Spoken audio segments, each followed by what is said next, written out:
this point, and I hope the audio is fine. Somebody should go ahead and check this out. So let me check the audio first.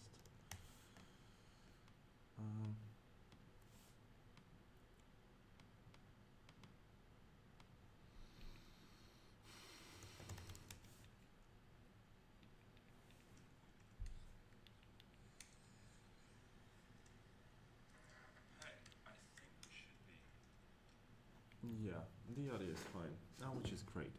So last time we have finished with basically declaring this URL entity page component, and what it actually did is, let me go ahead and show you, because it seems like I haven't yet started a project. So what we did last time was basically created a resolver for any request. So once we visit the page, and let's put it here, yeah, and once we go to some URL, like, can we remember some? Also, I believe we'll need a postman at some point, because I have some URLs kept there. It will take some time to start. For some reason, postman is very slow starting up. And yeah, it seems like it's starting. And I wanted to take a look at this guy here to see all possible requests. What is this? Oh, that's called to me. So jā, es nevaru šobrīd runāt, man ir streams. Es tev iešarošu permission, atsūt man uz git, kaut kur, jā, bet SMS, nezinu, savu GitHub username. Labi? Davai, paldies, čau. Sorry, guys. Yeah, so I wanted to take a look on this, so path URL merchants. So let's go ahead and see if we can still visit it and get the proper type. Yeah, so that's the front-end account custom registration group, which we are not going to build today. Thus, let's see Fire Boulevard, this guy here. I think this should be, yeah, that should be a product page. So, see, yeah, front-end detail page type. And what should we do today? So I have a little question to my colleague, Alexander. So did you finish with the category module at this point? No. You haven't yet. Okay.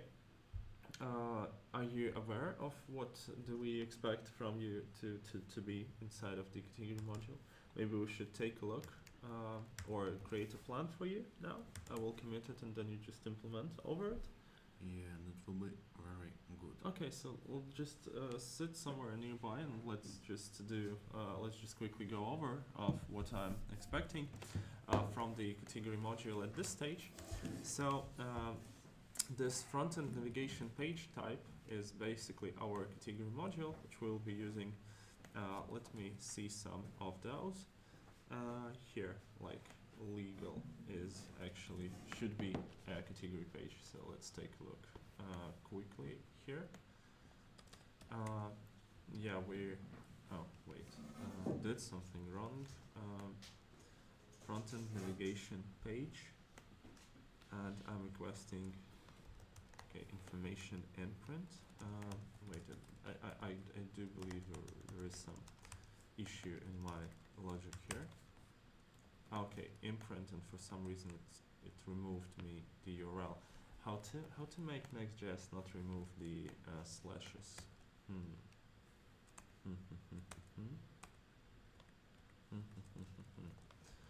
Let me Google this up real quick. Next.js keep trailing slash. That's important for us at this point because what we are going for is how do you handle trailing slashes? Update, you're using next export, next config.js trailing slash true. Okay, will we be able to do this next config.js or not? could be possible that we will be unable to do it. Let me check this out. So scan the PWA here, and we have this. What we have here? Oh, not scan the PWA. We're looking for mosaic. I'm just hoping to open a single category page just to make sure. But for now, we have some issues with trailing slashes. But one second. They'll work here, and we're looking for Next.js scripts. And what? It has next config, and does it actually copy anything? No, it ignores the original config. Well, that sucks. So we'll need to do something about it later on. But for now, let's give some guidance to Mr. Alexander. So the first thing we'd like to do, I'll do the following thing. I'll commit this, fix the namespace. And then what we'll do is I'll push it, and then I'll check out to master, and I will hope that there is no large changes there. So I'll try simply merging in this guy. So let's do as follows.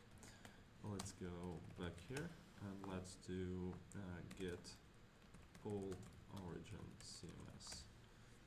Hopefully we won't have conflicts. No, we did have conflicts. Let's resolve them. Yeah, this client thingy. So I would like to keep this guy here. Oh, you have rewrote it, and it can't await now. Oh, beautiful. Let's keep your change. Okay. This await of JSON. Beautiful. Have fixed the client. Yes, yes. Now we can commit. Now we can go. Awesome. So now once we are on a master, let's do the following thing. Let's create a new folder for you, and let's call that category. And this category for now will have to do following. Let's create README, and let's write a plan for you. So number one, Alexander, what I expect from category is so it can make requests to a category, like so. So once I give you the ID of a category, let me just get one. I think this is the category ID, so let me check. If I give you the category ID, yeah, you should be able to request it, and I expect to have some logic that request is made. So this is what I want. Number one. So number one, request of category by ID, and the URL for that will be as follows. So that's number one. Sample URL for you. And what else we'll do is I think I will provide you maybe with some more IDs for you to test. Would you like it, Alexander? Sure. Okay, so let's get some more IDs for you. So I gave you this one. I think we can also go for this one. Some more IDs like so. Like potentially so. Okay. And yeah, I think this 3 should be enough for you to test, at least. So this is number one. I want you to make a request, and are you aware where should we put our requests in? API. Yeah, so the proper location for it would be SRC API. So yeah, that's another thingy. So like keep requests in API and SRC API. Okay. That's it, I think, for requests. What else do we want? We actually want a category context, because knowing in what category you're currently in is pretty useful. So what can we store in it to begin with? I think the important thing to store in a category is basically the whole information for now, yeah? But ideally we want to see, I want specifically to see the ID of it. Yeah, so I want this ID because it will be quite oftenly used later on. And then also once doing the integration with CMS page, we'll use this information provided in this endpoint. Okay, so this means that I would like to, and how can I access this in in all like child elements of category? Well, through the context, because that's what allows us to pass information to children without actually providing specifically props to them. So I want context of category, and this actually means I want two things. So first I want category context, and another thing I want is of course a category provider. And maybe, just maybe, for our own convenience, we should do some basic context so we can extend it. Let me see. So there is already a context, but it only provides with context. So maybe what should we do? We should do export const context provider. Let's do not const, export class context provider class, and it will actually extend the pure component, I think. And let's take a look on basic. On some basic, do we have here any? Yeah, we should have. So let's go to. I have here. You have? Yeah. Okay. So 1 second. Let me just take a look. Yeah. So we want to have this get context value here. So we want to have this get context value. This get context value should return us something.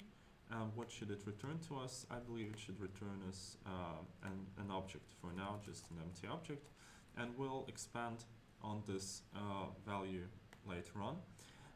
And in rendering, we should most probably take children by default, or should we do anything in here? Does every context take children in it? I think yes, because like provider, otherwise it wouldn't make sense. So I think we should go here and declare a little bit like this. So we want some children. And I think we need also prop types, so we can get them here. And this would be our base context, which we could reuse. So in our rendering, how would we like to pass actually the context to our provider? Would we like to hard code it? I think now it would be easier to pass it from outside and just use some with hoc. What do you think? Or would we implement like a provider every time? I think implementing provider every time is more consistent because it will be. Can you speak a bit louder because it's hard to hear you, I think. Implementing provider every time will be more consistent because it will be linked to its context. So yeah, we already do this in pretty much every component. Yeah, I understand what you're saying, but I mean, the biggest thing here is we can link directly, but for this abstraction, like for it to work, would you like to overwrite rendering method every time? Or, we can do smarter thing. We can do just like this here, and we can here then return children simply. And then in your, once overriding, you will have to override it, so you wrap it around with this. But I would really like to have this like context already in, and okay. So for now, let's keep it like this. Later we could reuse it. So we could change it. So okay, we need a category context. We need a category provider. What we shouldn't forget about the context is we need to provide a display name for it. So I'll keep it here. Provide a display name for the context. And what fields would we like to be exposed in our category provider from the beginning? So I think for a category provider, and basically what fields would we like to skip in our context is, for now, I think basically the whole category information and potentially an ID as a separate So you don't need to like every time import it. You can just get the ID from category context right away. I think that should be like the most useful parts. We might add other pieces here much later. I think I think we could add them much later. Okay, beautiful. So to begin with, make the context keep return following values, and this is number 1, this is number 2. Beautiful. And what is this basically a context of a category? It's basically a context that allows every children to know what current category it's in. Yeah, so when we will add some product lists will know which category they are in, and once we do the CMS page again, it will know which category it's in. Sounds good to me. And what else do I want from a category? I think from a category I want a layout, so let's do a layout of category. And the layout of category shouldn't be as complex. I think it could look very similar to what footer currently looks like. I think it could be pretty much the same, so you will do some sections or whatever, and then you will just render them, and that's pretty much will be the whole category page. Because and don't add any wrappers here, just don't. Okay, and I think that should be pretty enough. So about the request for category layout, this should be it should be extensible, so we can add sections later on. Okay, and I think you have some question. It's pretty strange to override random method. Yeah, Nikita, I pretty much agree. But the biggest issue with like not overriding it would be to would be if we go back here. Sorry, if we go back here. The solution to this problem would be to say like context here, and let's say prop types, whatever. Yeah, so there is a context in the prop types. I think it still wants me to do it, but I don't think there is a prop types of context. Yeah, so just let's say it's any. For now. It's prohibited, but still. And the solution to this problem would be to go here and to do stuff like this. So let's take this context, and then we do this context dot provider, and what we do then is pretty much context.provider value equals this dot get context value, and then we just render children, and this would be cool, but then we need to somehow pass in this context. And this is possible if we do something like this with context stuff, but then it kind of makes things, in my opinion, a little bit complicated. What do you think? So, Alexander, give some feedback. You're here and just sitting there saying nothing. Okay, so if we consider using it, so consider I have some context, like this is my context. And now if I would like to use it, this is my context, yeah, whatever, I created it with React. And then what I will do is I would like do the provider equals like with provider, we need to create this with, and then I would say like my context provider, and then I'll need to pass the context to it. And this is how it would register in that case. And then we export this, and then, but this kind of is reusable, but I don't really like the way it currently is done. So I think I'll stick to this children method, and maybe sometime in the future I'll override it. And you don't need to like completely override the render method. What you can do is you can do render, and you can do like return the provider, and then what you can do is you can do super.render, and then you'll render the children. That's also an option. Or we can say we want a provider which will be a React node as far as I'm concerned, and then we can simply say provider, provider, I think it's better. Oh, it's not node. Provider, is it node or what's provider? What's the type of React context provider? Interesting. React context prop type is there.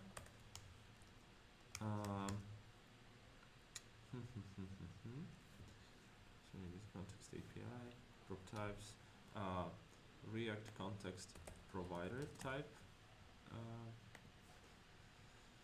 Provider, what's provider?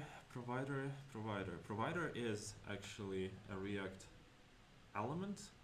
Yeah, I think it's called React dot. No, React node. Element there is. I think it's an element. Let me see the difference between node and element. I think you are not correct. Prop types. Node versus element.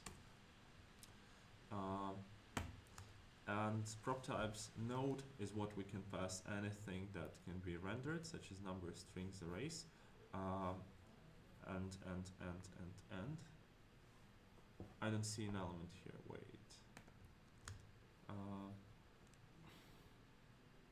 So what is this? A node or an element? Whatever. We'll test it out.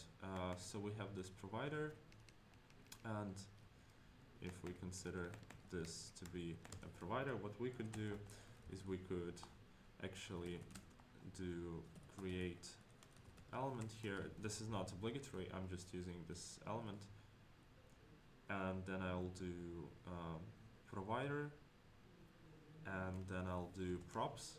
In this case I need value, which is this get context value, and what I'll need as well is to pass in the children. So it could be like this. Instead of using JS6, I'm using this notation because I don't want to convert, I don't want to write this provider with a capital. Okay, so thank you, Nikita. Yeah, let's then do it the proper way. So we have this provider now, and what we should do in the end is we should create something similar to this guy here. This guy here will be the with provider, let's say, and we'll do component, and here we'll do the context. Let's do provider component, and let's here do context provider. And what we're doing with it is basically, yeah, we need this guy, context array, don't need this at all, needs a namespace. So context array, we don't need this, we don't need this. So what we should just do is we should just return here a component wrapped with something. Let me do it. So with components actually should return us what? It should return us provider component with what? This is not cool, or it is cool, because there could be like more of these props. There could be more of these props. Could be more of these props. Okay, but we still can manage this, I believe. So what we can do is we can do like this, props, and then we can simply overwrite the provider for them. So we can do just simple provider, and that will be the context provider which we passed in. And I think this should work. This should work. And then when we are declaring our context, let's just take a look if this is the correct way to do it. So we could instead here extend the context provider from util context, and we don't need this guy then. And here we'll need to do like this, context provider dot prop types. And I think we then don't need this children at all. And this guy here, okay. And here, ideally, what we should do is we should also call the original method just to be on the safe side. So let's just call super.getContextValue. And here we can do very much, we don't need this at all. And here we should do with provider, I think, with provider. And then we can pass in this guy and this guy. And it should just work. Let me see if we're using somewhere this next page provider. Not yet, but at least at some point.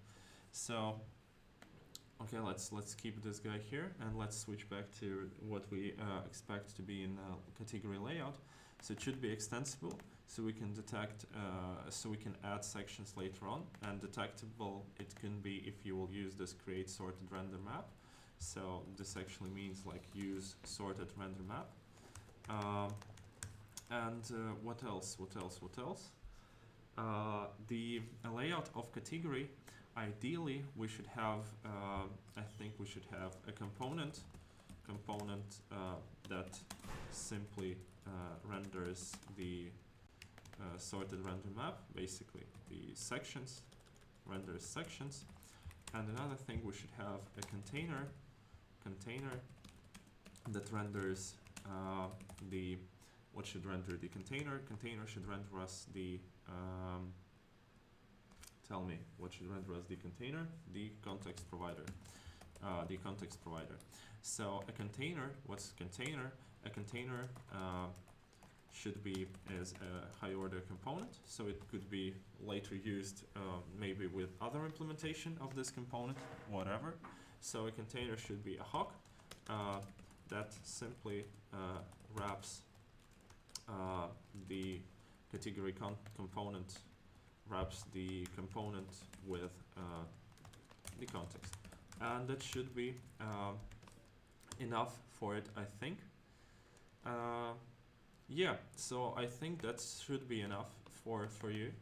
And I really want to do the following thing. So should I commit it and then you work on it and then you will just take a look? Or maybe can I request you to work on this computer because I need to get out, speak with Liana and then get back? So yeah, so sit here near my computer and do the thing. We have like much simpler setup today than we did previously. That's to save bandwidth and have an okay sound. So yeah, I think I can go ahead and implement the category. And maybe the thing I forgot to mention in this technical description is that I would like a context to be put in the SRC context, and I would like the category layout to be located in SRC component, and you can name it whatever you want. Yeah, so you can begin, and don't forget, while you're working you should be speaking, so you should tell guys everything you're currently doing. That's important. Okay. Let's begin. What Alfred's left with us. So, I already have some drafts from yesterday that I was working on myself. So, I should probably upload them to the Git. I'm thinking. There's types. Oh no, it's all fucked up. Okay. Let's see.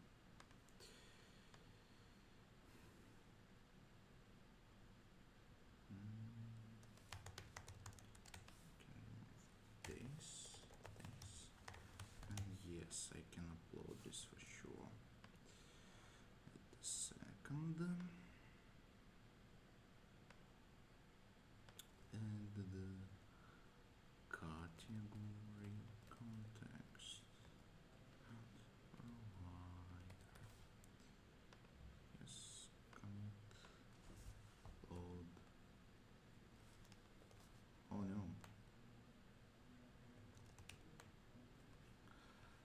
nothing was pushed.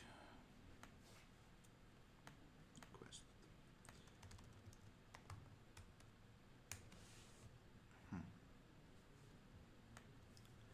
It seems like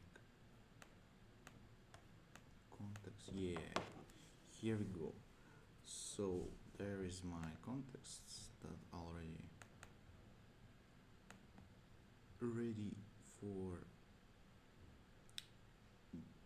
ready to be refactored as Alfred shown us. I'm not that good of a speaker that Alfred is, so will be a little bit slippery.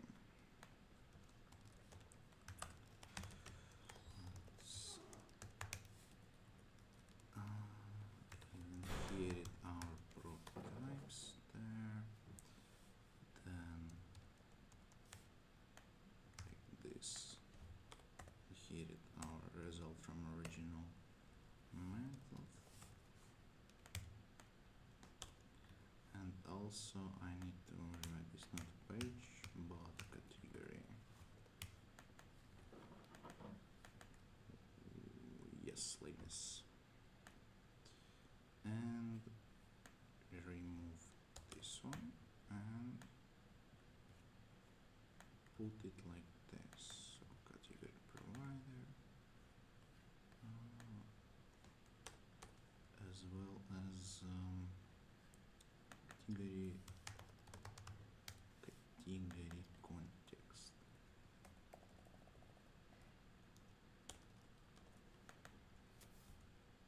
No, this fucking keyboard.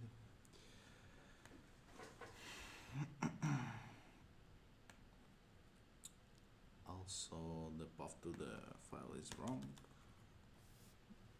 and now it's correct. Okay. Next. Context is not this one, this one. Okay. There's also types that not there, but here's postman. Parent ID, this is a category type, and I have it. Do I have it?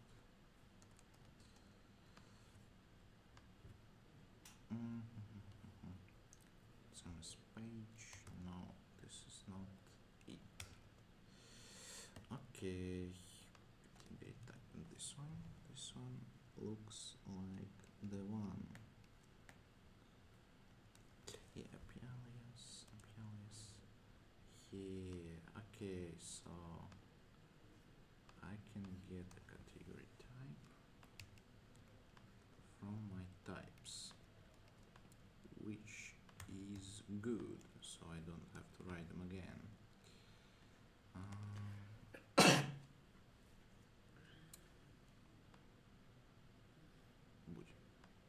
So let me upload them to the Git then. And category types.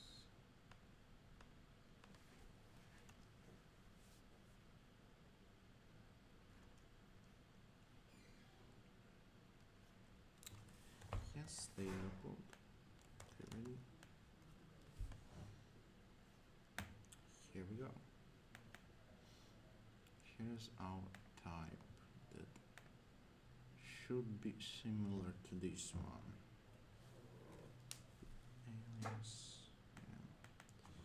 Can probably just write it like category right there.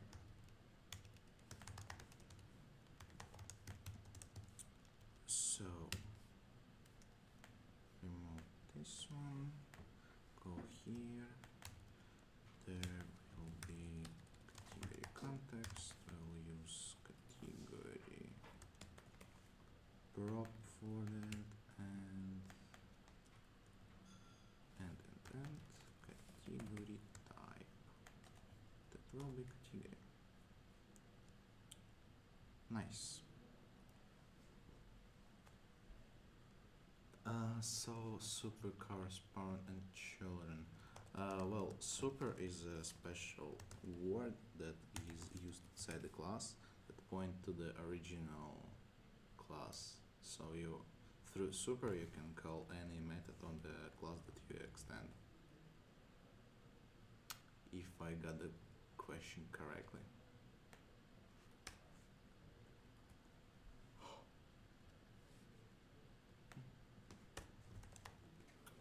Probably I don't, but that's all I know. Okay.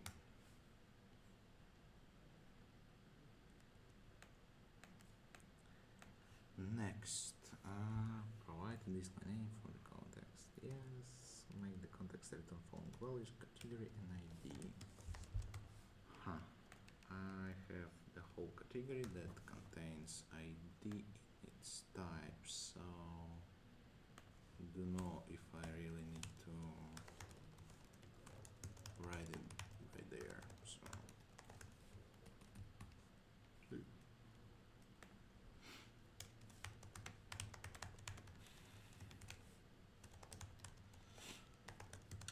keep requests, keep context, context, this.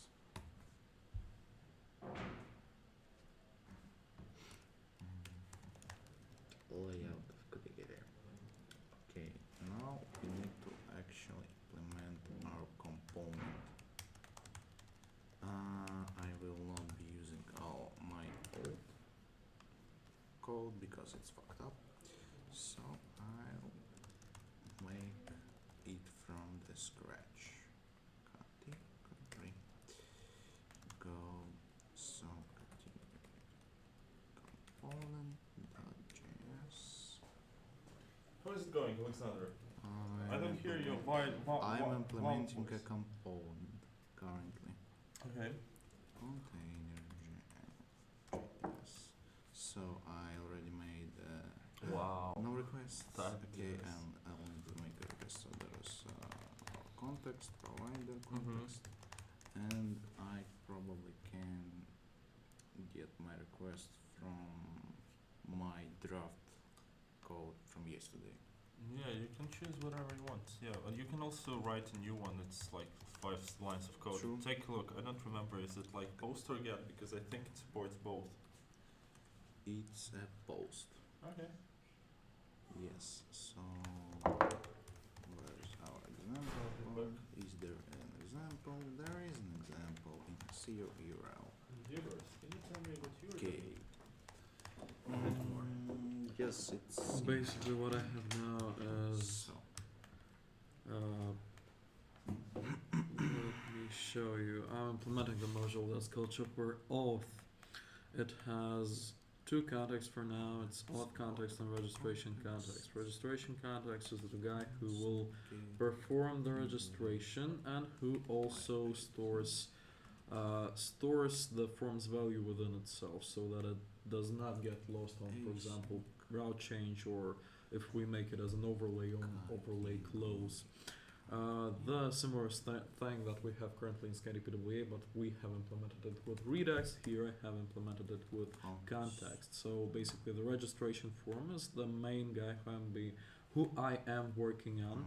It is a form, it's a controlled component who is formed basically. It took me more time because we don't have any abstraction for the forms as of now, but I hope that we will in the future.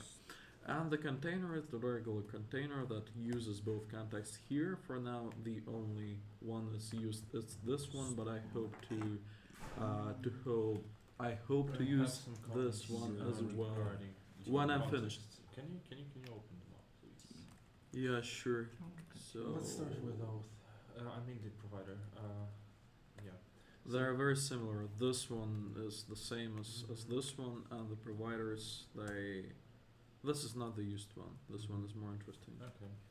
Can you tell me more about this fetch countries? So why does the fetch of countries That's have pretty to be much. here? You might use that more Yeah. places than this, aren't you? Yeah, probably you're right. basically, a good I idea in am. this case would be to use global props, and you can fetch. You can. This is the feature of your own product. can most do likely. Yeah, very right. It allows interesting you to construction fetch there. the country information Import type.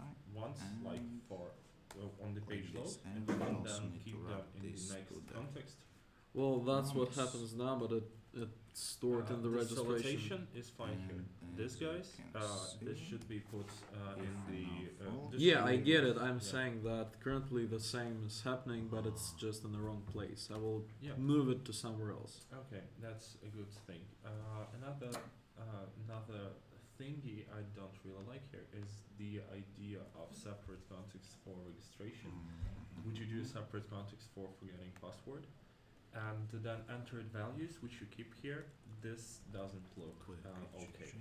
Because your context, like, should it skip like all the values? And what happens if people want to enter them more? And another big thing, you're keeping them here in an object. And are you aware that you have to recreate this object every time? So, like, otherwise the state won't update because the state doesn't update nested. So it's not a good tactics to keep it like this Well, I do recreate the subject every due to time. the data immutability principles, you know. But this is not how I would go. I would do a following thing. I would do form uncontrolled, number one, most probably uncontrolled. And what I would do is I would make like a form which is uncontrolled, then you have on submit, and then you just expect the data in your register method, and you are calling on submit the register data and passing in all the values. So you Yeah, I don't get keep it. them That's the controlled. simplest option, but you will lose the state when you switch the route, and you will lose the state when you switch off the overlay. And Yeah. that's what I'm thinking about when implementing the state preservance. Do you have state preservance here? Of course. You mean like if it's unmounted, you will keep the state? The registration provider is mounted into the app You want component. to It mount won't it be on unmounted. the top? Yes. That's not a good thing because this is basically Redux what you just did. Without Redux. This is basically a global state. Yes, it is. This shouldn't be a global state. Why you would need this on the product page? If I have an overlay that is responsible for the registration, You it can will mount be this everything. on an overlay. I can mount this on an overlay, but then if I Your unmount the authentication overlay, for provider example, could be global Yeah, because and it's this now basically needed works. for So multiple requests. Like I want to There get is a data request. which is specific to my customer providers. group. Yeah, I want to.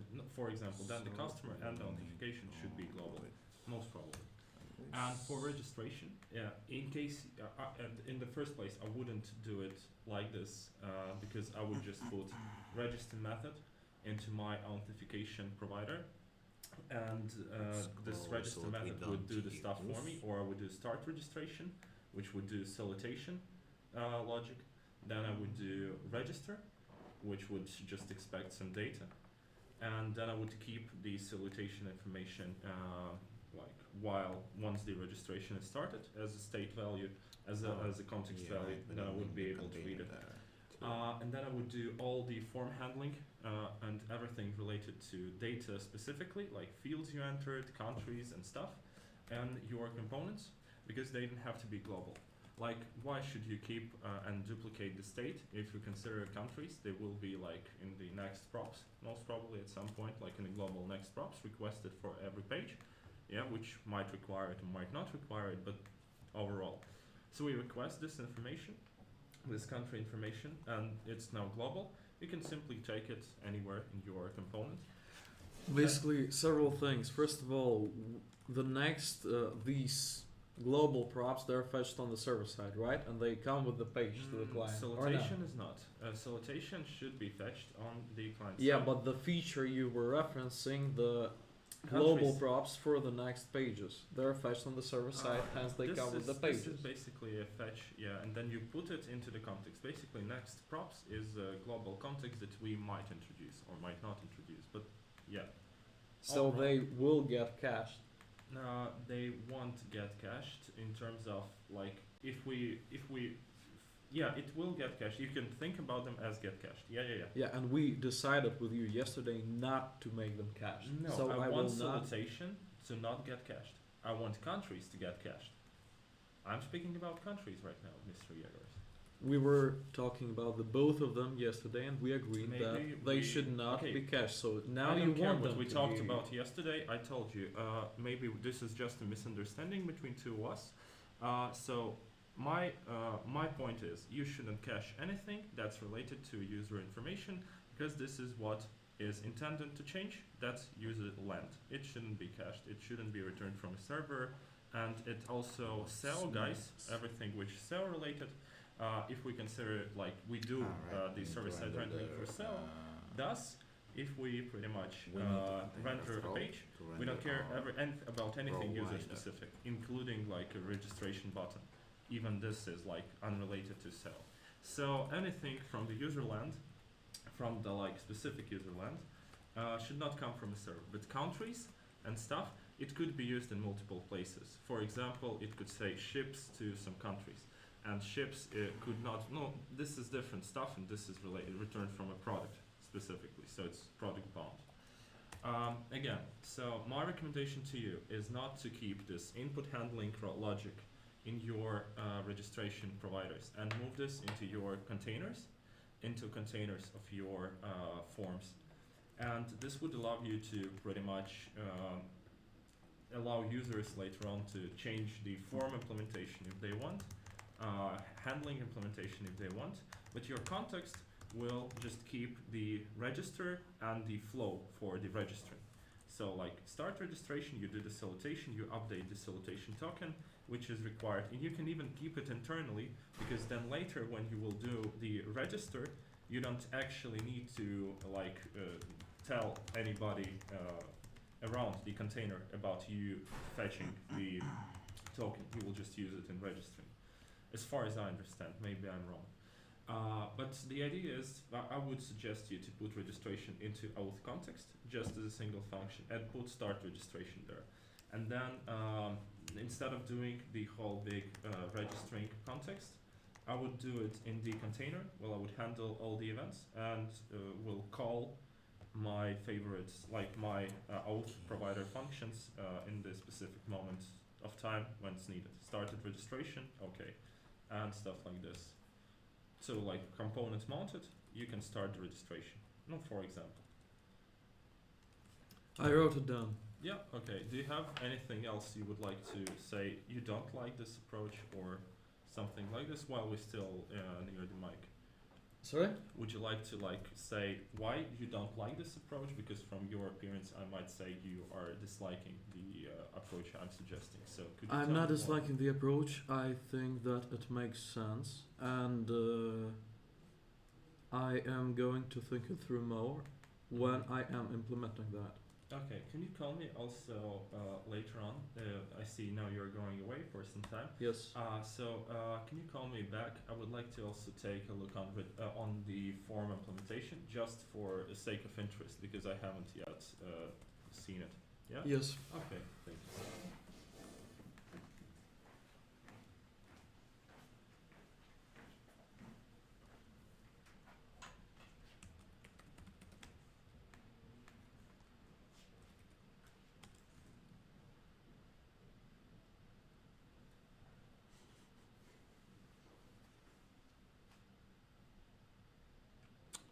Alfred, Yes, sir. for the container, I should extend pure component or higher order? Higher order components, yes. Okay, so we're using higher order components.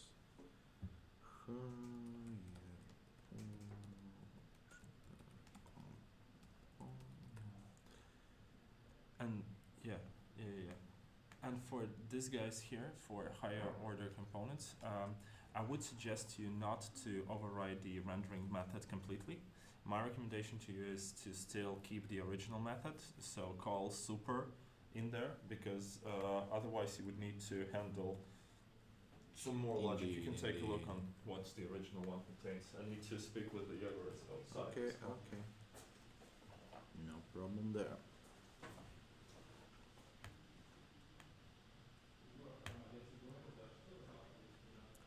So, for this approach, what we need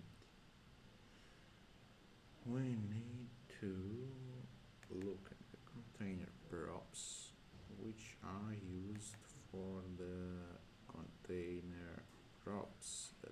rendered in the hook container. So to get our props, we should write this function that will get our category from the props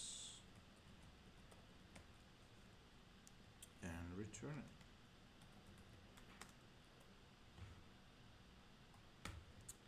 And we don't need this pile of garbage. And oh, we need it, but in a little bit different shape. Okay, let me think.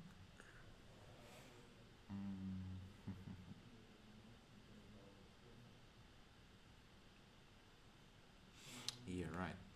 So we do it like this. I guess it's very hard when you don't have an AI that suggests you what to write, which I probably won't install because it's on Fred's PCs. But for the who's watching, there is a great application extension, called Tab9, and it suggests a lot of code that you might need to write or copy from somewhere. It will automatically do this for us. For example, to write this props destruction, return default render methods, and so on. It will do it automatically. It's cool, and it's paid mostly if you want all the features. Yeah, so here's super integration and advertisement from me. Okay, so category provider, where you category, so put the category inside provider, and here we can just do it like this. If I remember it correctly. Let me check real quick. Where there's also this. Probably he doesn't use. Yeah, okay. So I have to look elsewhere. Anyway, now we can do what? Export the file with hook and wrap our category container container hook and put inside our component like this. Oh, very strange, but it should work now. So next,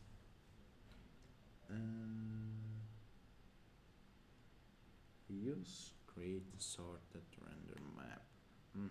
I already do this. Simply renders section, right? So there is a sections in the CMS page format. Yeah. So, and I have typings for them here. No. Oh no. CMS page. Right, I have extended typings for that. Alexander, how Yeah. are you doing? I am good. Need to upload more typings. Typings. Oh my Yes, god. I have typings because it's much easier to write with them code. Maybe you can add them. Maybe you can add them on your computer.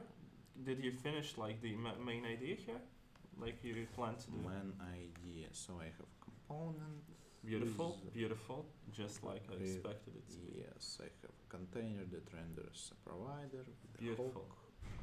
I have a context. Yes, I have provider, beautiful. and I have a request that also type. That's perfectly beautiful. I love it. Okay, so that's pretty much covers the category module at this point, and I would like to now use it and use some other things to link it to category to sell URLs. But first, I need to deal with an issue of trailing slashes, which prevents me from doing Yeah, that. right. So let's commit it to master. I think it looks just perfect, and you can now add everything you want to. I commit this as well because otherwise this won't work for you. Different commits. Then first commit this one because this is basis of your commit. Okay. So this is what? Rewrite, refactor, This next is page provider. abstract context. Abstract context. That's it. Yeah, done. This one. is just namespace fix. You're Um, so accurate. I like it. yes. Amazing. Not so accurate. I always do one time. And finally, add category module. Beautiful. Okay. Okay. That's perfect. And I think now comes time to like one of the most interesting pieces of what we can do. That's like CMS stuff because now we have a category which has CMS. Now we have like landing pages which have CMS. Also, we should start working on it. You can add typings and then proceed working on a product page. Would you like me to write you down what I would like to see in a product page? Sure. Okay, then let's switch. I'll add you some readme, and then you might start also doing that. May I then, once you add typings, may we then again switch so you can tell more about those typings? What you add? For example, No, you said that I will add some typings. So could you please then, one day, or someday. once you add them here, you plan to add them, yeah? So once you add them, just tell me more about how it's done, and we'll just tell the audience about how it's done. Yeah, Yeah, sure, but it's more covers in the TypeScript section. it's fine. Yeah. It's fine. Hei, kā jums ar streamu šodien būs? Viņš iet. Realize. Tagad, lai, jā. Cool. Es tikai gribēju tā, jūs varbūt viņam neslēdzat ārā, bet atstājat cipa kā imidžu, cipa we will be back tomorrow, un tad viņš Ready? vienkārši viens links visu laiku būs. Okay. Un pēc tam, kad es varu viņu vienu tad download, ja? Paskatieties, kā. Давай. Paldies. Okay, thank you so much, Alexandra. Let's do a quick plan for the product module. Yeah. So product module. And the product module again is, from my perspective, really simple. So what do we want from it? Basically, we want here to see again the product request. And as far as I know, the Shopware doesn't have a product specific request, like list of products, as far as I know, but maybe I'm wrong. But basically, let's take a look on product request. So let's do this request. See, this is basically a request of a single product by ID. This one. So let's do it. So product request. Let's do example like so. This is like a request, and some IDs that I might share with you are. Let's take a look. So we're looking at what type. One second. So URLs. This here. So we're looking for front-end detail page.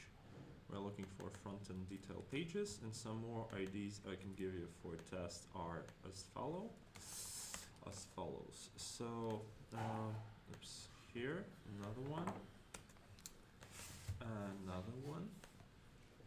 and even, I think another one should be here. There should be like 204 of them, but I'll give you 3.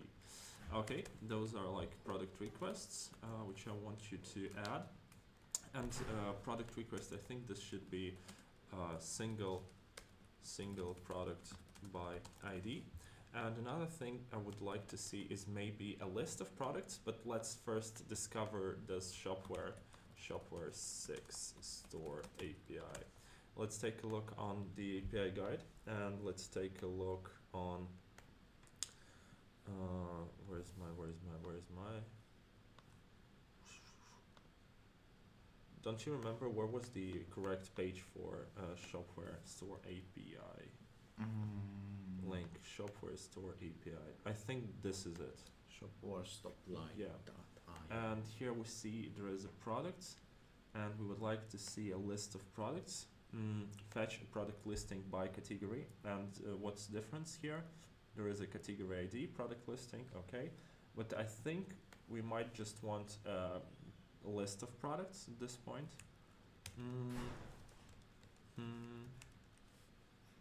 Should we have this product request? Do we ever need to fetch a list of products just like this? I think at this stage we kind of don't. For this we need to implement pagination. Pagination, yeah, that's a good thing. That's a good thing. That's a good point. We might need it. We might need it.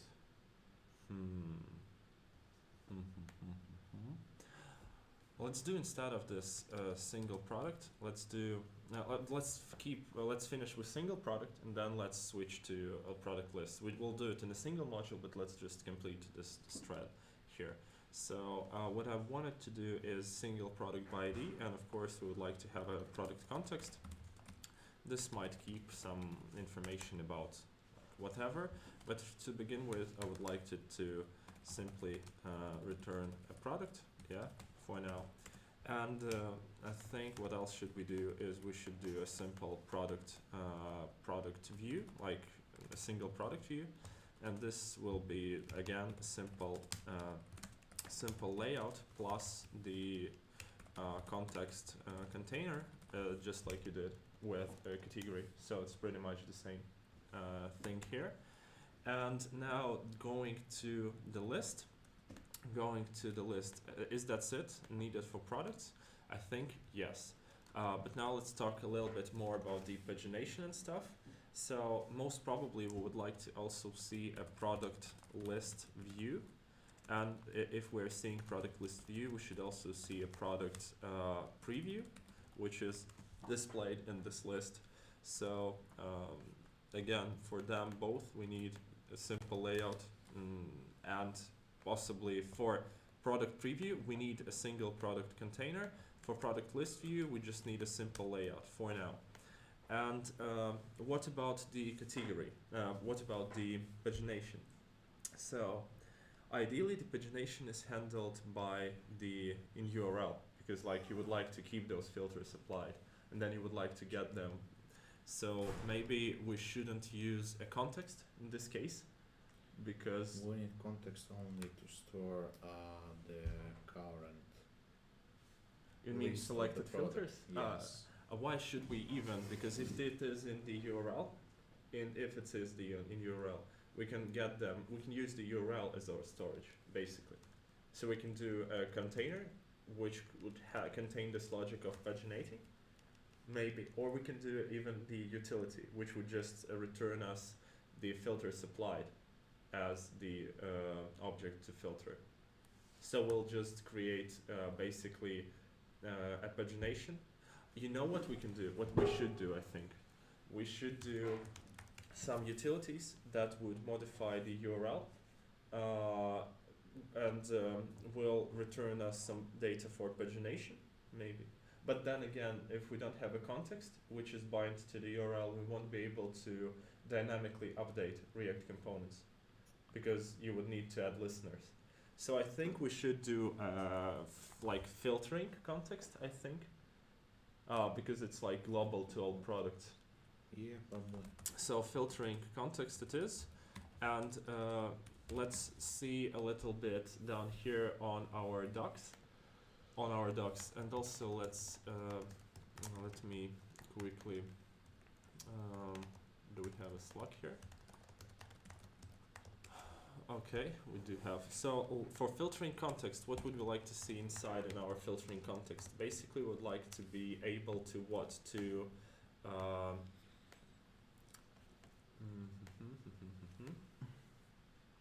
We need to store a limit, a current page, and let's take a look on those filters. Those are kind of huge guys, huge elephants in the room. So basically, if a list of products has this filter, and it also has some aggregations and stuff, and I think filters are more like the aggregations. And search has the same thing as far as I remember.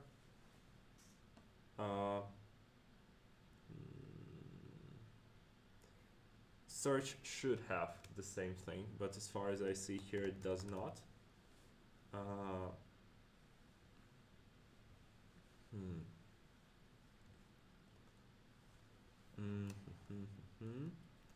I think it should have it, because basically a product list, a product list of category. Oh, it doesn't specify us what it expects. It's only a list of products that specifies us what it expects as a request body. And is it because this is get? No, that's post.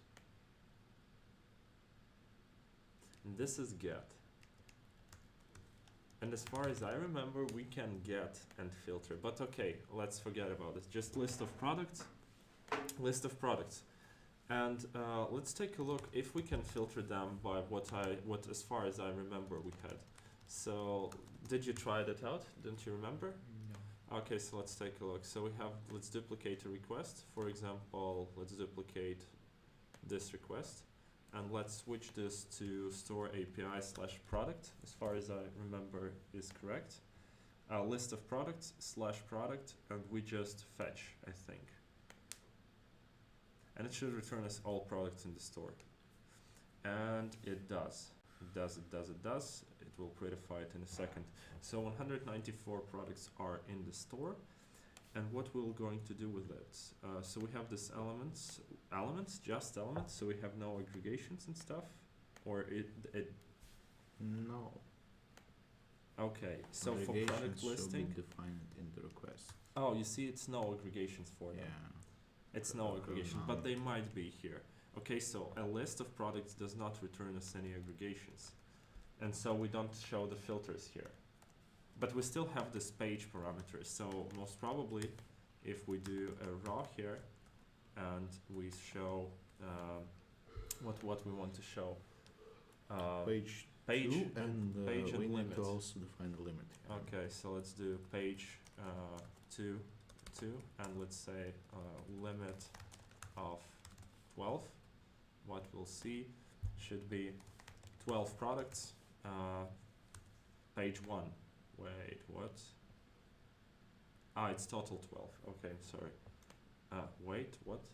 Maybe it's from the this is like, index. this is not the limit, I think. No. How to specify a page? Was it a p parameter? Last time I saw it, it was p parameter, but I'm not sure. Maybe documentation is misleading? No. Wait. How? Yes. Yeah? If you use a page like 3, will it go up to 2? Maybe their index are from the 0. And you specify a page on the front end like 1. Okay. You want 3. page 3? Yeah. Okay. Yes. So they're in the Mm. database, they're using indexes from 0. Okay, that makes For sense. the front end, Let's add this. from Let's add this 1. information to our thingy here. So the filtering context, what it should do, it should prepare filtering object from URL, I think, and it should allow us to set URL parameters, and it like this basically. And once set, they should update URL as well. maybe like this, yeah.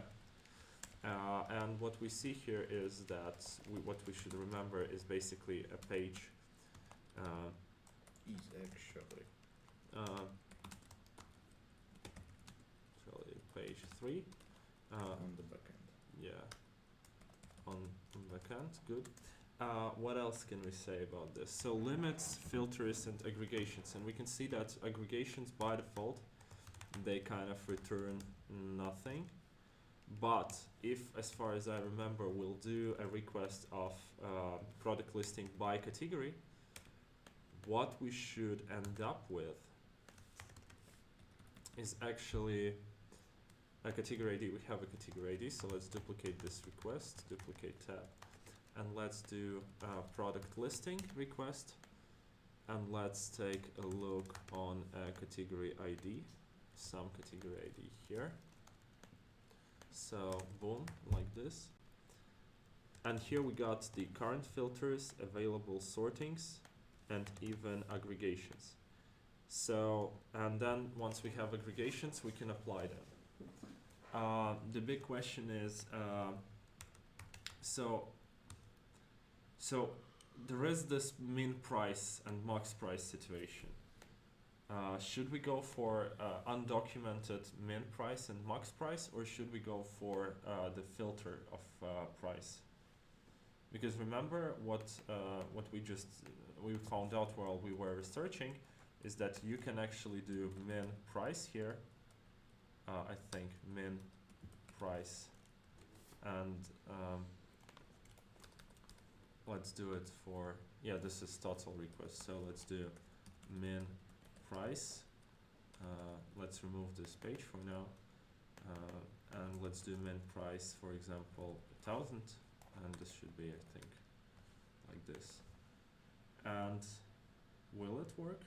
No, it doesn't work. Min price is no longer the true thing, so how can we filter by price?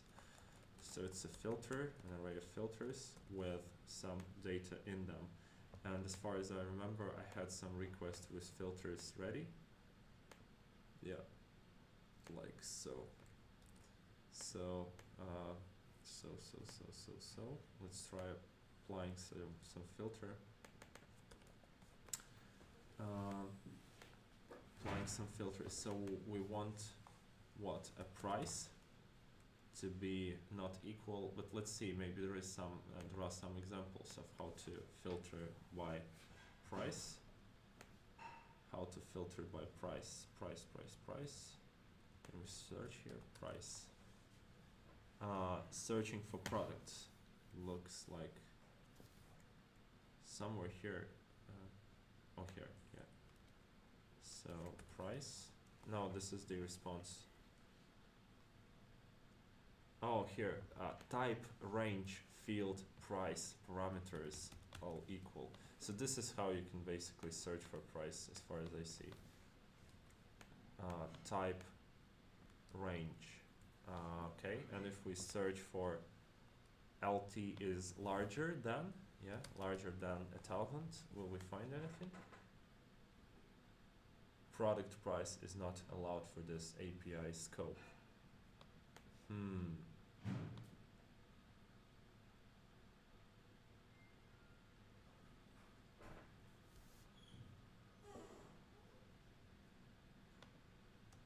So we won't be able to filter this by price?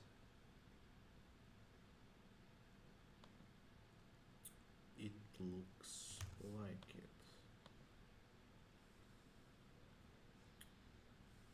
Can we see some more information? Maybe the chat has some notes for us about this? No, the chat has no notes about it.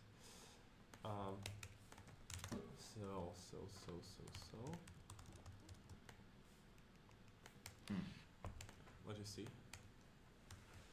They're using the completely different request. If you scroll up, I think it was the request to some V4 API. Yeah, V4 API, and it's for the product listing. Yeah, so how do we search by price? Searching by price, and I lost my key.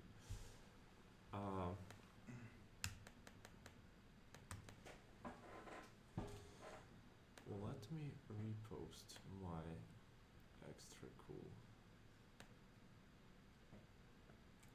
thingy here, like this, like this.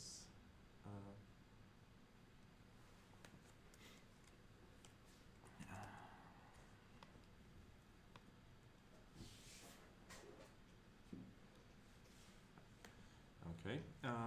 So filtering by price. Maybe there is some other way to do it. Maybe there is some other way to do it. Price. Field protection. What was the error we got here? So product.price is not allowed in this API scope.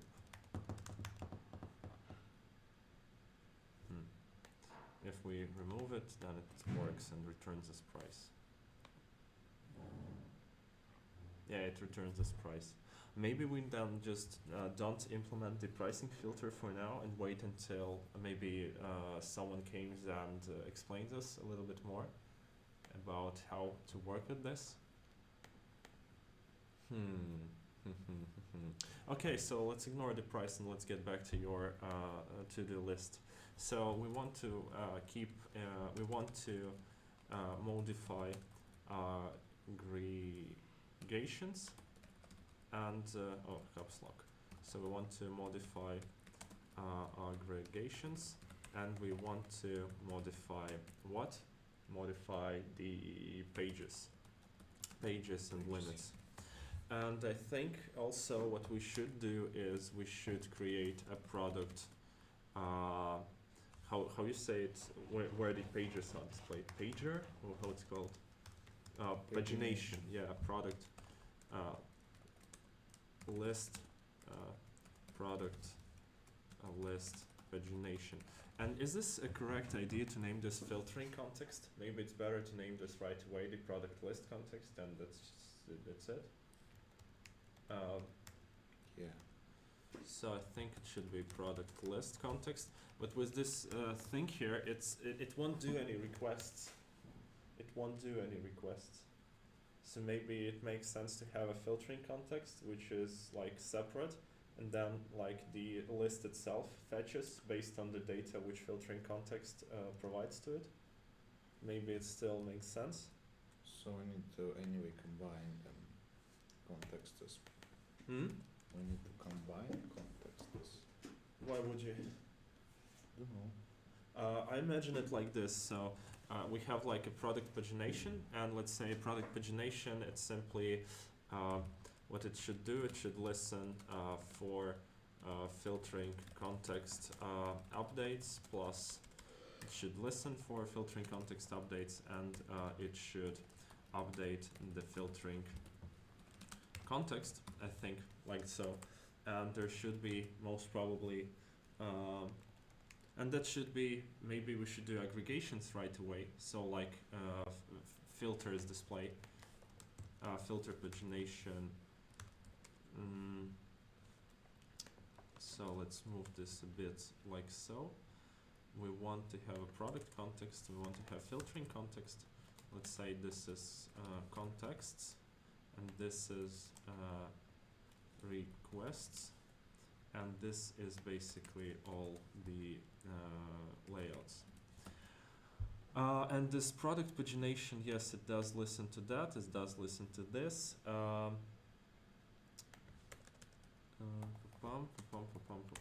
So what should we do about like filters themselves? Basically filters are aggregations. Maybe we should do aggregation separately. So let's do aggregation aggregation simply. And what should it do? It should listen for filtering context updates again and update the filtering context. But it has now data to display, basically, without us providing it with the data. How should we go for it? How should we go for it? Listen for filtering context updates, update the filtering context. Maybe we should add aggregation later on in further stages and make it again just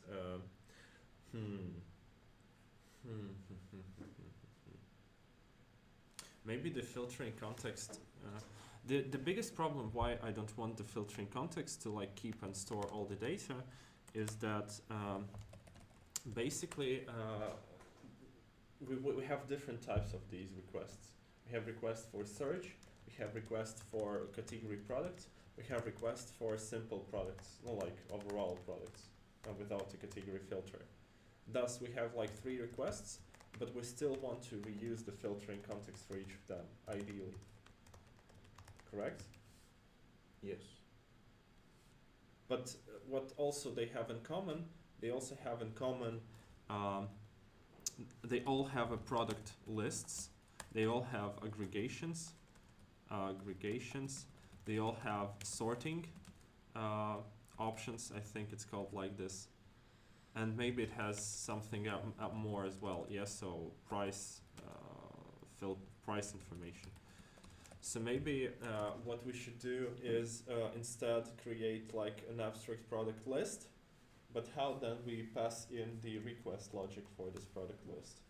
Or should we just create basically an abstract context and then extend it to provide some logic to it?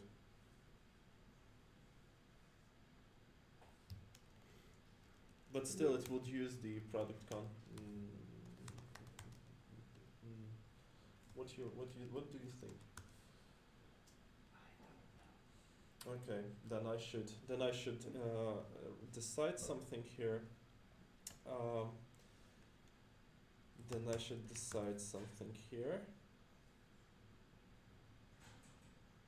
We could add this one like a thing that would say set aggregations, set product field, or set them all together, like set these values together, and we can just update the filtering context with this data, for example. And then we could request it anywhere and just put the information we want into this context. But then it should be like a product list context, which doesn't have a request method, basically. So it only has like set products method. And maybe it should also have set products loading method in this case, because we want to keep the state of and know if the products are loading or not.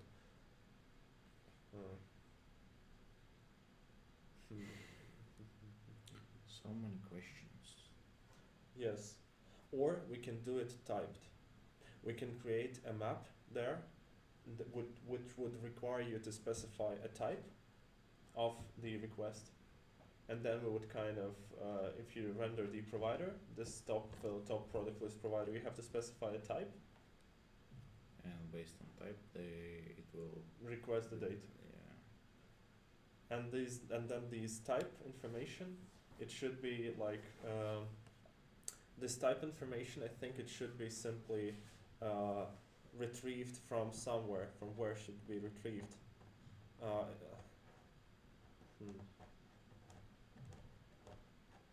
For example, if we like need a category ID for the request, we have to add in the category context. We could do it in a plugin. Well, that's an option.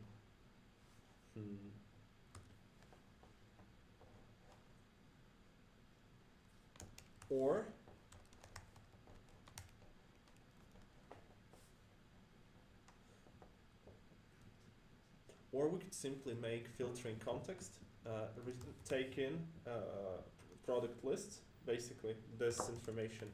We can make the product list context to take in all of this information down there, responses. Where it is? Yeah, this one.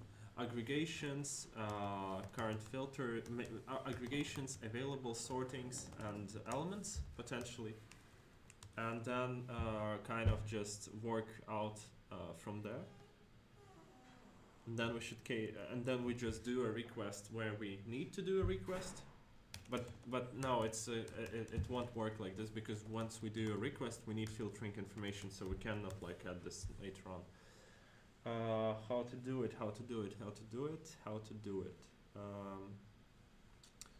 Need some ideas from you, Alexander. Don't just sit and the silence. I have just no idea.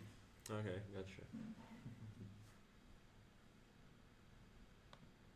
Okay. Modify aggregations, modify the pages and limits, product lists, aggregations, sorting options, price information. We could do another context and say we do a product listing context, or we.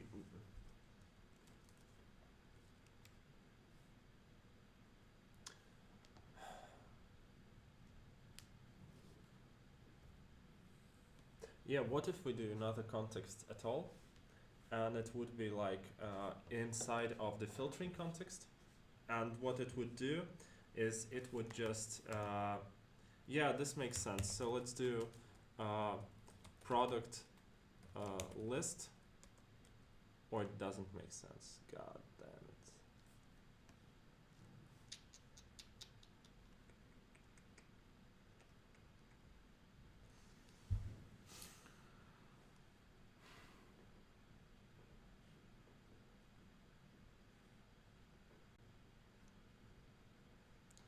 Do we need it?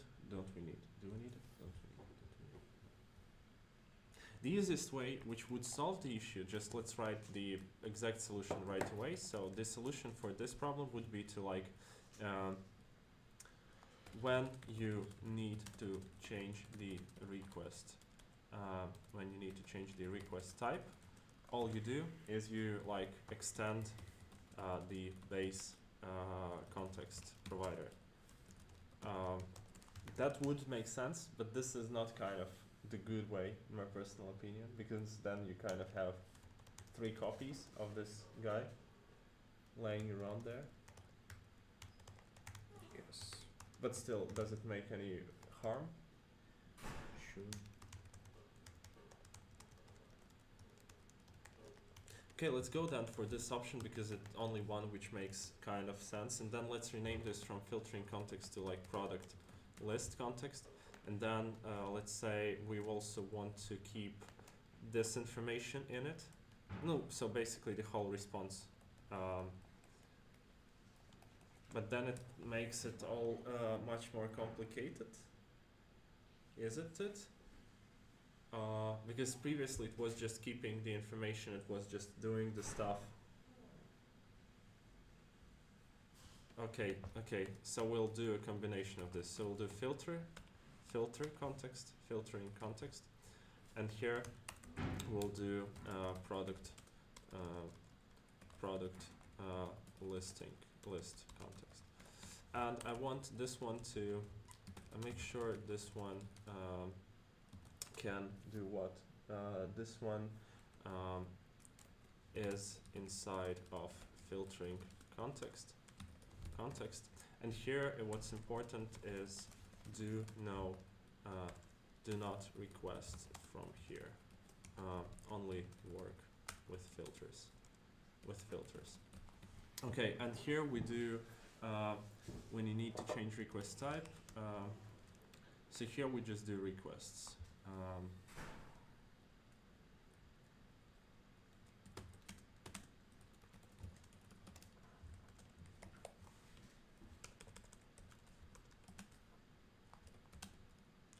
Use filters from filtering context.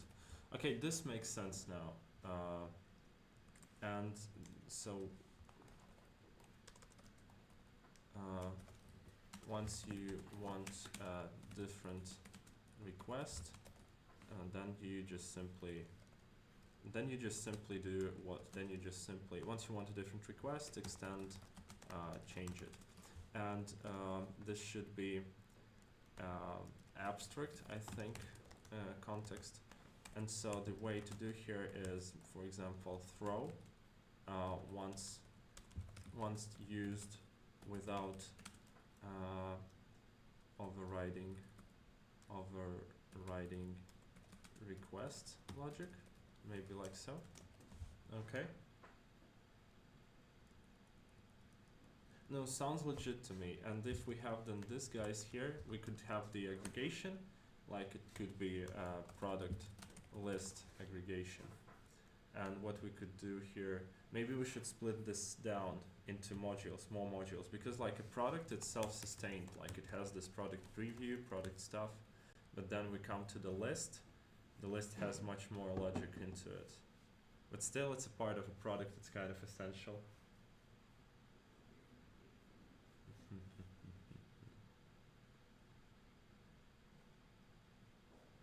Okay, so we have this product list aggregations, and what I think else we should do a product list aggregation, just a single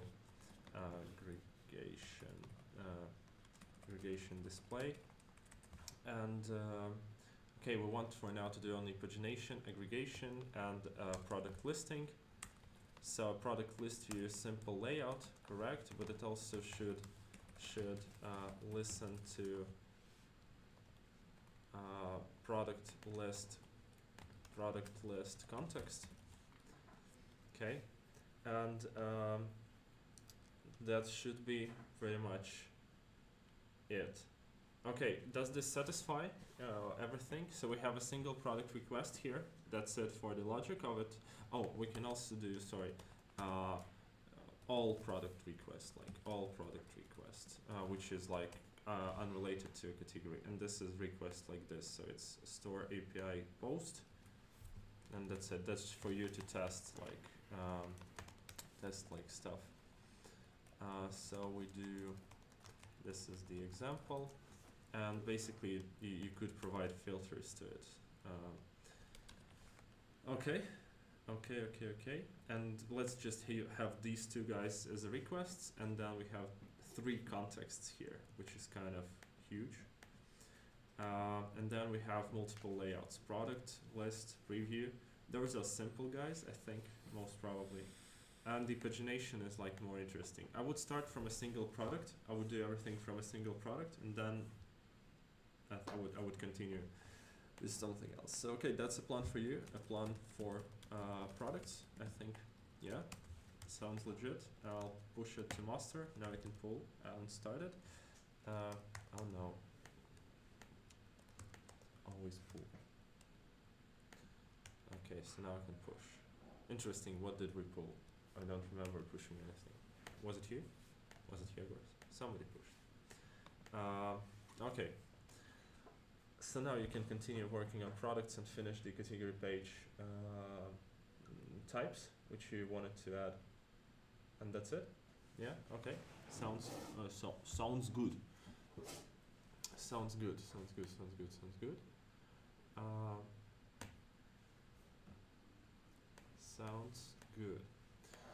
So what should I do next? What I should do next is, as far as I remember, I stopped at the point where we understood that I have an issue with product pages. So if I request stuff like this, oh sorry, I feels like I stopped it. Yes. So I should start it again, and okay. I stopped at the point where this was always redirecting me and removing trailing slashes. It was unable to add those trailing slashes. But this is actually a problem with Mosaic at this point. So let's go ahead and try changing it. Tell work Mosaic Next.js scripts src next config. And here, for example, let's say Next.js trailing slash. Can you handle trailing slashes? Trailing slash true. So if we add this here, we restart it. What we should see now is that this should still open up. Yeah, this now opens. But we don't have a way to modify this. This is bad. This is bad. Oh no. But basically, Yegor, so we found out a limitation related to Next.js. Basically, we have this next config.js generating in Mosaic Next script. And the problem is that, for example, I want to disable trailing slashes or enable them. In my case, I want to enable them, but I don't have an option to do anything with this config. So maybe we should add merging logic. But then what to do with Webpack? Just throw if user has the custom Webpack implemented. What would you say?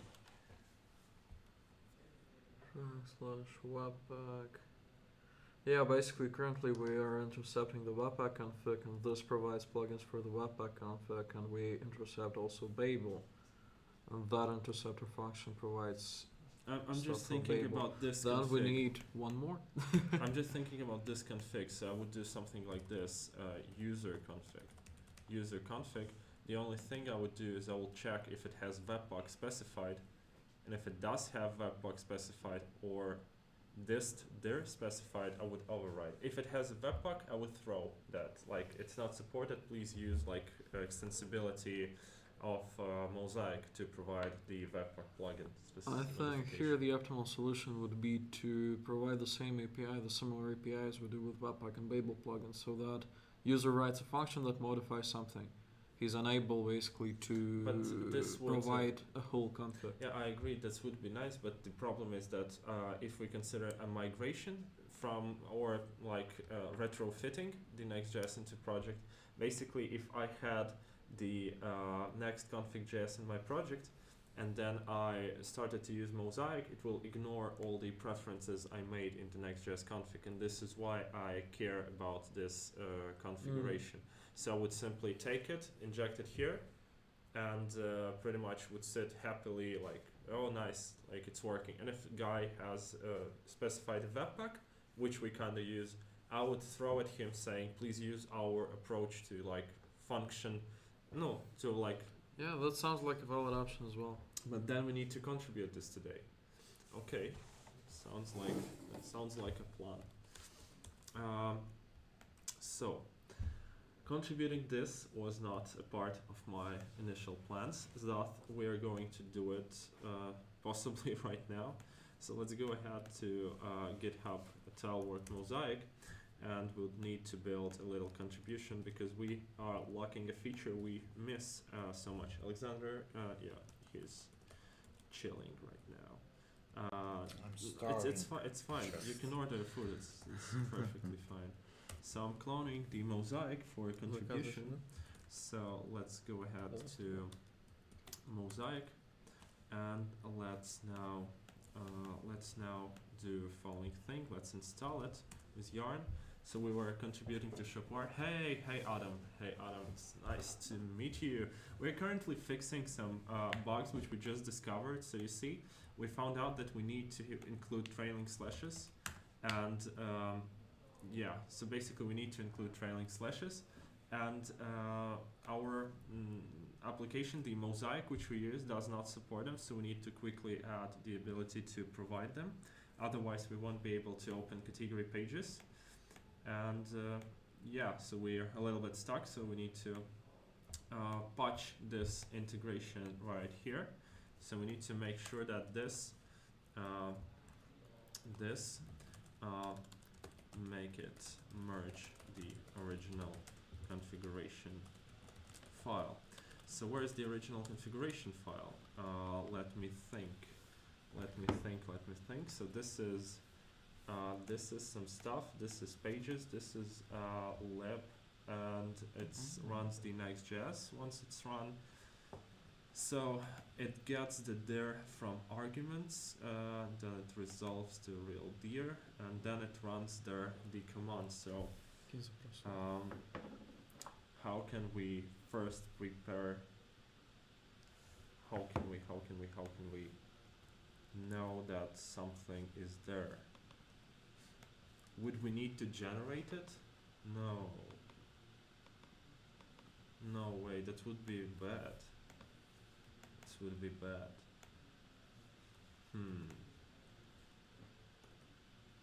Maybe we should just skip it and then contribute this later on, because this seems like a big contribution thing. Yegor, I have a little bit of issues in this case, because this file is static. You see it's static, but I want actually to, so this src, the pages here are generated. You like know this, but this file, it's there like hard-coded. So we cannot actually import a random file here. We need to like copy this file and then import it, or we should generate the information from this file here. You have several APIs to go with. You have the extensions and the ScanDPWA DevTools. From there, you can receive all of the configuration objects there are. I know.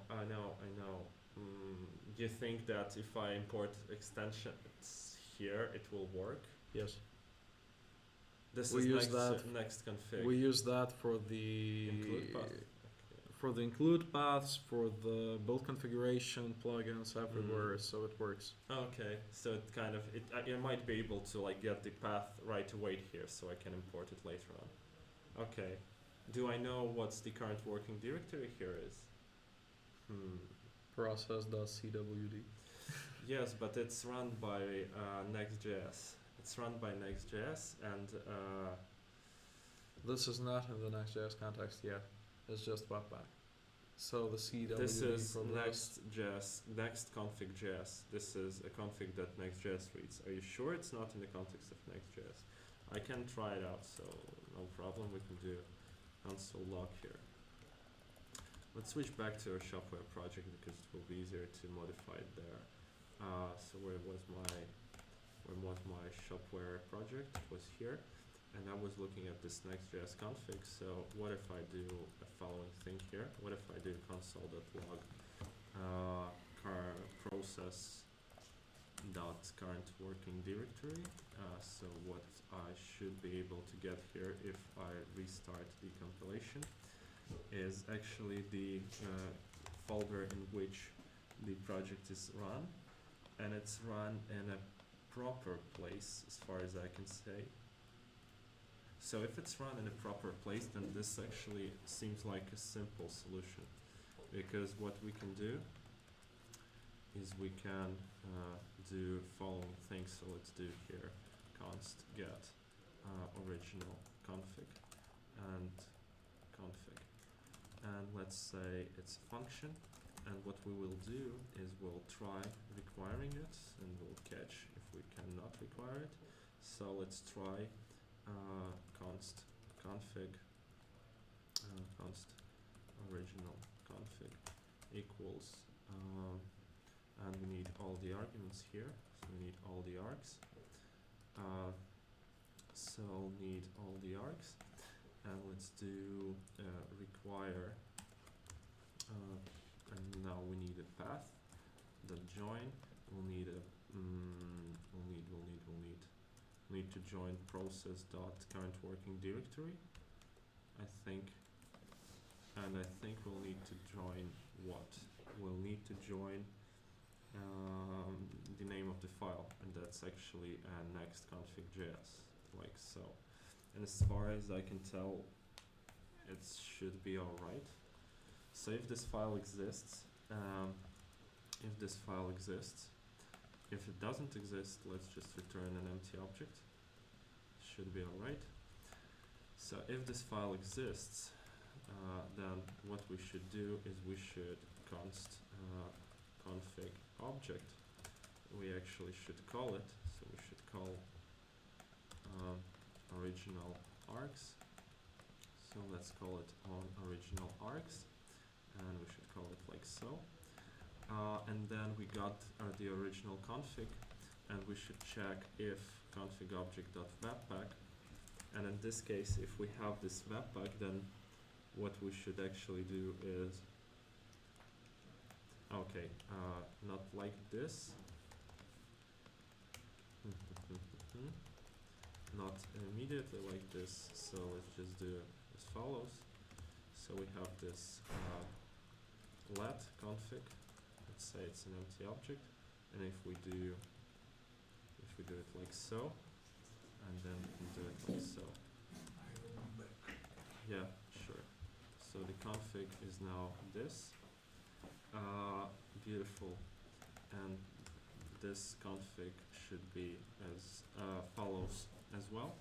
So let me close this guy for a second. Now we have called the original config. We have got this Next.js config. Let's put it for a test here. So if I put it into my blank theme here, I would expect it to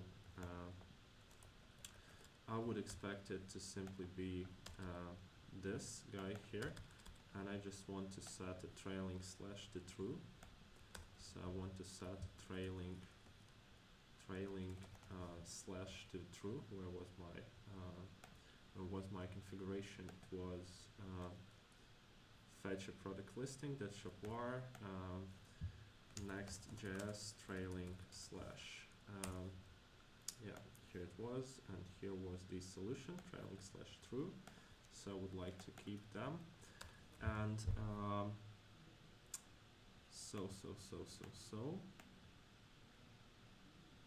okay, and now I got the config basically.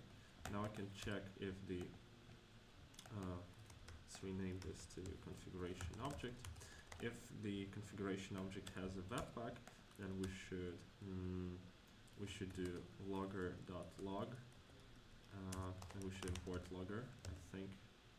So do we have a logger somewhere in Mosaic? Let me see. Somewhere in Mosaic. Do we have a logger? .log. Okay, have something. It's in Mosaic defutils. Fine. So let's import them. Let's do const logger equals require at tilework Mosaic defutils slash logger. Nice.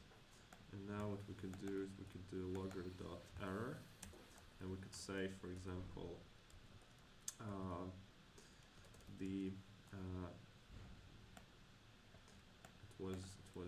I think I should better use these guys. Then we should go like logger.style.file. Next.js config contains unsupported. Contains not unsupported. Contains let's say a logger.style.miscellaneous field called contains field webpack, which is not supported by Mosaic. Please migrate its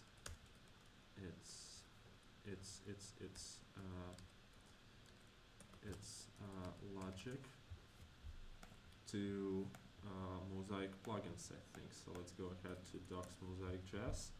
Here should be build configuration plugins. These guys. To Mosaic build configuration plugins. To Mosaic build configuration plugin. And here should be the logger.style.url or link. I think it was link. And we can pass that in. Beautiful. And we can do process.exit. And I think the right way to do is to exit with a single code. And if that's right, I think otherwise we're golden. And I think we can also remove this part here. Just return the config object, and let's say, for now that's it. Let's just say now get original. Let's now say get original config object, and let's pass in the arguments. Beautiful. And now if we call it, it should actually merge with this trailing slashes thing. So let's see if it does. No, it didn't. I have some issues. System limit of number of watches is reached. Watch. This doesn't look like adequate stuff. System limit of watchers is reached. Well, I haven't seen this before, but still, what's going on here? I should kill some processes most probably. It's like too much of things running. How to do it? So kill process on port. I think it's occupying 303, but I'm not sure. What's this? System limit number of file watchers reached? Interesting. Finalizing limit hitting system limit file watching. To fix this, your terminal try what it does. To reload or more. Okay, let's just do it. Fine. Let's just do it. Wants the password from me. Was it like so? Okay, now if we run it, it should work. And what I expect from it is to have a respect for trailing slashes. So it's indeed redirecting me to a trailing slash.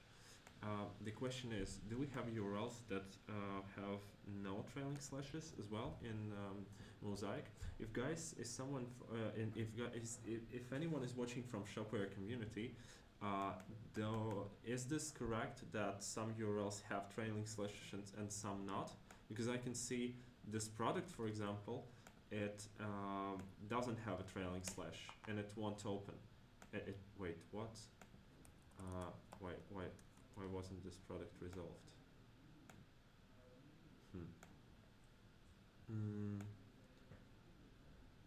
What's the problem with this product? So path info. I would expect it to resolve, and this is front-end detail page, so it's a product page. So what's up with my filtering logic? So if I paste this guy in, it should return me a product. Yes, it does. And why didn't it work here?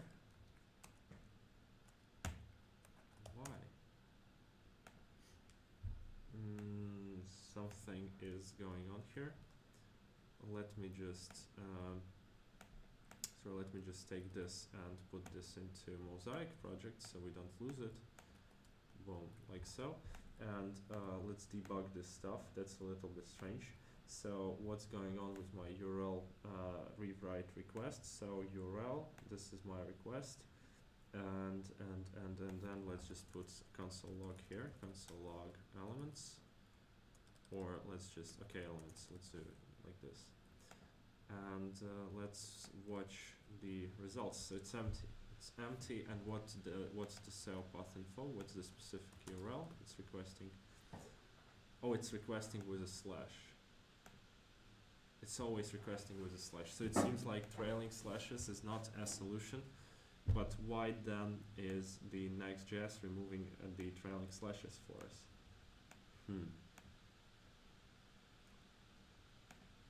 Why is Next.js removing a trailing slashes?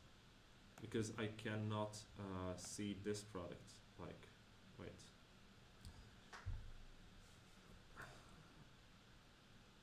I cannot view this.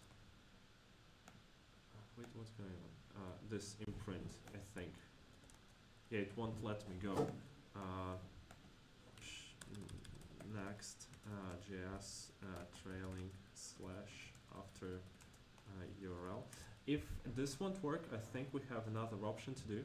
We can go ahead and try with slash on the end, and then try without a slash if we don't find one.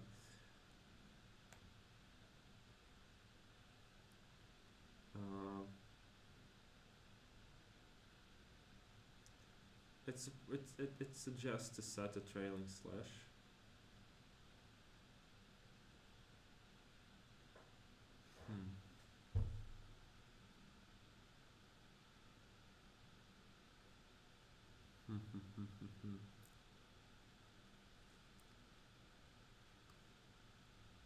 Can I disable trailing slash redirects?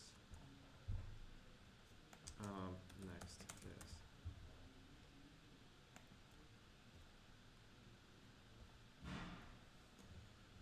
Built-in about the redirects will with trailing slashes to their counterpart without trailing slash. By default, for example, will redirect to about. You can configure this behavior to act an opposite way, where URLs without trailing slashes are redirected. Can I just disable the redirects? Maybe someone in the chat can help us.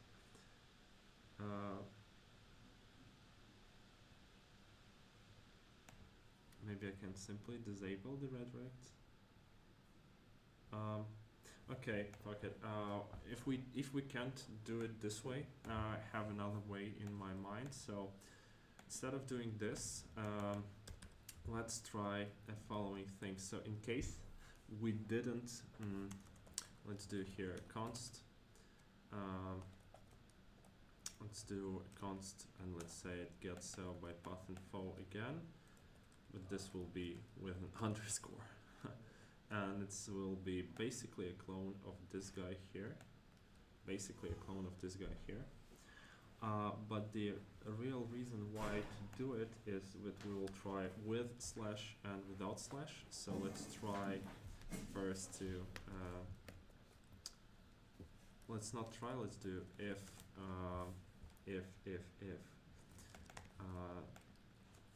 this getting by this, getting by cell path, what's going on? By cell path URL, path info without a slash in the end. Should we do it like this? Otherwise we'd add 2 slashes. So if we went with a slash, I won't kind of try to remove the slash, but I want only to try adding it. So let's do, maybe we should do it in a different place, because this request, it looks legit, so let's not mix logic of requests. And where is it requested? I think it was requested in here. Yeah. So the cell URL is the substring. So what we could try doing is we can try if our cell path info, let's try const get cell URL,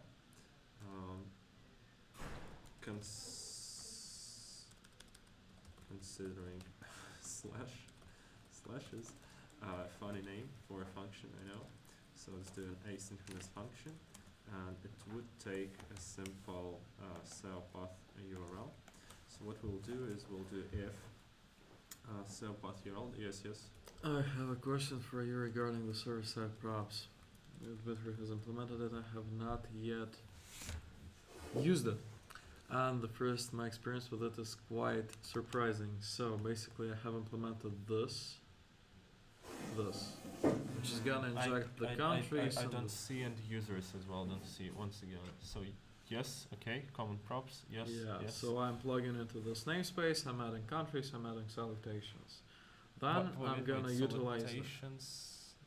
Let's keep salutations in the client and countries on a server, because countries can be cached. Salutations, as far as I understand, are user specific. No? No, it's like Mr., Mrs., Ah, really? I misunderstood you whole time. I thought the salutations are basically like real tokens that you kind of, and they call them salutations. Sorry. No. Okay. Basically, that's why I store them here both. Yes. And. Yeah, so it looks legit, right? So this adds countries, this adds salutations, it awaits, it blah blah blah. Yes. Then I am going to utilize them here. When I'm adding the page via the plugin, oh my god, it's not a page, it's args. So I'm doing this, and this is okay. Yeah, forget about it. I'm always forgetting about this too. Sorry guys. I was helping Egor's, just a small typo in his code. Cell path info, if it ends with a slash, what we should do is we should first request, we should just try requesting this guy. So maybe we should make it throw if it didn't follow anything. It would be like more useful, then we could try catch it.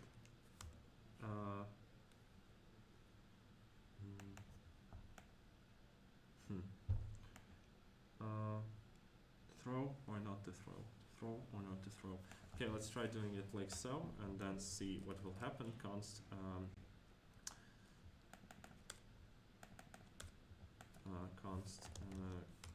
current URL equals this guy, and if we have no current URL, then what we can do is we could check if the SEO path info dot ends with trailing slash. If it ends with a slash, we could try requesting the same. We could try to simply return the same thing, but we can trim out the slash. So I think it was slice. Let's see how to do it. So if I consider this as my URL, I just want to remove the last element. I think it was splice -1. Sorry, not splice, but slice. No.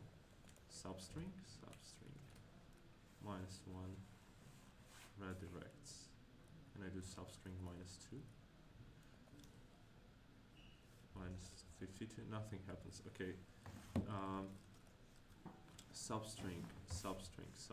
And what's the first argument for a substring? I think it was remove last char in string. How to remove last character from a string? Well, that should be simple enough. String, substring. Okay. String length minus char. Okay.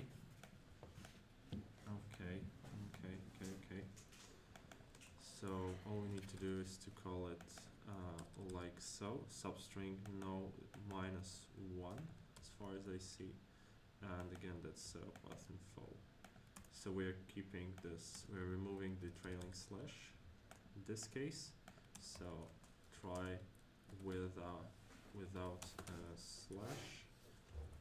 And otherwise we would just do return, and let's not do it like this, let's do it like so. If current URL, would like to early return it, we'll just return the current URL, and else what we'll do is we'll request, we'll check if it ends with slash, and otherwise we'll just fetch it and add a slash to it. So let's quickly do that and that. Okay, try with slash. Beautiful. So beautiful, and now we can get this guy here, get this guy here, and if we reload this page, it should now give us the proper type despite us not including the slash. Is this unsafe? I would say this is unsafe, but let it just be. So let's quickly commit this thing here, and let's remove this file for now, and let's just say fixed trailing slash issue. Okay, so what it means now for us is basically that we could go ahead and start implementing the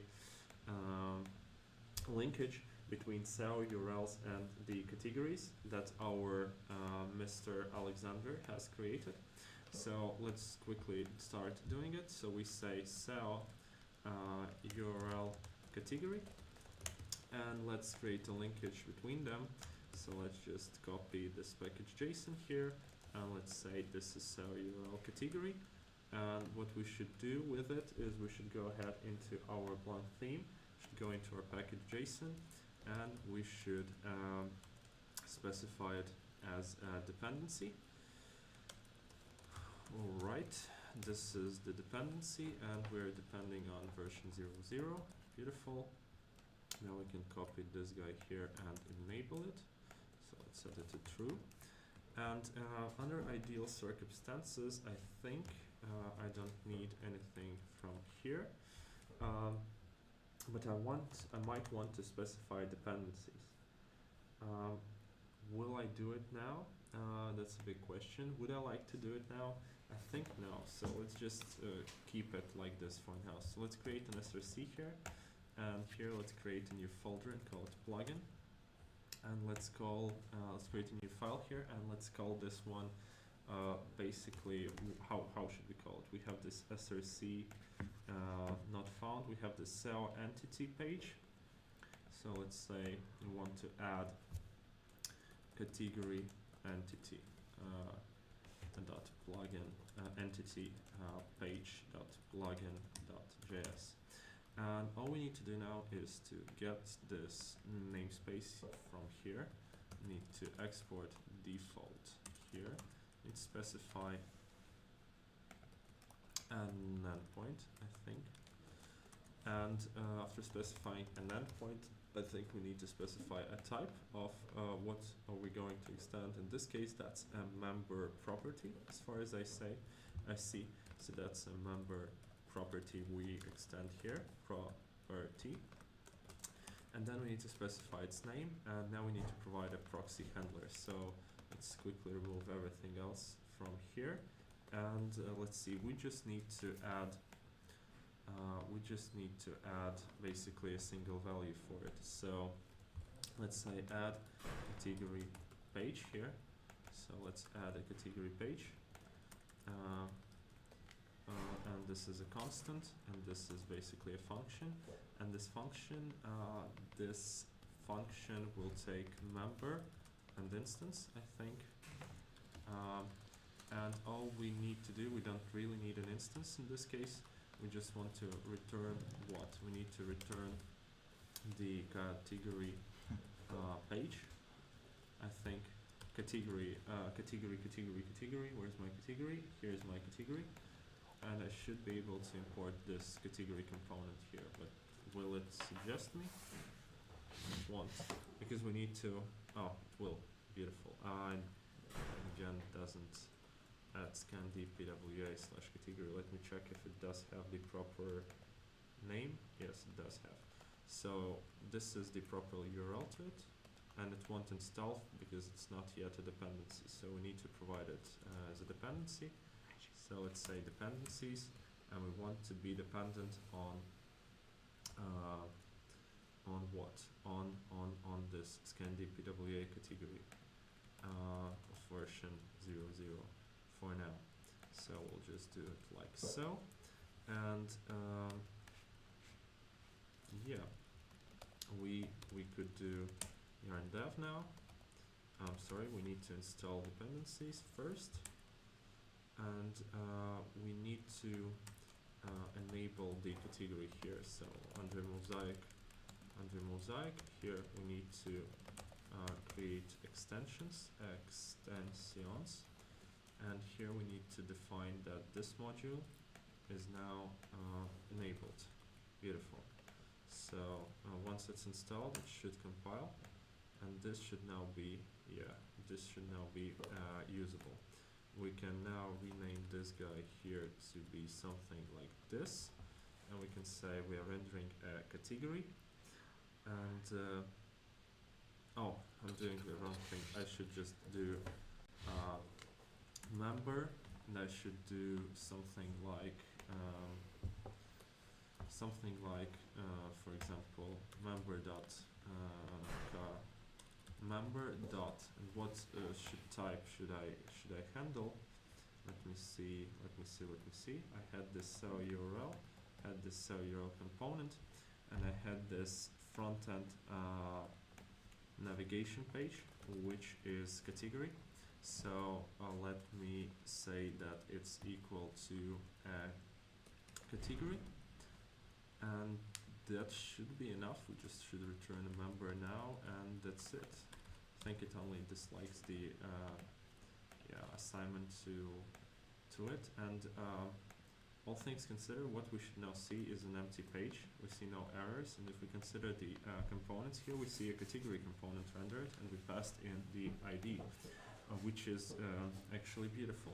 But the category does not expect us to pass an ID in it. As far as I remember, it expects us to pass a category specifically.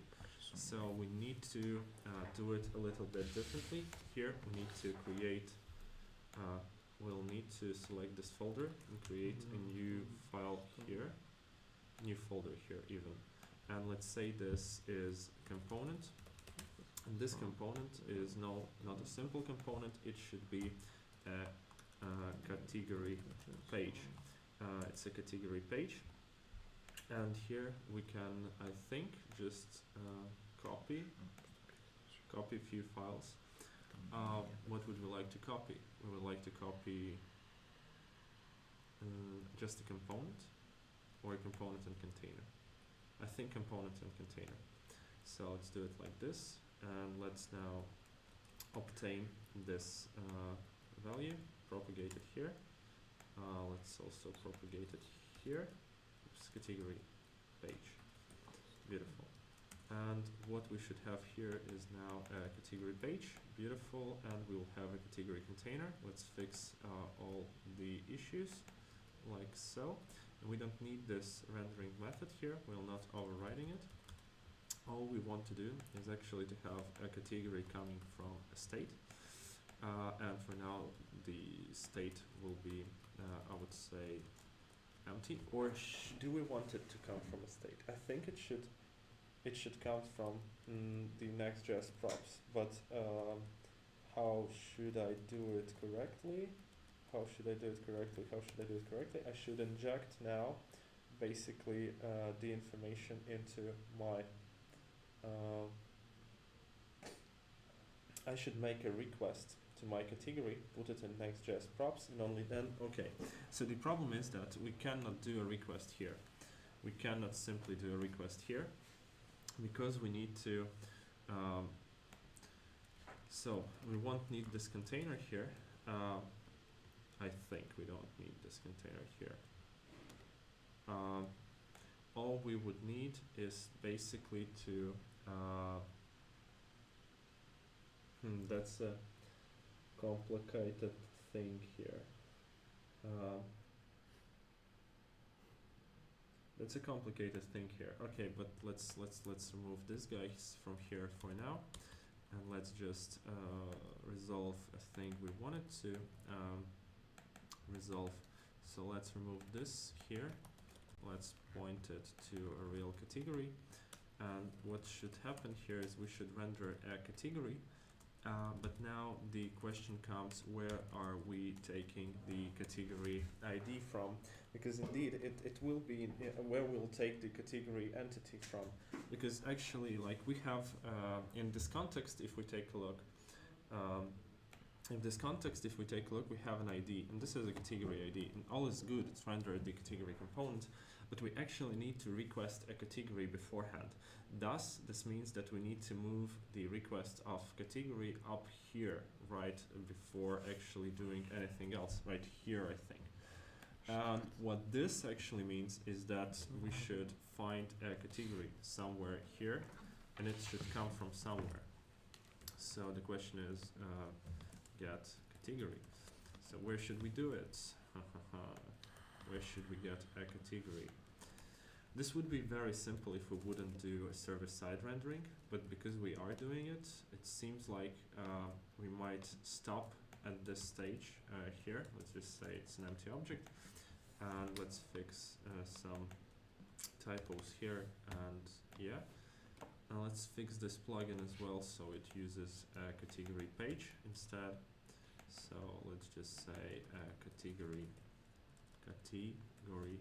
page component. Beautiful. Let's rename it to category page. Nice. And we don't need this reference here as well. So basically now let's think about, let's also add a good thing here, a category page.config.js, and let's say export const, and let's say this is the category entity type, and the type of this entity is actually this guy, the front-end navigation page. Beautiful. And we can put it here, I think, and we should be able to use it now here, and we just need to import it. Alright, so now we might do a request here. This would be very simple, but who are we? We're not seeking simple solutions. So again, let's go here, let's go to our SEO plugin, which implements this page. And what should actually happen here is we should actually go ahead and import the we should actually render here a Next.js props, because now we'll need to inject a category request here. So let's go ahead and do it. Let's do something next provider. Next provider, could you please find me a next provider? Okay, maybe it doesn't want to do it like so, but let's do next provider. Where was my next provider? Next.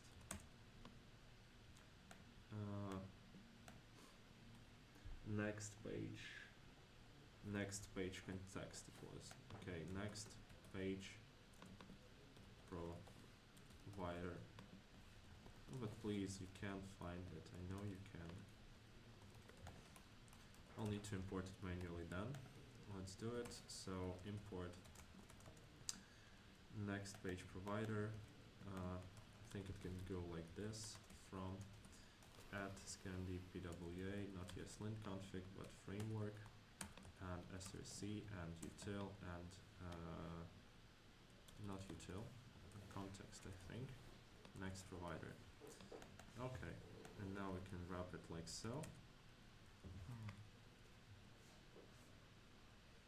And we should do basically like so. We should do props overall. Then we should do const this guy's here, and we can simply do it like this. This is now our new props, and if we are not found, we are entering not found page. If we are found, we are entering something different. We are rendering something different.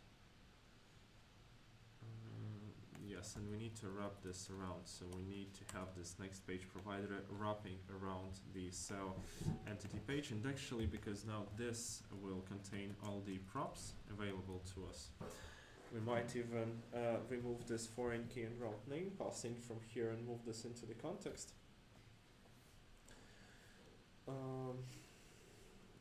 Should we do it? Should we do it though? It's a good question. Because it seems like this will be overwhelmed with multiple additional props that we would need to pass into this next page provider. For now, I'm satisfied with how this looks. It's okay. But now time comes to this guy here. So we need this page.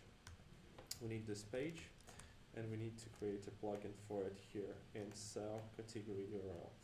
This now, this time this will be category entity request. Category entity, yeah, I think it will be request.plugin.js. Sorry, .js. And oh my god, can I name it correctly? Should be. Should be able to rename it correctly. Good. So now I'm doing new export default, and I'm plugging into this guy right now. And what I'm doing here is I think I should use something here. I think I should say it's a function, and I should add category to request, category entity, simply like that. And this will be, this is not how I wanted to do. This is not how I wanted this is not how I want to do it. Because I'm actually looking to add data to this thing here. Yes, I'm looking to add data to this thing here. So I want to add it here. And this is add category props, add category entity props. Okay, add category entity props is here. Here we have callback, I think. Here we have args. Oh, the opposite way. So we have args first, we have callback then we have an instance. In this case, we don't care about the instance. And what should we do here is actually we should go ahead and take the original result of that function. Oh my god, it would be this will be a little bit complicated. Still, bear with me. So we have to call this original function. We have to check if it has a SEO URL, and we have to take specific fields from it. So basically, we'll need to do, we'll need to say original result, say like this, or maybe just const. No, let's do const original result, original props, the better way, and then we should call the callback, passing in all the arguments that should return us the original props. Now, if the if we don't have original props that SEO URL, if we don't have it, or if we don't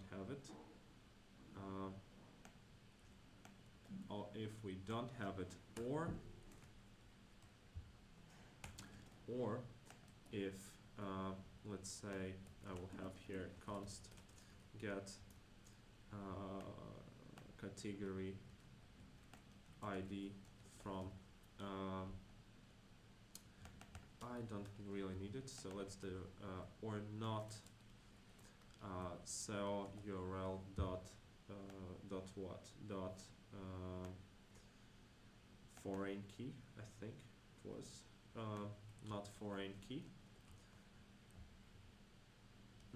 Let's do it like this, or it's not that, or the SEO URL not foreign key, but it's not real case because the only thing I care about is route name. If route name is not equal to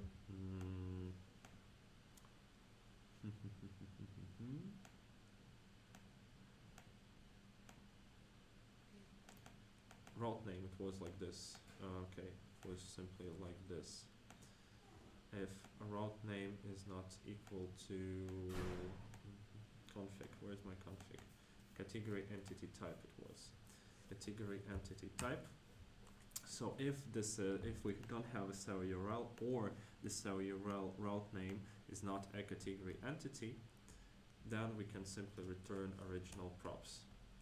Otherwise, what we want to do is we want to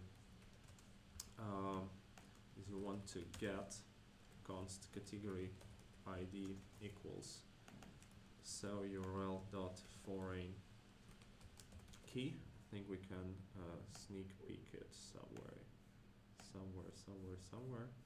Where can I get foreign key? I can get it here.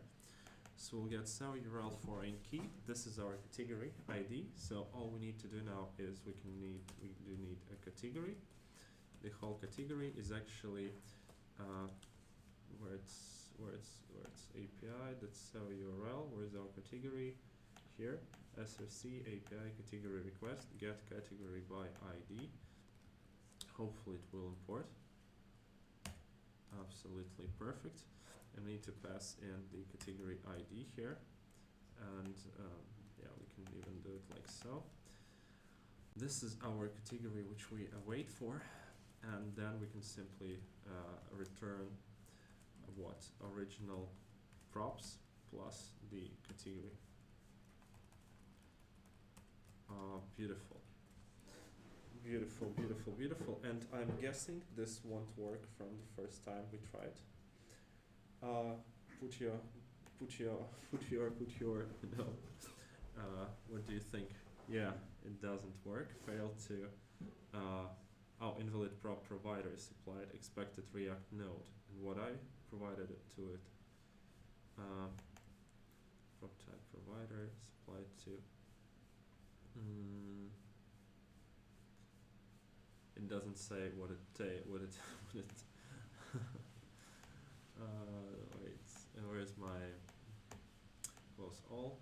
I'm looking for entity page plugin. I'm actually looking at SEO URL. Yeah, this guy here, and this guy here has next page provider, which takes props, and next page provider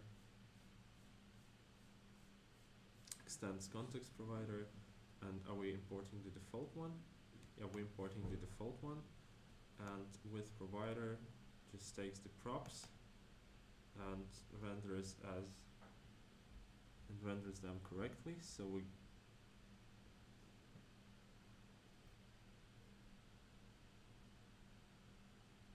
so we called this function. This means we should get this, and we should get provider binded here. So what's the type of provider? That's a good question. If we do any is required, will it still break? Any is a very bad approach. Don't do it. I'm just not sure what type is the context. And if we now check the if we now check the next page provider, it should now have some props, and ideally it should have a category ID as well. However, it does not have it here, which is sad. But we can check if the front-end navigation page is correct. So we can see that indeed front-end navigation page is a category type. So we should have been requested a category. But most probably it's just lost somewhere in a sequence. So let's just take a look if it ever gets called, console.log 1 to 3, and I think it won't be called. And if it won't be called, then we'll need to change the order of its registration. So I think it was implementation, where comes this. Then we get a position where it comes to, for example, to -1. And let's take a look now. Value, next page provider, still only serve URL, and still no, still nothing here. Let's do something like ridiculously large. Okay, this works now. So we got it working. And now if we, let's try something adequate, like 1,000. Not working. 10,000. Maybe 1,000 was working. It's just not reloading here. Okay, never mind. So let's keep 1,000 and let's see. We now have value. It has still only the cell URL. Send 10,000. What was it? I want it to get called, and I want this next page provider to have a category inside of it. Again, what's going on? Console log 1 to 3. Is it ever coming here? Let's see, 3 to 1, 3 to 1. No, it's not coming. Okay, why? Original props. Is it the callback? Oh shit. Okay, I know why. This is because original props should be props, and this is only original props.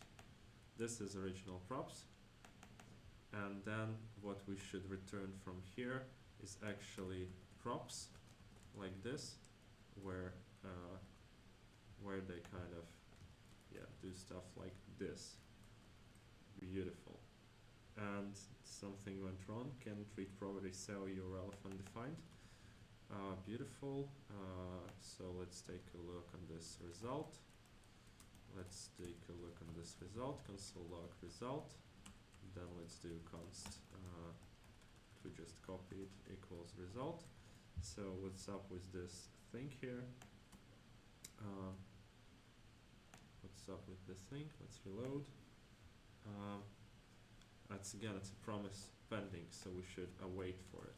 Okay, that makes sense. And now it worked. Okay, always forgetting awaits. Sometimes it's annoying. Okay, so we get this original props, and we should now render the category, which is beautiful. Not render the category, we should now have the category in our Next.js props, and we do, which is perfect. And once we have this category in next props, all we need to do is simply, and actually here, the cell entity page, I think we should just forget about this entity key, because it makes no real sense, because we already have this ID in, so we'll just render this thing here. And then this also means we don't really need to pass this foreign key anywhere. We just get this route name, and We can even skip passing this guy in because we can just use next page provider. Let's just do it for the sake of consistency. So once we're using this next page provider, let's keep this here.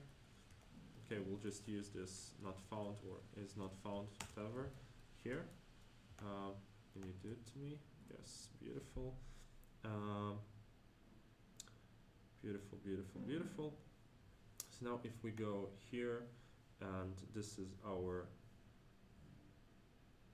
oh, we right away used it as a component. Am I lazy enough to, okay, I will be lazy enough, sorry. Let's keep this still here because I'm lazy enough to redo it, but it's fine. What we can do instead is now we can go ahead here, and now we have the category here actually, and this category here is actually coming from a very interesting place. So let's define a static context type. In this case, we're interested in not this, but next page context, hopefully correctly imported. And now we can say here that our category is actually nothing more than props category from this dot context, and it should be golden. So now we should get the category actually displaying a category. Beautiful. And this is awesome. So we kind of rendered our first page, our category page. And now we have this CMS thingy here. And also we have this landing stuff. So maybe next thing we should tackle on is the CMS page, because basically the category has like not so much information in it. It's almost never rendered. Always the CMS page is handling. So maybe it's time for the most interesting part, the CMS sections. And the CMS section, let me just comment what I've done. So added category, so URLs, plus what I've also done is fixed so URLs. Okay, that's beautiful. That's beautiful. Let's push it to master. Fuck, I'm always forgetting that we're working on a single branch, so I'm not alone here. So let's push. Hopefully nothing will break. Let's see what Alexander added. He most probably added some cool stuff here. Oh yes, he did. Wow, that's booming. Well, will be very very useful to work with that. So we have this thing. Now we need to manage this CMS information. So what to do with this CMS information? We have sections, and we have this background media modes and stuff. And I think this is the good place to maybe take a look at. Actually, no CSS classes, no, okay, backgrounds I see here, margin bottoms, margin lefts.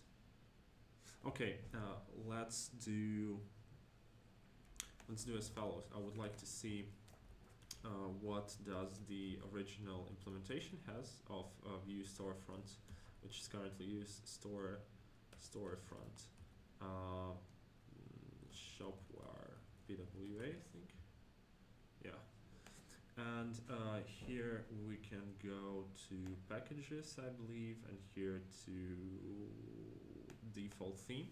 And from here we can go to CMS, and here should be settings. No, here, CMS map. This is mapping to types. Okay, maybe we should just don't care and go ahead and implement this on our own. I'm not sure. But I just want to get which parameters of these are transformed. I think this might be located not here but here. Theme-based dist CMS generic CMS map JSON, not here. Generic block. And here's, yes, CMS styles, which is coming from content. What is this? Get CMS layout configuration. I want to see this. It's Shopware PWA helpers. We might use this as a package if it's good enough. Insert C. What was it? Helpers.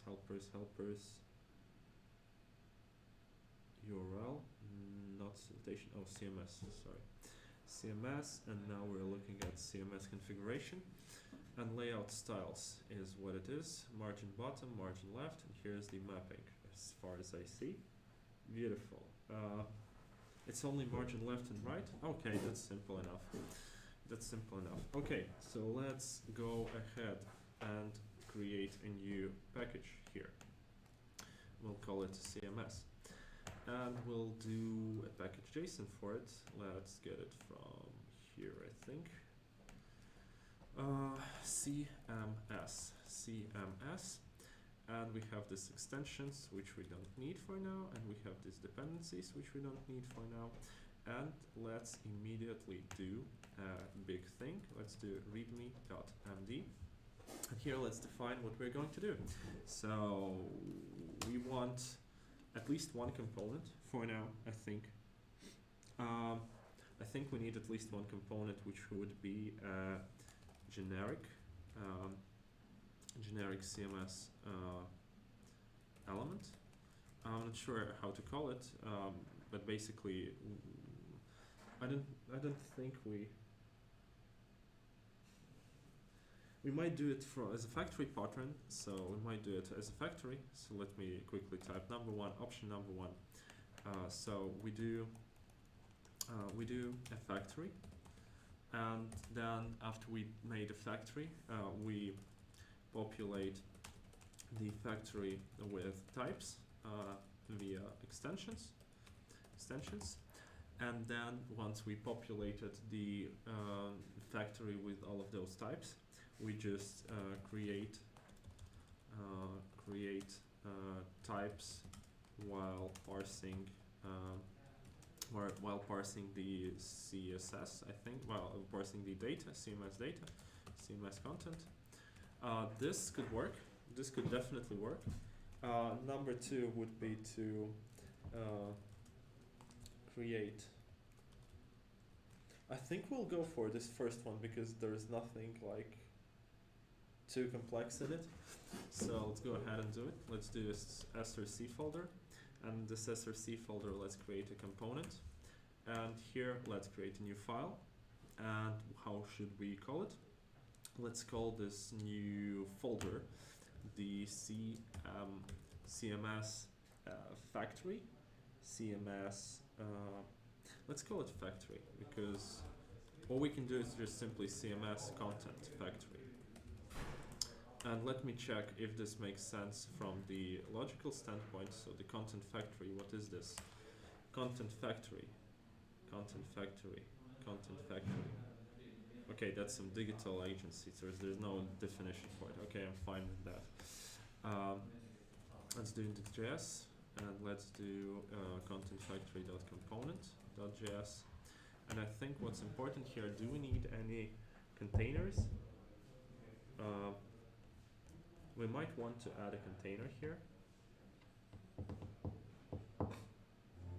We might want to add a container.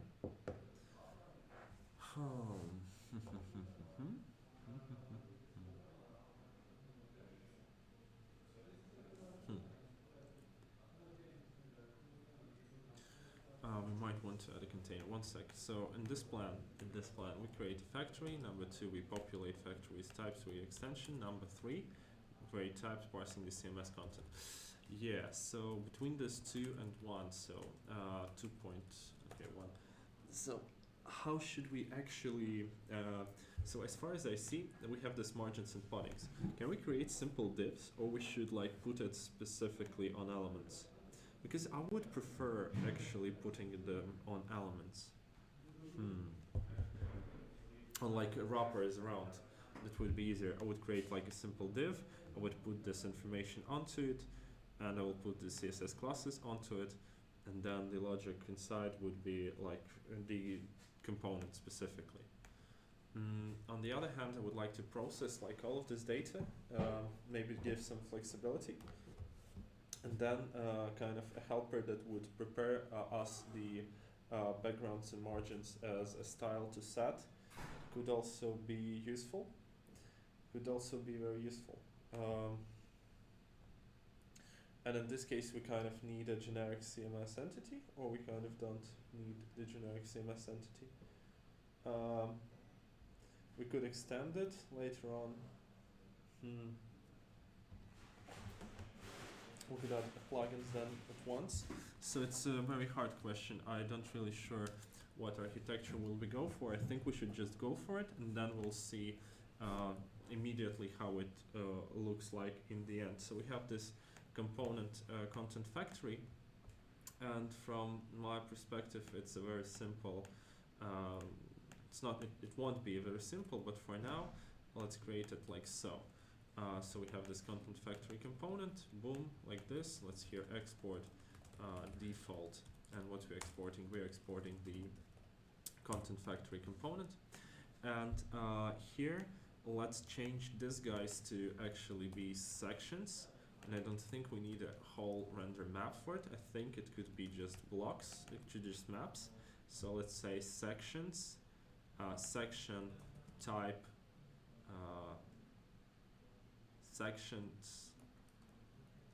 section type map, section component map. Okay, then we have this block type map, and then we get this element type map. Looks alright. So we have these three maps. I think we can do like render. We can keep the render content for now, or let's see again our data and how it looks like. So here is our data. Let's make it bigger, and it has some what? It has some API aliases. That's not interesting. It has some type. It always has type. So I think what we should do is we should do something like rendering here. So render content, and let's assume we'll get blocks, not blocks but sections from props. Say this props sections, so we retrieve sections from our props, and then we'll do static prop types equals. I have integrated your category, man. Take a look. So this is a category URL, and if I reload it, then I get my category component with category information right in it. Nice. And this is actually requested on the server. So if you do product, we can do the same for a product. Yeah, we can do the same for a product. So static prop types, sections. And ideally, I would like to... Alexander, is there a way for me to like say this is a specific type of something? Because I would really love to see this. How can I do it? So I have an example. In category? I have an example in category. Okay, which file should I open? Category component? No, it's removed. Yeah, because I removed my draft. Anyway, I can do it like this. Arguments, was it? Yeah. Augments. It's called augments. Augments? Yes. Wow. So we can write it like augments. So Alexander is proposing approach like this. I'm doing such thing, and I'm doing at augments. Yes. Wow. Okay. Curly brackets. Okay. Pure component and just pass. Component? Pure component. Yes. And just in generic pass a type that you want be as props. Like this, you mean? Yes. Object and sections. And you can write type here. Or import it from the DTS file. I would like to import it, I think, because it's kind of, it will be huge. I have it actually defined in page type that that.ts. Where? Page. Thumbnail. It's in CMS section. It's in category currently. Types. So how can I import it here? Just we write import. Yes, the pop. At Scandi PWA. It doesn't like work like this. You need to write it like dot slash like go up by directory, or you can just copy it in a separate file. Okay, can we do the following? I don't think we should keep all of this category type here. I think we can. Page file. Can I just get all of this page file to Yeah. me? This is purely what? This is page. If you go down there. Yes, this is PWA page result that I got. So it resolves in CMS page resolves in CMS section. I just copied it. Okay, you just copied it. Okay, so but this is actually what does. Yes, you can see there's API alias and it write the type name. So Wait, where's the category? You said you have the category here. Like you said, there is a category type. category here. in the separate file. Yes, but in response there is no category here. Yeah. But why then is it on your type? It's PWA page result that I got from view store front end. Okay. You can just import this. Can you make sure that this thing actually matches what you have? And Yes. also, so this is all beautiful, I think. This is all beautiful. You have this CMS page stuff. But can you,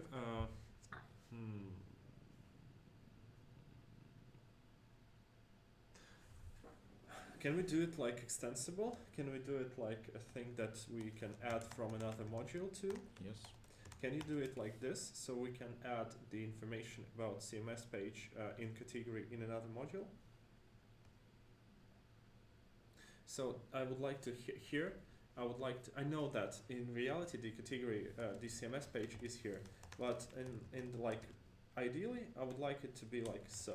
No, I mean more information, yeah, but like minimalistic, like the one which is specific to this category. I think we can leave everything here almost except like display, like display nested products. You can do it stuff. probably like through enums. If you open page type, yeah, there is a scroll above a bit. There's a slot, yeah, and the slots are different for image, for text. They have a different data type, and we can just say that CMS slot have both type slot and image, and you can decide it in the inside the code. Something like this.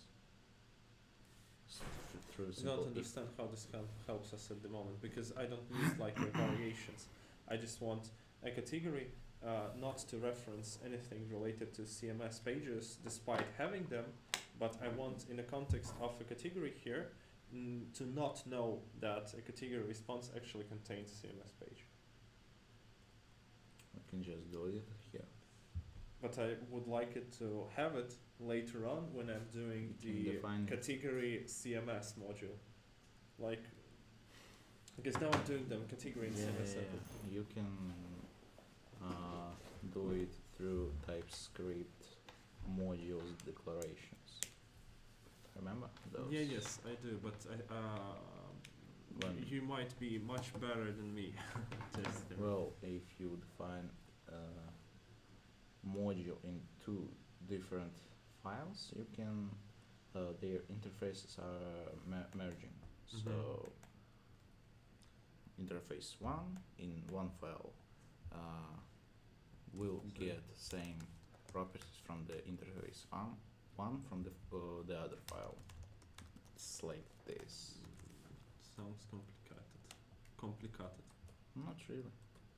No, if you can show me an example in your category, I would be very happy to. Or we can just add them later. And for now, just work on it as it is.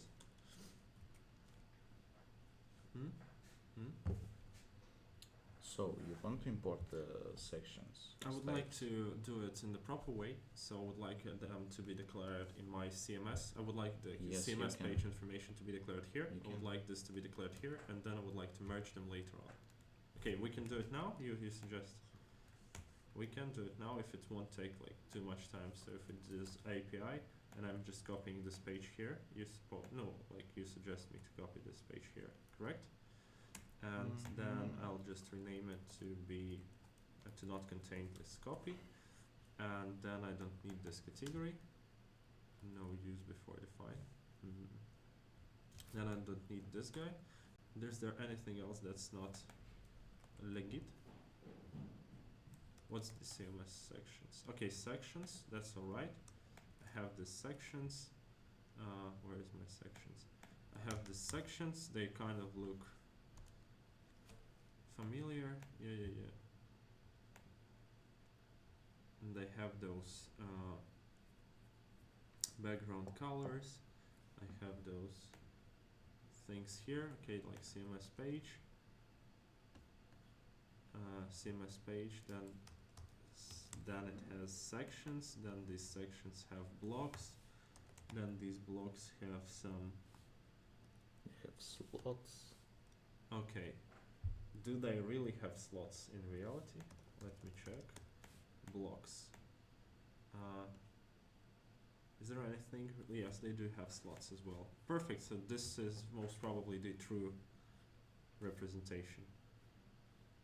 Beautiful, beautiful. Okay, so now I can keep this one here and I can just rename it to CMS type, correct? Yes.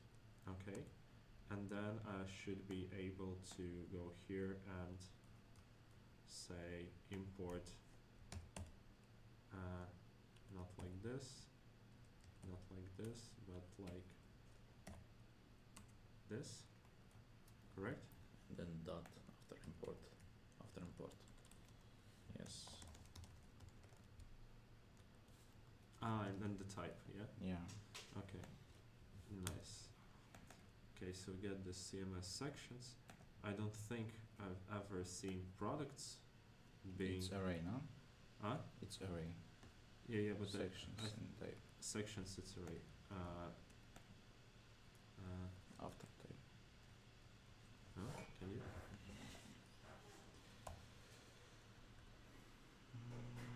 I just curly brackets here. Okay, I got you here. And probably not this one. So, yes. Oh, why not? Why not needs? Okay, beautiful. Okay, and then I would like this basically to be removed from a category definitions. Yeah. And also, as far as I see, there is no actually products here. As far as I see, there is no products here. But let me check. Maybe I'm wrong. Yeah, there is actually no products. And the names, translations, I think there's different. There's no like translations. There is translated. Translations. Okay, sorry. I'm not sure about products. What's record? Okay, I It's got just an object. Key value. Okay, translated products. Not sure if this is actually true, but okay. Okay.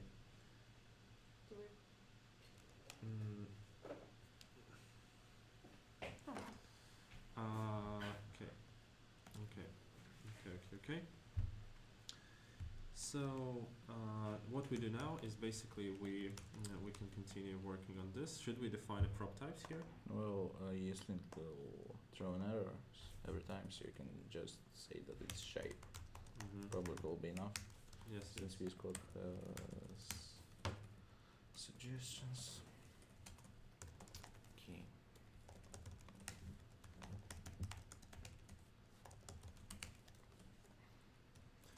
And sections is an array. I think it's not. It's not this thing. Yes, sections is an array of shapes. Prop types. Prop types dot array of prop types shape is required. What's up? Yes.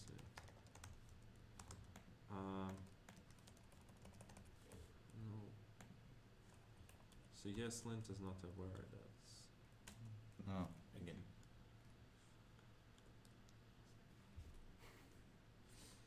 beautiful. Okay, much better. So with the sections, what we should do, I would use for loops here, I think. Is this a good idea to use for loops here? Hey there, Dominic94ST. It's been a pleasure to meet you again. Yeah. So we're working on a category page, on like a CMS page, and we did a category once. So you can see now we are going here. We got the category component rendered in the category page, and it's all like in context. So basically, we have this category. It's not in context again. Sorry.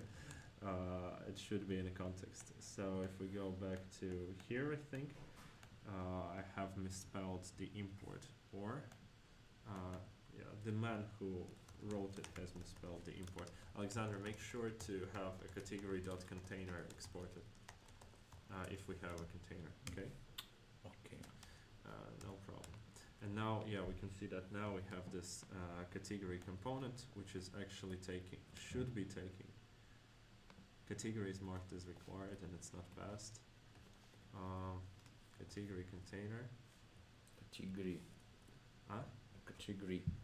The category. Yeah. Well, is More it my fault? typos. Yeah, more typos.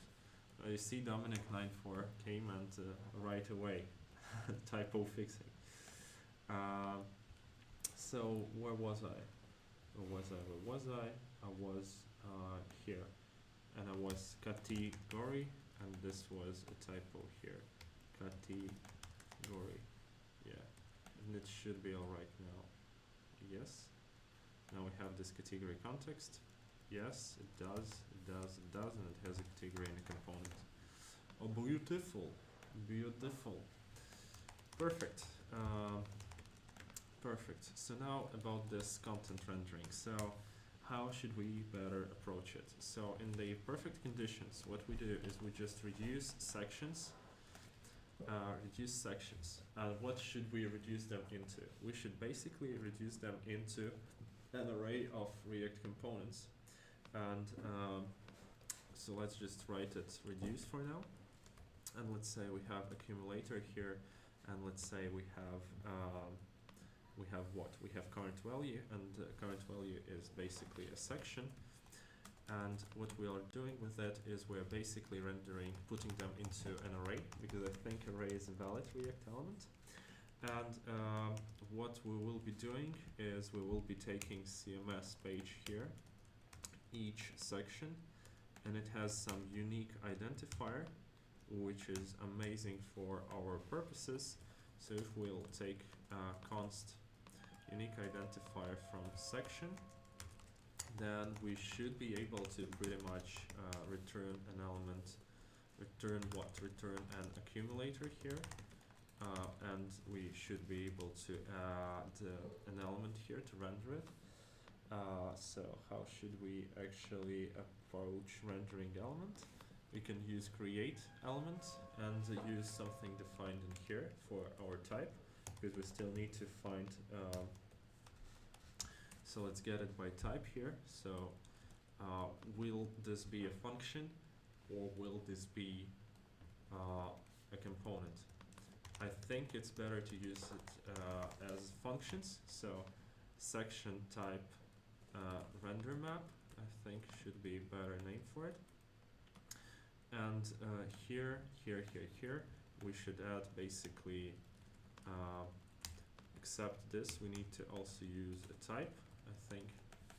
And this blocked, and this not blocked, this section, type render map, need to pass in type. And then, I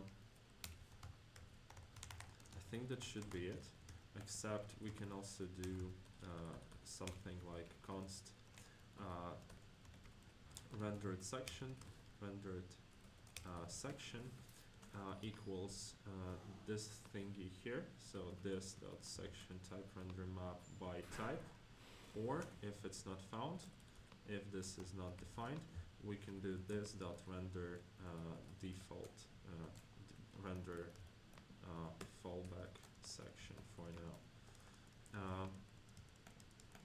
render fallback section it is, and what it should take in,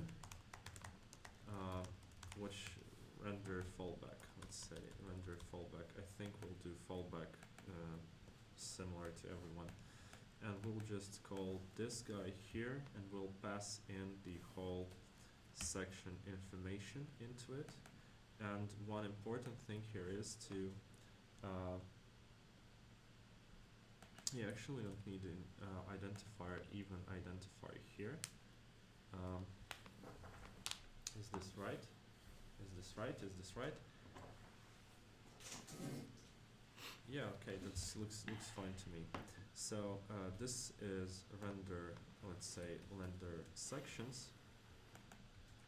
This is render sections. So we just rendered sections, but what about, we just reduced them into an array of elements.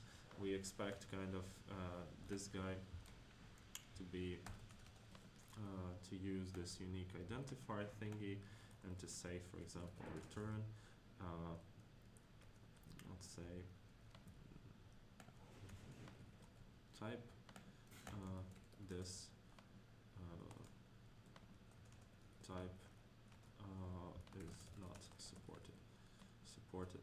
Let's quickly, how might we take a look on how it looks like right away?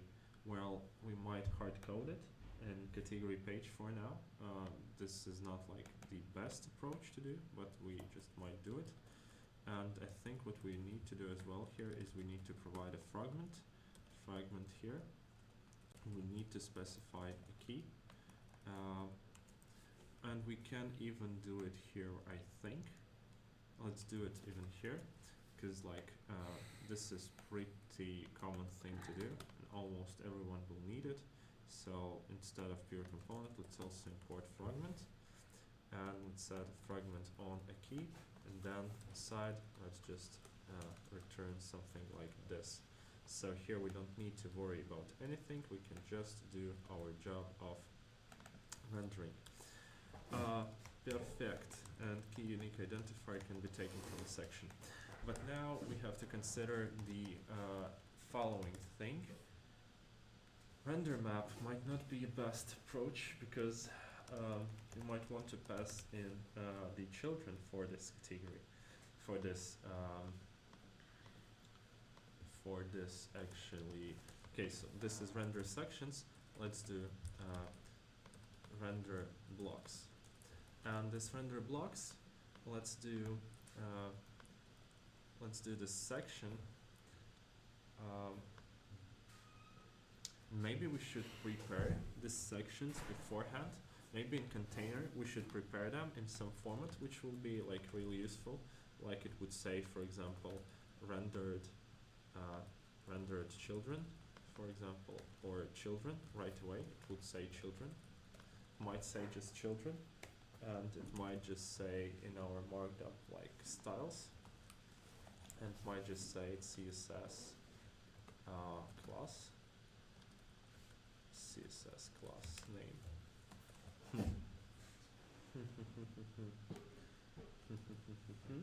Let's take a look at our response again here.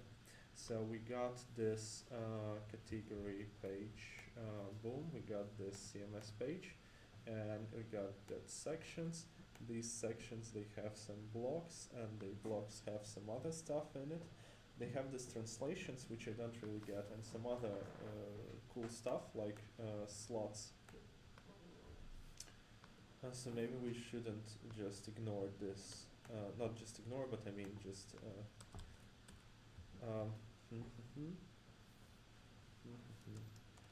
okay, let's then do it like this. This will be our children. So we'll pass in children here. I'll do const children equals, and we are expecting here to have what? To have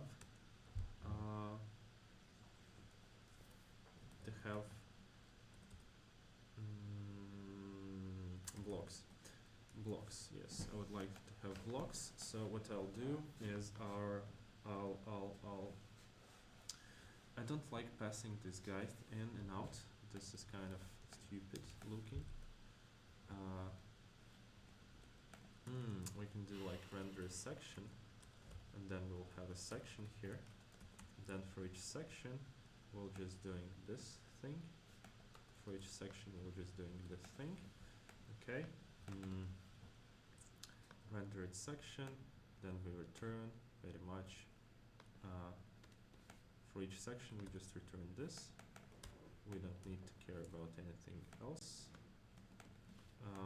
Yes. Okay. This can be for now omitted. Let's say children is for now like this. But basically, it's not like this. It's this dot render blocks dot blocks. Okay. Or even this could be. Yeah, we could have like render blocks, render sections. Okay. And what this should do is that should basically do following thing. It should do a reduction to an array, and each call should call basically this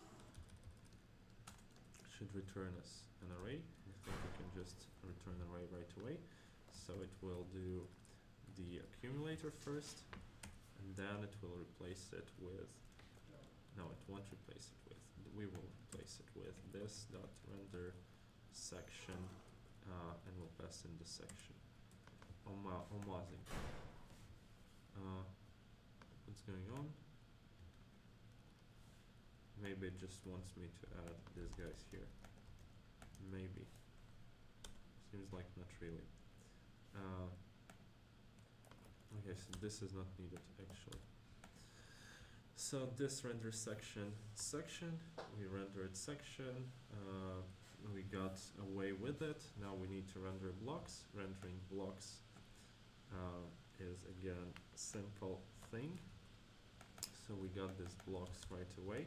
So we can just do render block, and then for each block we could just do something here. What we can do with these blocks we can do again just the same thing as usual. But this seems like a stupid approach in terms of like you pass in values. It's not beautiful. It's not factory at the end of the day. So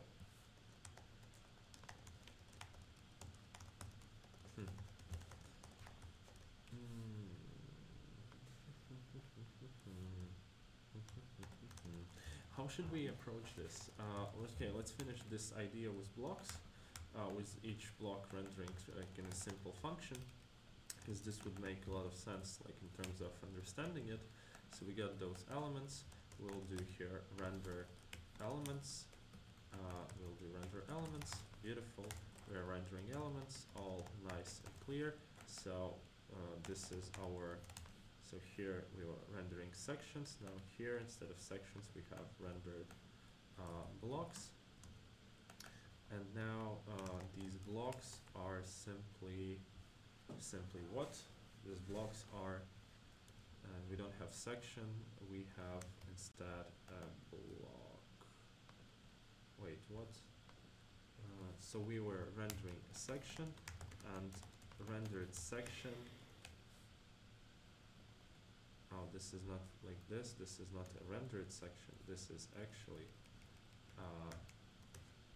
section renderer. Okay. So now it looks alright. Section renderer, and in this case, it's also a block renderer. I think a renderer. Yeah.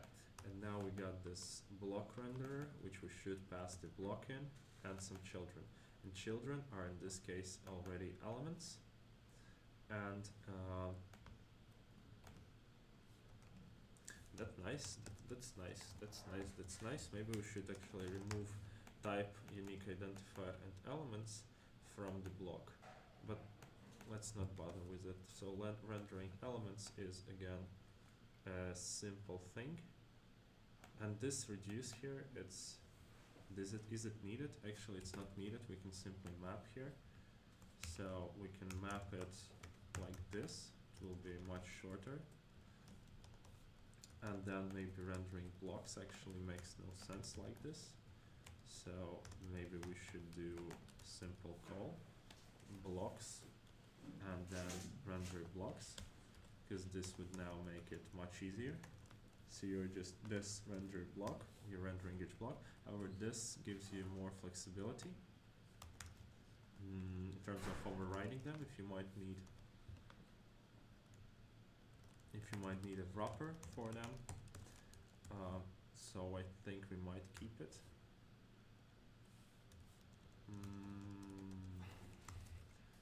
Let's not keep it, because I dislike the amount of functions which we have produced here. So we are mapping the blocks. Here, instead of doing elements, we will just map all the elements. So let's do elements.map. We'll do this.render elements. And instead of rendering elements, we will actually do render element. And this guy here is, again, the simplest guy. It won't have children as far as I remember, so it will just have element, and it won't have a children, so it won't have a children, so it has just an element, and we just take an element, and this is an element renderer, section type, and here we need to change this guys as well. So we'll taking section type, we'll taking block type, and we're taking something else here. Can we somehow reduce this to something like even simpler? We kind of could, because I don't like this repetition, 3 times repeated. This is not solid in my personal opinion. Not like solid, but not like great enough. So what we see here is that in the end, we could basically say we here have an empty array. So like, okay, now we always have children, block, some children, some entity, and some renderer. So potentially we could say render what? We should render something abstract. So this is block, section, element. How this is called together? Block, section, element, BSC. Okay, it could be. Let's do it. Render entity, or the content entity. Let's do render content entity, and this entity NTT. Let's say that for each entity we expect to have type and unique identifier, which sounds great. And let's also say that for each entity we expect to have we would expect to have potentially a type renderer. So let's do a map here. So entity type map. Let's do a type map here. Type map. Let's see if it will look better or worse later on. But let's say we have sections. We'll have sections. And what do sections do? Sections should actually renderer equals renderer map. Render map equals actually this dot section render map. Okay, what else do we need? We might need we actually have a key already, so we might just do sections equals this. But we might also need a children getter function, because we need to understand what's getting. So we have this render map. Let's get children getter, and this actually for sections that will be let's say this is section, and let's say the getter will just say you're the section dot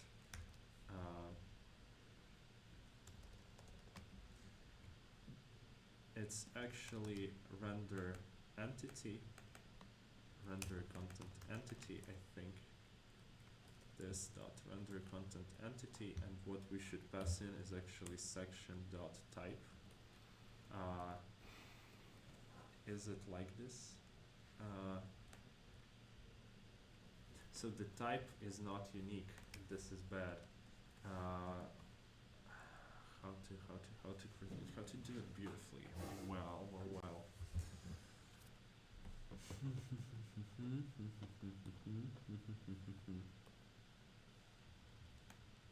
Okay, let's not bother too much, because this is just complication, which makes us a little bit, which makes things much more complex, while doesn't solve any issues, which we actually have.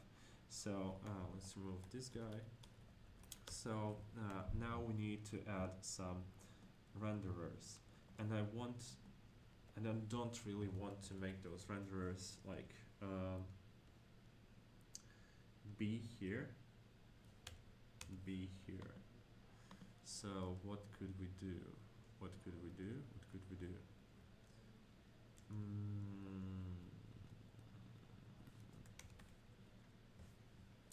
do here with this? So render element, render block, render section, and I always assume this is actually a function.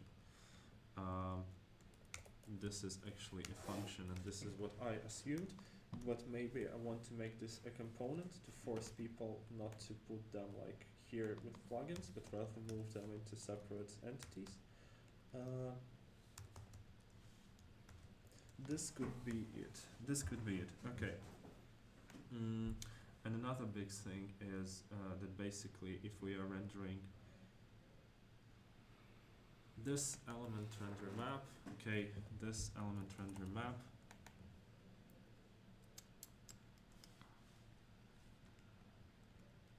this is not footer, we're just rendering sections, sorry. There is a thought process going on currently. What should we do? I think we'll do render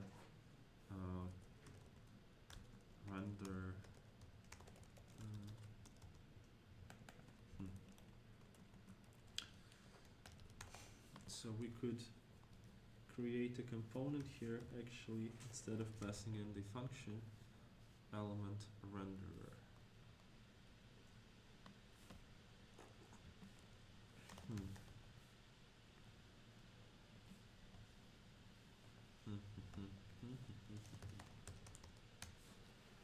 Okay, no, I will keep it like this, whatever.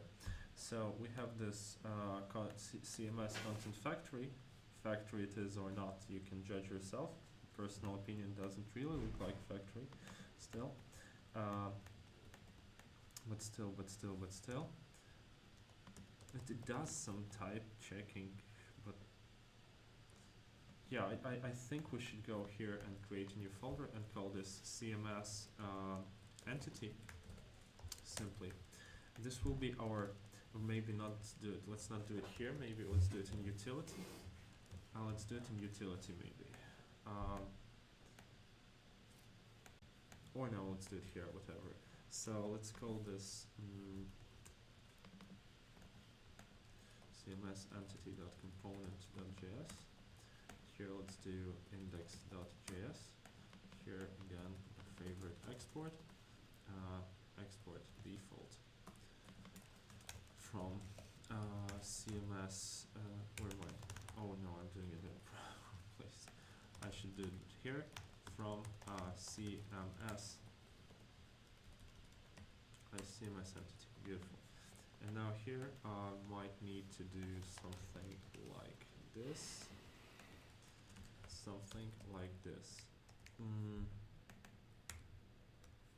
Pure component here, okay. Pure component here, we can take it from here. The big question here is, do I want to prepare styles beforehand? And I do believe I should prepare styles beforehand, and it's not kind of complex task. So, but where should I do it? I think in utility. So I can do a util here, and I could do CMS style.js. I think I can get const get CMS styles from entity, and this should be entity. And what we're doing here is we're basically, I think we're mapping, but let's take a look at the original thingy. So this is what they're doing. Don't.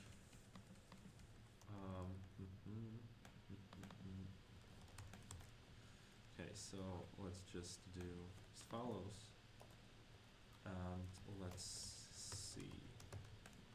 So we do this background media or null. Here we'll do just simple entity instead of this content. So let's do content. We'll do entity. Boom. So here it goes. That's pretty simple. It's pretty much left unchanged. We just took the styles out of it. We can do get CMS styles. Let's just do get styles from CMS entity.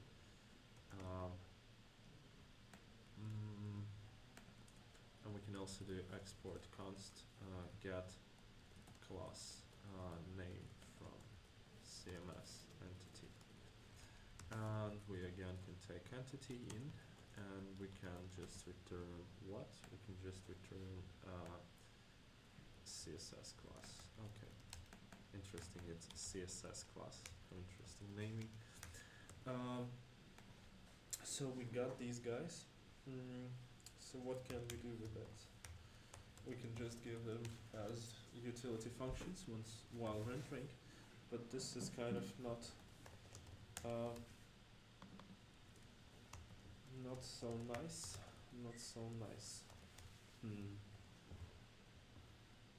Can we set them somehow later on after rendering so we won't need it? Can we set them after rendering? Most probably not, but we can automatically call them and pass them into our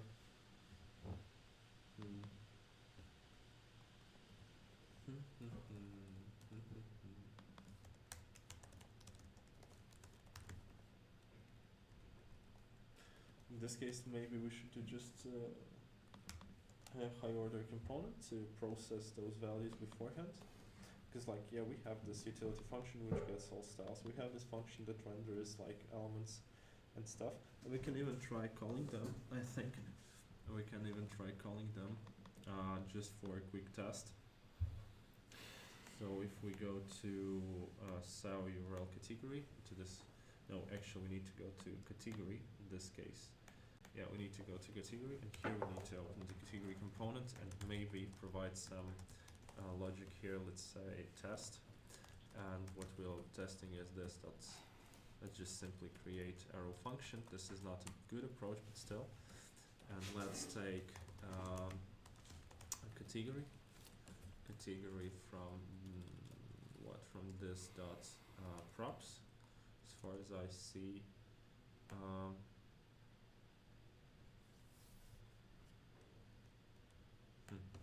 Okay, and let's return what? Let's return actually the CMS entity component, not CMS entity component, but rather where's my CMS module? CMS content factory.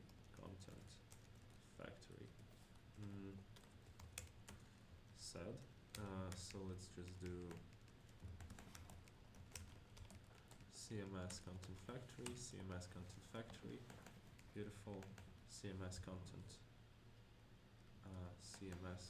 factory, and let's take this component away, and let's, for example, say that what I expected here, sections, I think. So let's say sections is something here. What is sections is actually category dot CMS block, I think it was. Category dot where was it? Category CMS page sections. Yes. Categories, CMS page sections. Okay, let's take a look what will happen. And this is content factory. And boom, failed to compile. Yeah, beautiful. What's going on? CMS content factory component.js, no such file or directory.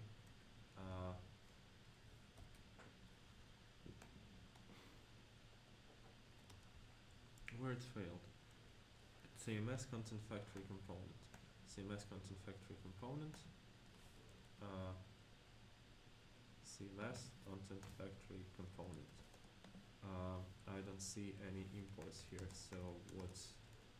okay, static. Oh, loaders. There is no loaders. Yes, absolutely correct, because we haven't yet enabled... we need to go ahead into our blank theme, and in our blank theme we need to enable this extension. So that's true, and that's also set to proper version. And now if we start it, wait a second, I need to install it first, symlink it first, and now we should start doing it. And actually guys, I need to run. So I think someone from you should replace myself. Alexander, would you be able to? No. Maybe Yegors would be able to showcase what they did. I will I'm be back too in boring. like 2 hours. What are you? I'm too boring. But you should try to work yourself through it. I have like 10 minutes more and then I would need to run. You see, you're saying you're boring, but now you have such funny call sounds. No boring person would do it. This render block is, this render block doesn't work because basically it would be good to bind them, or at least do it like so. Yeah, like this, and like this, and even I think ideally like this. And this reduction is not also needed because we can do just sections.map this dot render sections. Okay. And yes, now we have this props and render sections, which is undefined. Why? Oh, because I think render section should be here. And then map is not defined. Well, why? Because block doesn't have any element. Well, how it's called properly. How is the block properly called? Just console log block. Here, block. Let's see what it says. Not here, see. We should see it here. Actually. And the block actually has some wait, that's an element. Render block is called in the wrong place. Sections is rendering blocks. Yes. And where was my console log? Here, the block. Yeah, and the block doesn't have any elements. That's an expected case. Let me see. PWA CMS.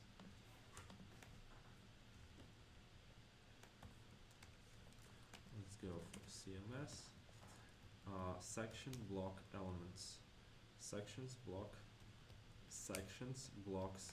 Then slots. There is nothing like.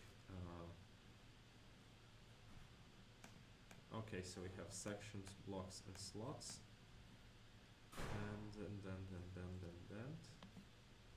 and we also have elements. Wait, elements are primitives.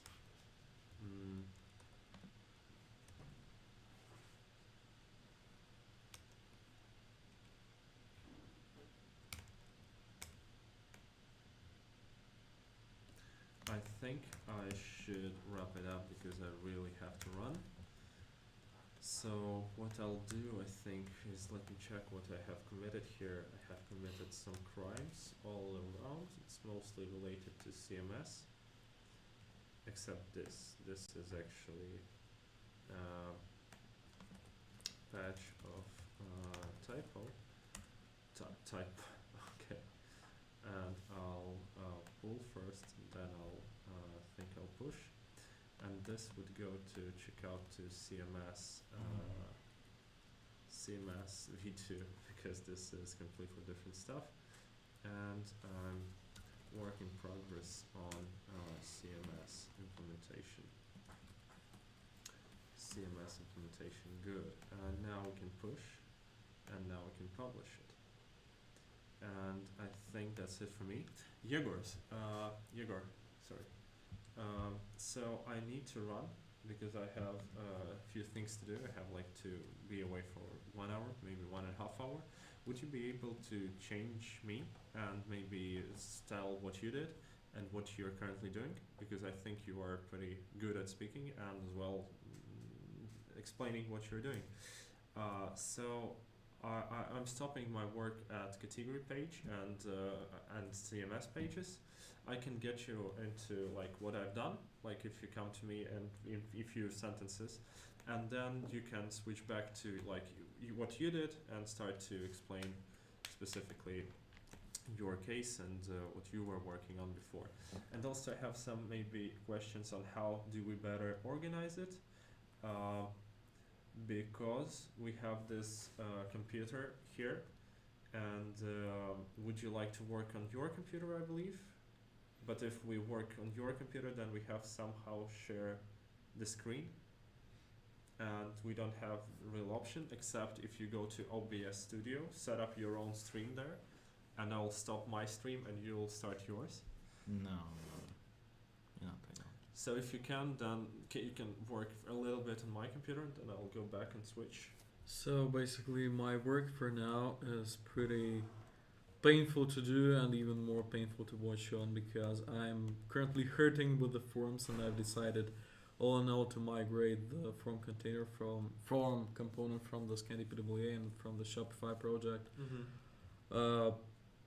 Hence, I will now migrate all of the logic I wrote into that component. I'm not sure that's interesting to look at, but if you consider that a valid content, then I may. Mr. Alexander said talk he's about too that. boring, but he's doing some good stuff. This is product things. If you could just speak while he's doing, it would be awesome. You need to cheer for Alexander, otherwise he is like too shy to come and speak. I have a question regarding filtering context. So I need to prepare object from URL and allow to set URL parameters. Should update URL. So I need to write. You need to write logic to set filtering, no, like filter logic, which will in the background update the URL parameters and stuff. So you should like actually keep your state in the URL while still keeping your state in your component. You can force update when you see URL I update. need to write it in filtering provider, the logic for it. Yeah. Yeah, so I just write it in the state. Okay, could you just commit it, switch to my computer, do some stuff, then commit it back? And yeah, I really need you to do it because We don't want to stop the stream. Never stop the stream. yeah, so go ahead. I think if you would feel boring, you could just ask Yegors to maybe showcase something. I will be away for I think somewhere around 1.5 hours. Alright. Alexander, please commit and switch to Okay, computer. And if okay. you will feel really boring, you can force Yegors to show the unpleasant experience of migrating forms. Okay. I'll be back. Notify me if you're going away, so just I know. Oh, my grandma just called me. I need to answer. Leave me. Yegor's all here. Should I then Okay, I think we'll wait for you and then we'll proceed the stream.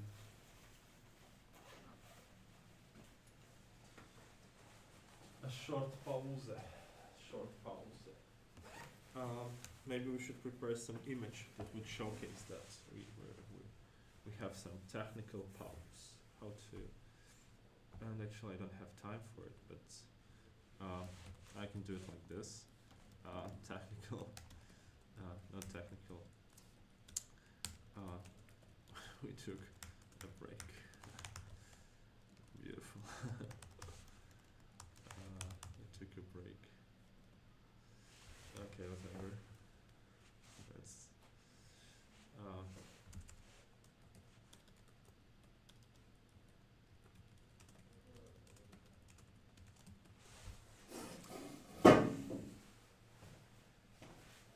Ладно, давайте, ребятки.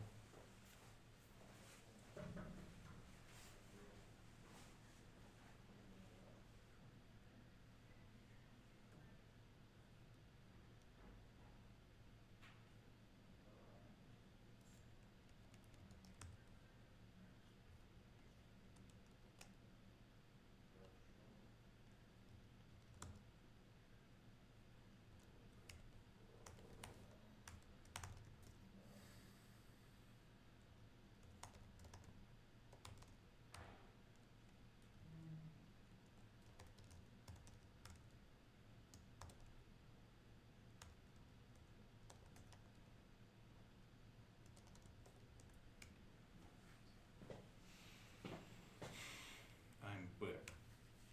Very good. I need to check something. No, it's not here.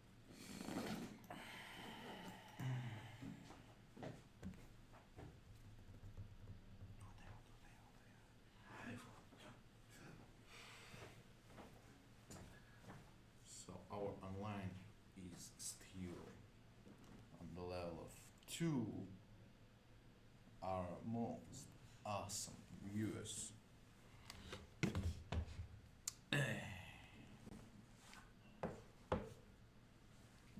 Alexander works. I'm back. With 2 laptops.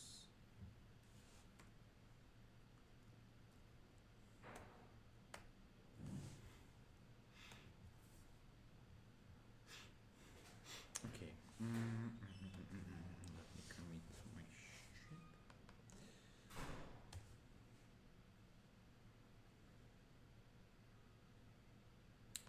Commit my shit and I will be able to continue from this laptop.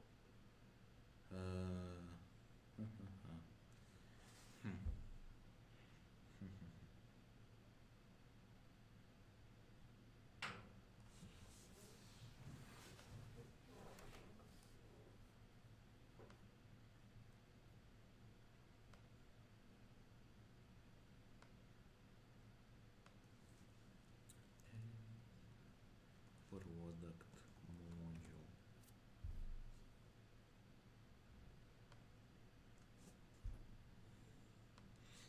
Here we go.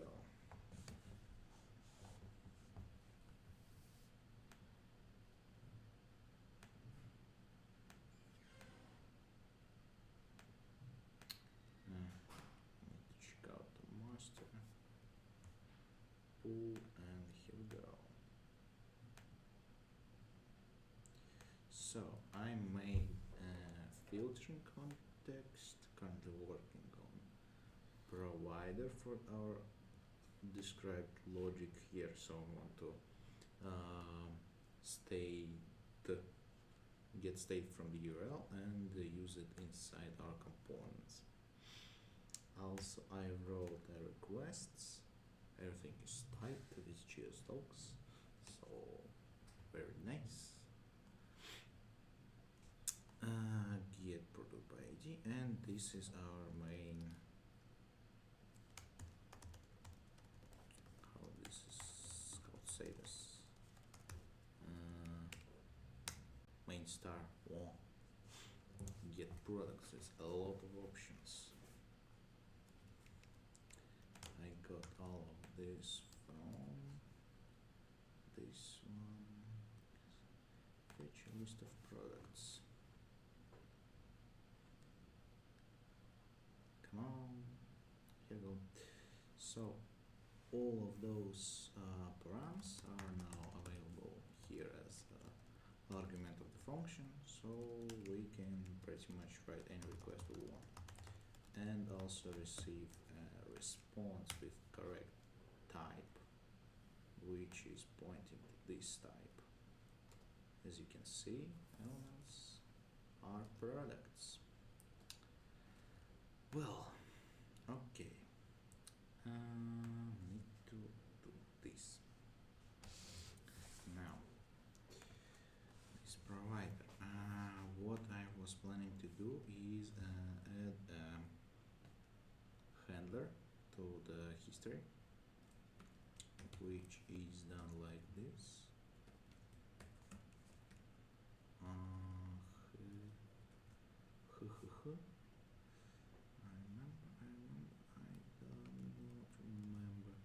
Ready state change. So I scroll.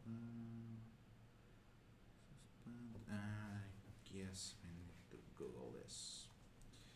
Window on history change. On pop state. Yes. On its function.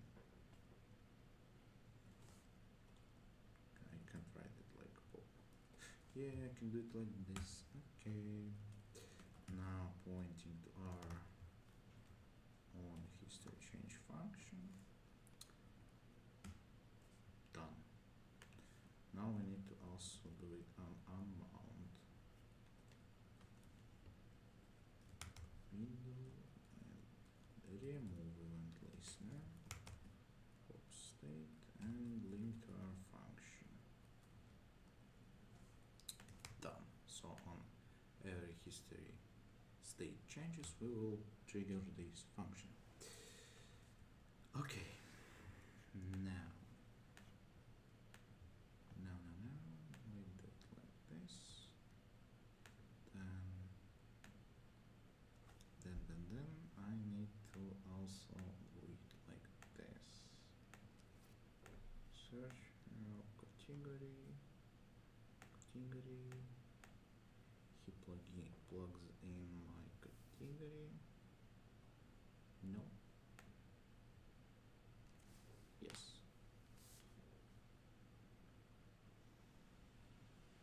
Let me see.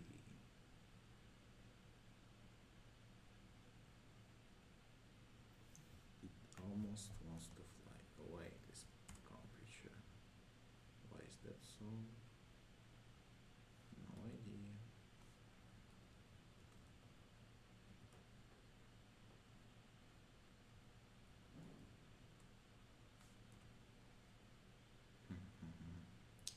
Okay.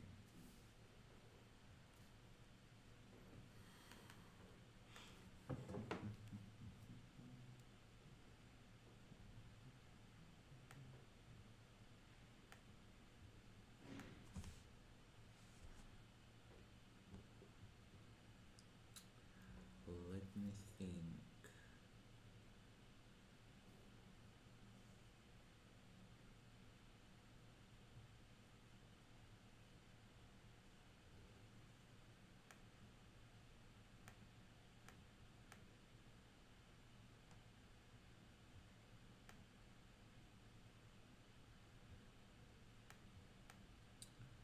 Is not found. Shell error.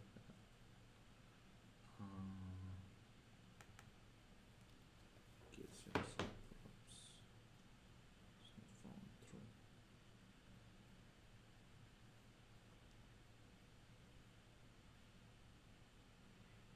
True.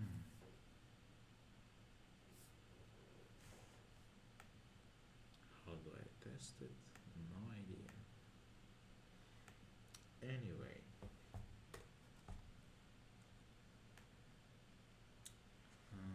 let's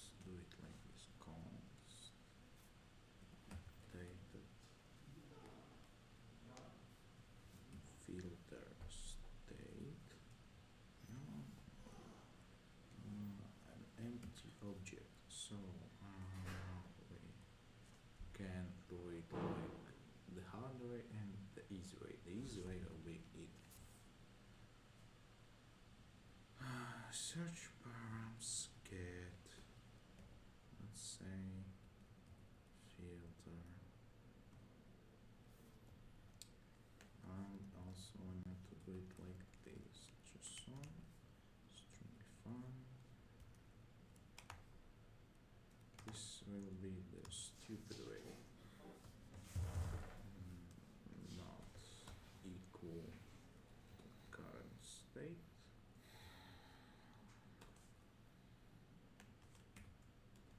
Same thing here.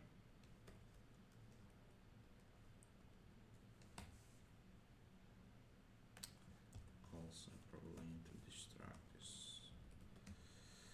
thing here also.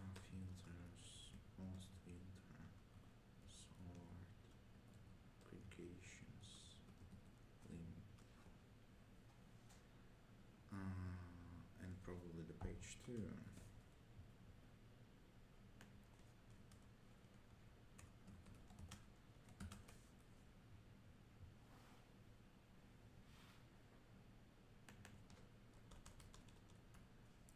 So if they are not equal, we just do it update filter state dot filter equals search params scan filter,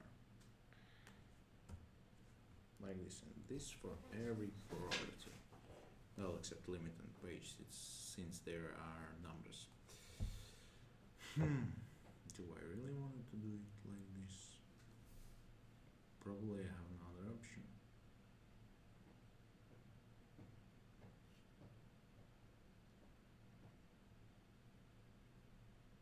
Yes. Okay, let's fix these link issues.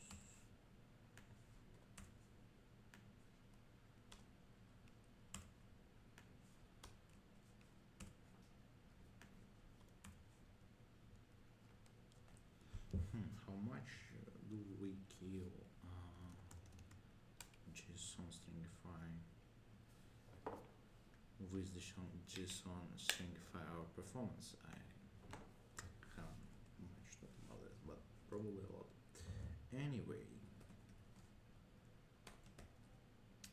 search params. Good. Now let's say post filter JSON stringify post filter.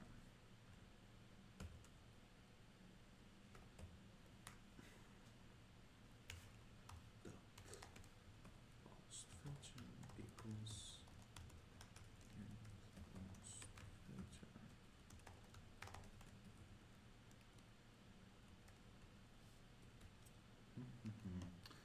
Maybe I can write some util for it.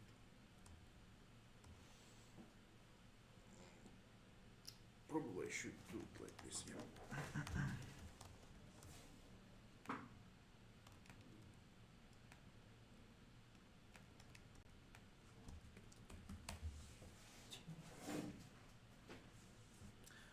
Maybe I can use util from there. Map for context client browser database. Yeah, so I do it like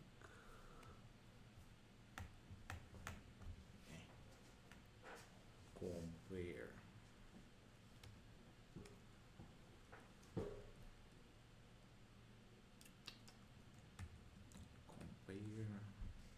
Compare what?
Feature JSON string file subject.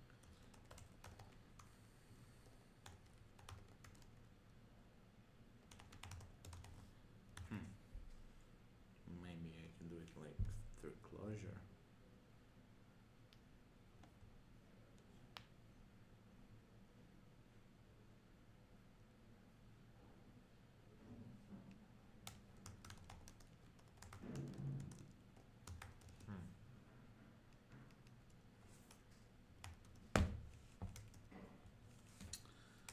Okay.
What happened? What? What am I doing?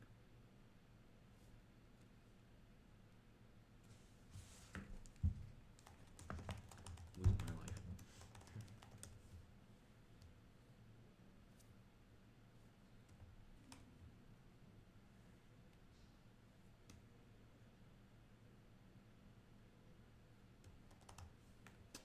Anyway.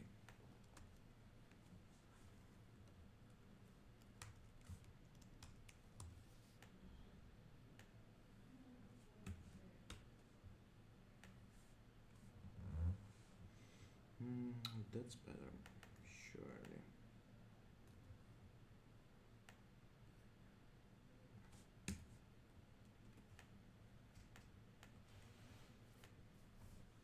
Still not ideal, but that's what I have for now. Whoa, we have 4 likes. Awesome.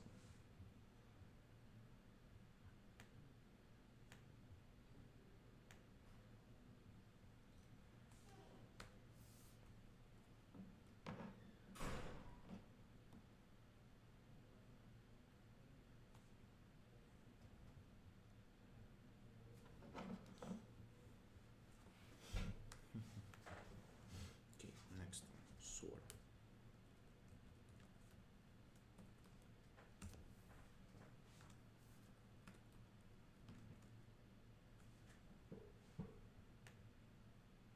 Here, I want to probably do it like through closure. So we will return an object. Maybe rewrite it in class. Wow.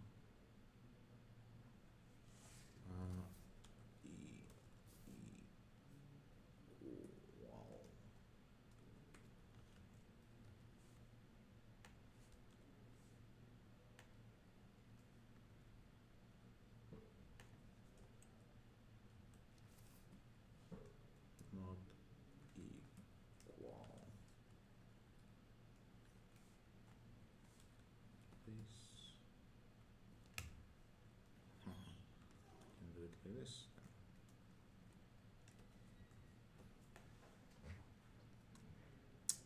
I'm a genius.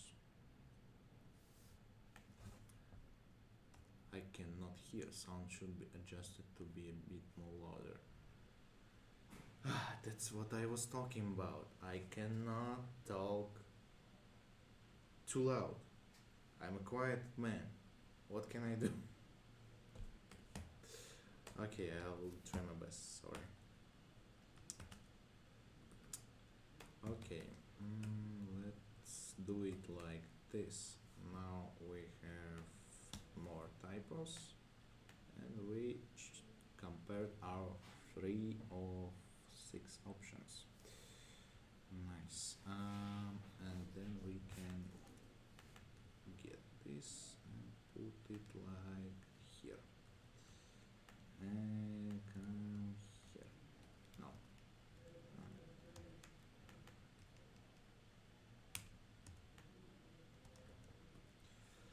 Like this. Okay. Next. Also into this not equal. Maybe better to be is equal, because I know that Alfreds like to write boolean in types more, how do I say this, more naive, yeah.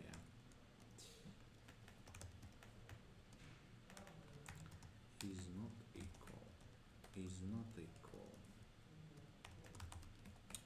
is not equal.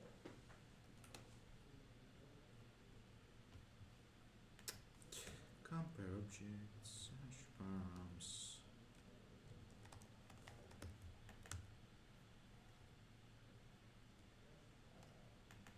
Search params get, now we do it for the aggregations. Aggregations is not equal. What are you doing here? My precious piece of code. Update state aggregations equals search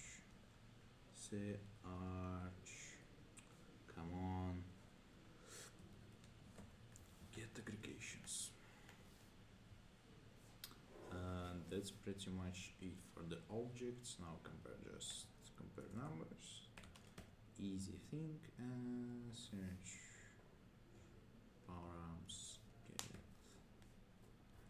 page not equal page, update page equal search param get page, come on, and same for the limit. What am I doing? I can do it like just like that. Whew.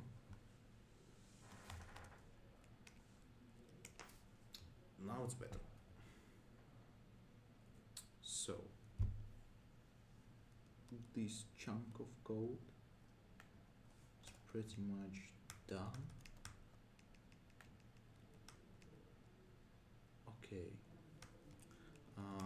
Filters. I have all my filters inside the state. How do I properly pass them? That's a good question.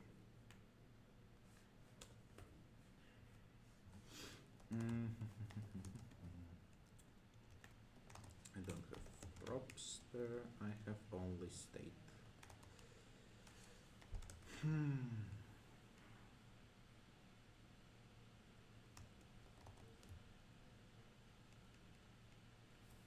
Okay.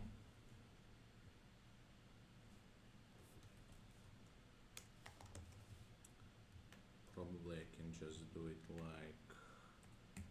like this. Don't know if I get hit by to my head, but whatever.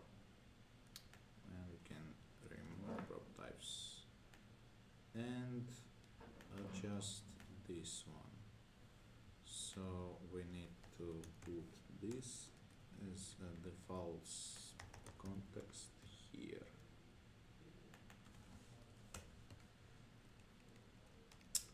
Here we go. and we don't need type here because it inherits everything. Okay.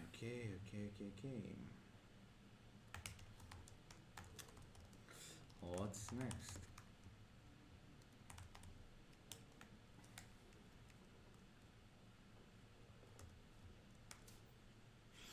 That's a good question. I don't actually know.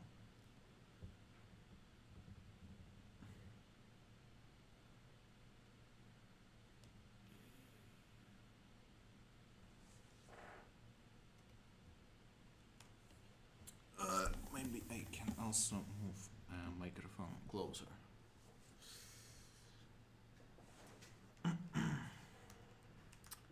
One viewer. Yeah. We lost everyone since Alfred's is gone.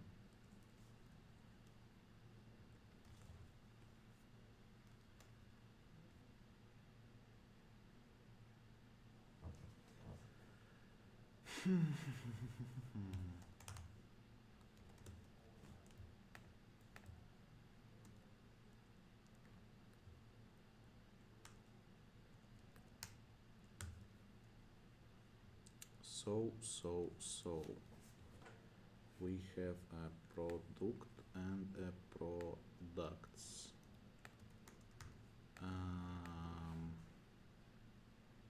All products context, product context, we have it, filtering context.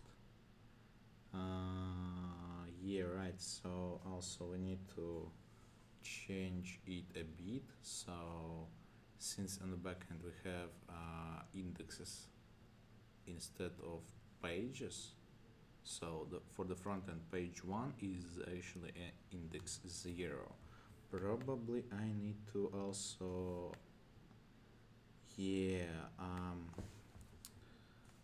add a parsing for these numbers and parse int like this. What do you want? Missing radix. Come on. And here.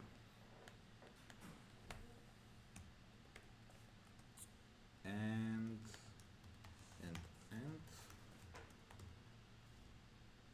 yeah. Same for the limit. Oh, it's so boring, I told ya.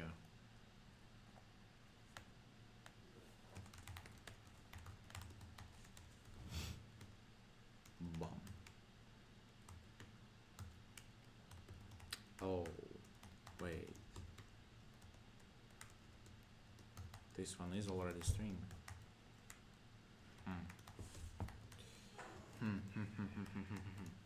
No, wait a second.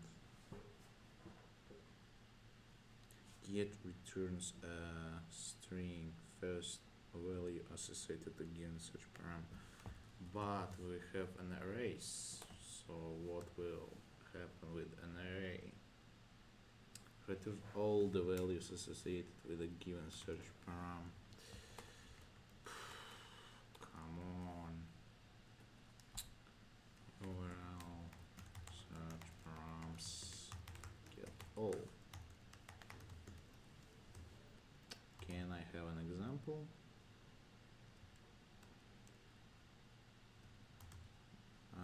Second full param.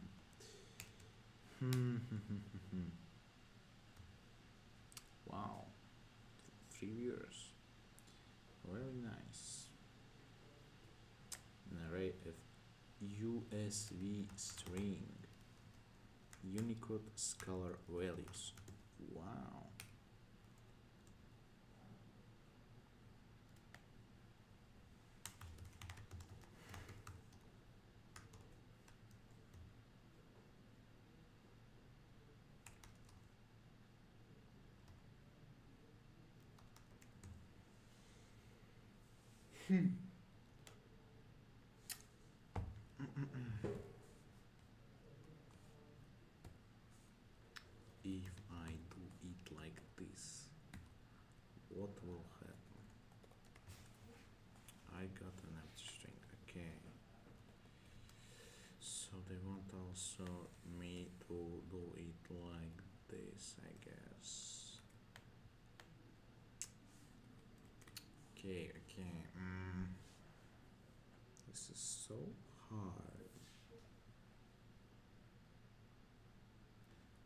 because now I have to make conversions, a lot of them, for these 4 pieces of shit.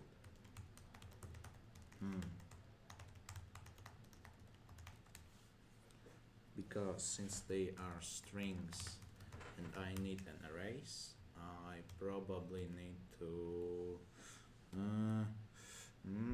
parse them, and I don't know yet how, because Auth didn't say explicitly how this will be tested, where this will be put, so probably I will need to skip this part from now and left a comment that I need to do make a conversions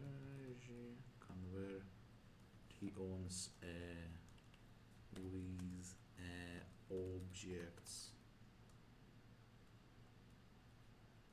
from parsed strings.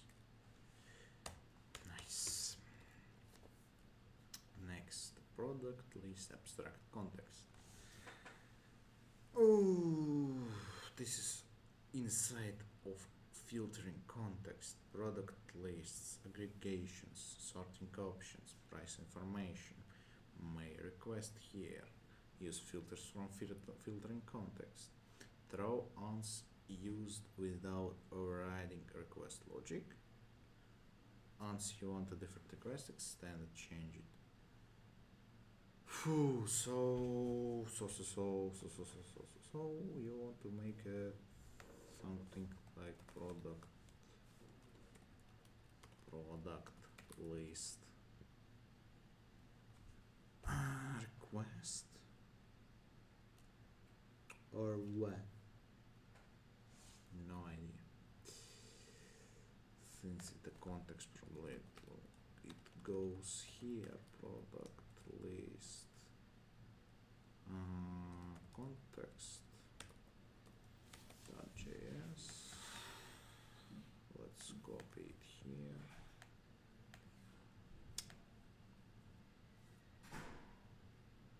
We want to use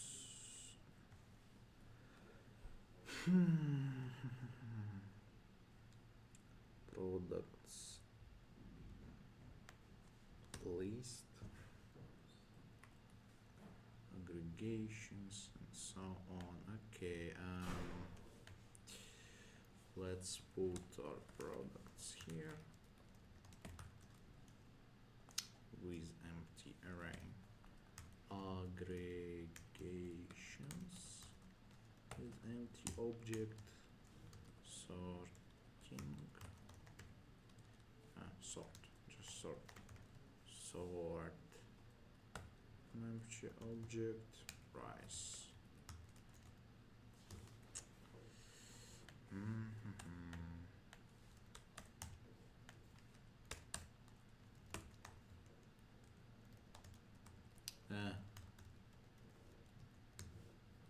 Alfred's here.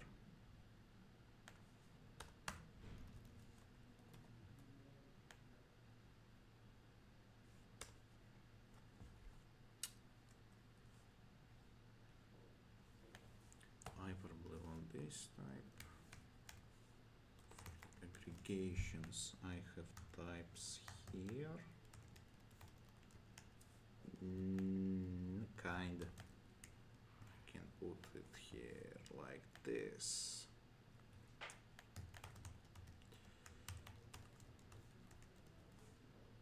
No, I can't. Because this is a result, I need requests. Ooh.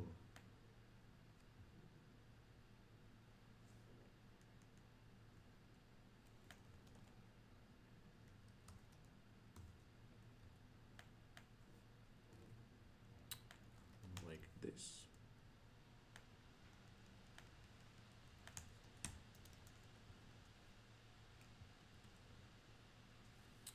Same for the sort.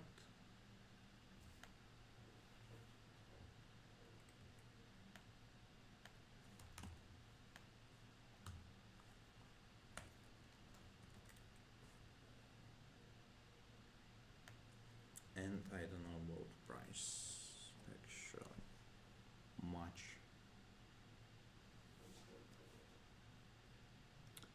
Average watch time 9 minutes. Nobody's watching us since we are streaming like 4 hours already. Kinda sad.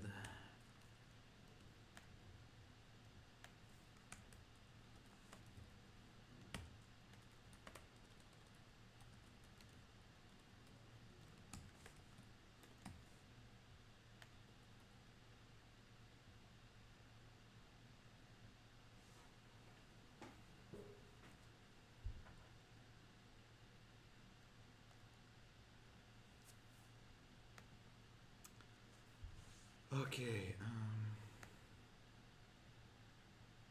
close view. I made you, and I need also make a provider with the requests here. Okay.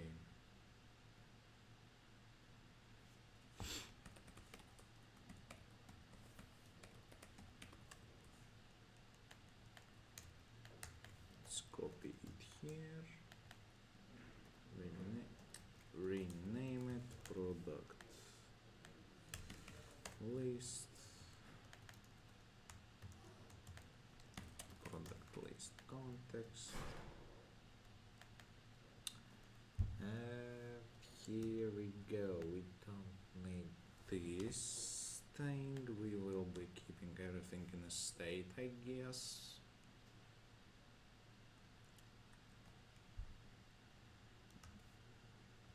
And then passing everything to the our context here. Right, correct.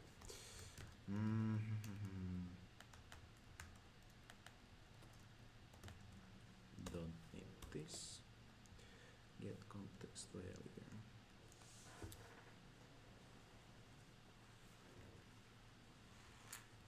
Also, since we need to context type it, we need to use context type from filtering context. Filtering context.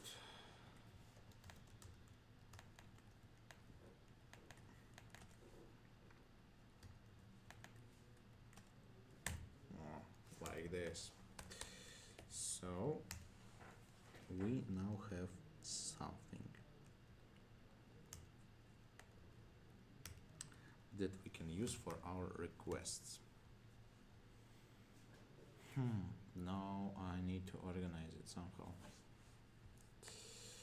which is very, very complicated as always.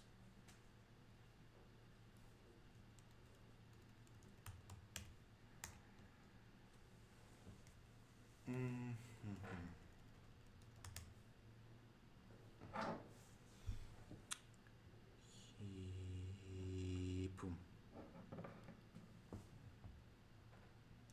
I think I lost myself again.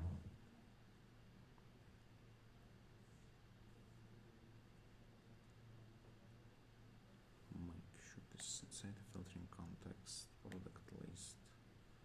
Yeah, we need products. Yeah.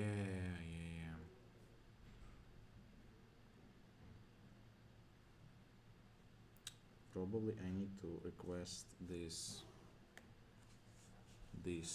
one from the get server-side props. I'm not sure. Let me see how it's done here.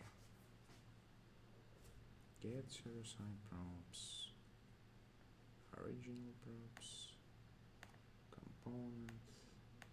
Oh, this is a very simple things.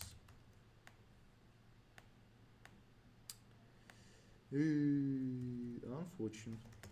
That's unfortunate.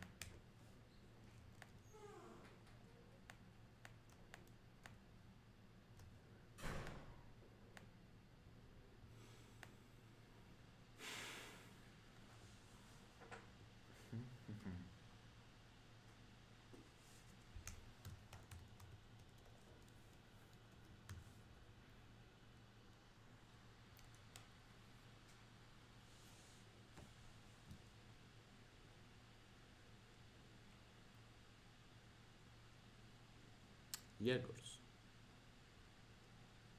Yegors. Ah, he doesn't hear me. F.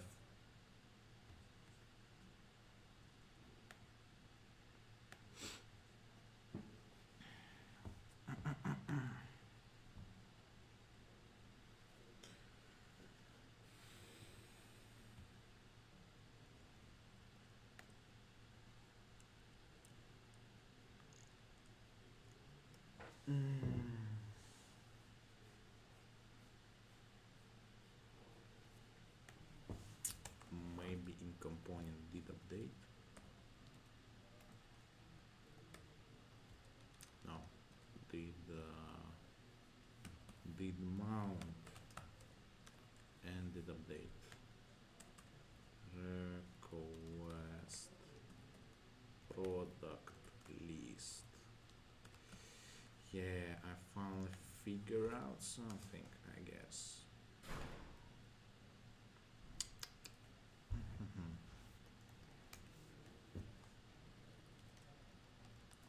This context.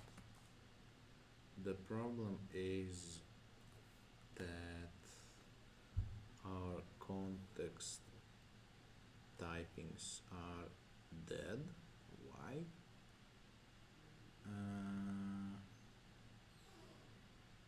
To do TypeScript 3.0. If using new style context, redeclare this in your class to build React context and static context. Should be used with the type annotation or static context type.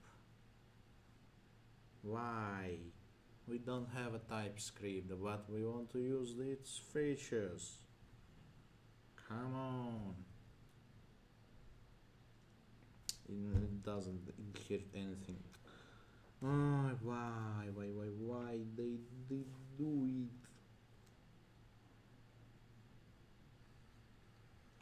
Now we don't have typings. Great. Oh no, I can import typings. I just need to do it. Context exists. I can probably do it like even like this. This and through JS doc like this and where is my context type? This one. Product context type of no.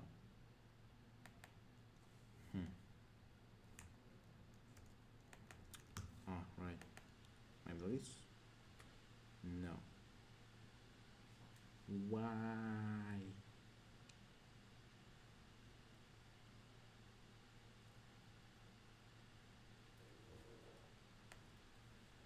This is so stupid.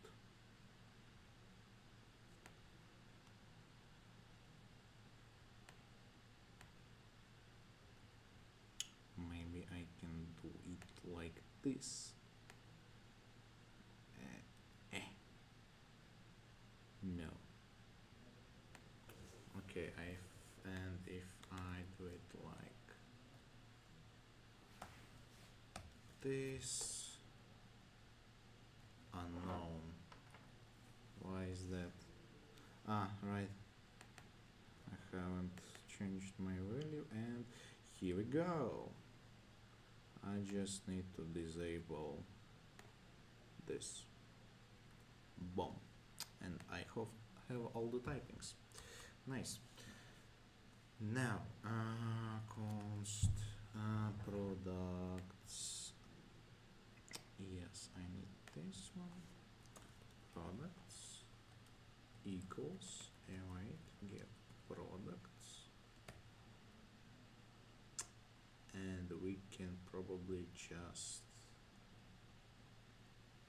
now I have this one, this context, yeah, and we put here a we can do it like this even. Click aggregations.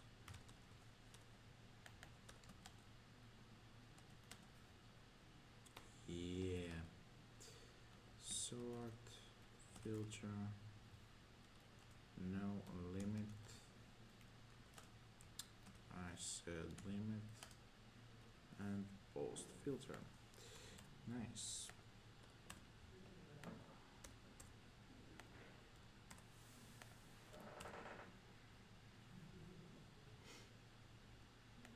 Now we put everything here. Limit, page, filter and post filter. And then put everything in the state, I guess. State equals products.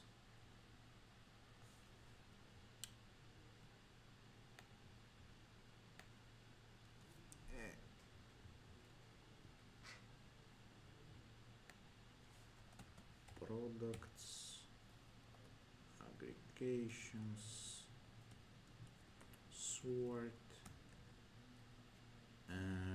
price I don't know, probably. This set state.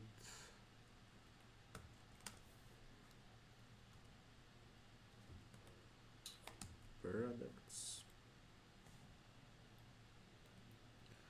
I have a question for you. Yes.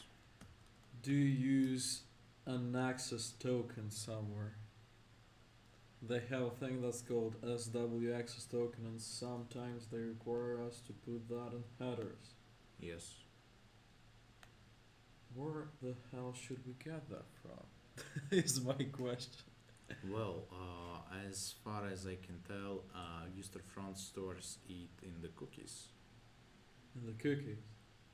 So, which is strange because server can still see cookies, not only headers, and basically they have two identical data sent to the server with identical values, but stored one in the cookie and second in the header.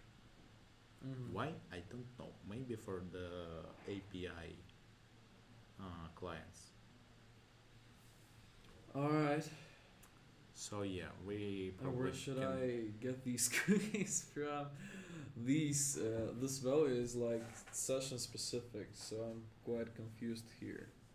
Yeah, so from the diagram that we drew, probably we need to, on the first request, if we don't have this cookie, just write it, and then when we make requests, parse it from cookie storage. So you think we should generate that ourselves? I have a don't know. feeling that it comes from the server, but I have no idea where from. Maybe I should just hard code it somewhere for now for testing purposes. I have no idea. Perhaps.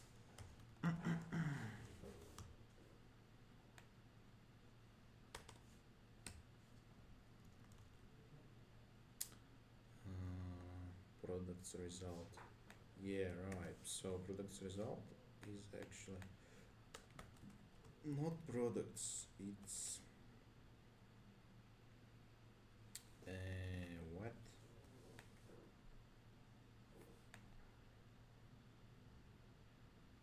Well, I have more data here. Clearly.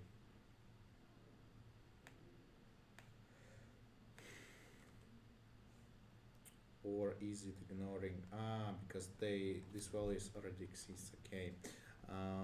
Products result, and let's access them.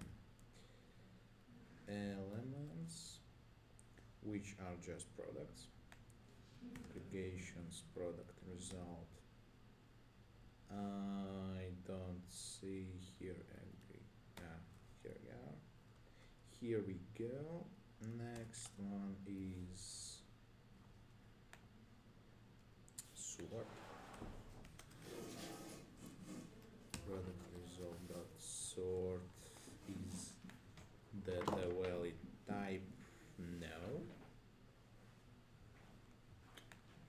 we need it. Sorting options.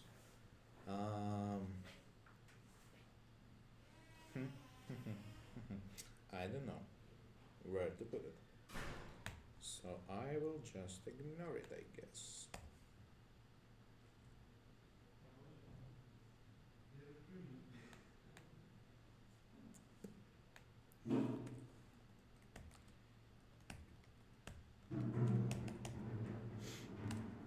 Okay, and finally we need to add price. No, we don't have a price in product list. Okay.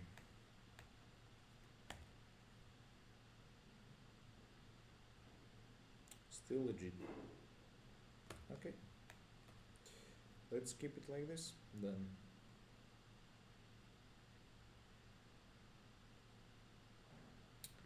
Component did mount.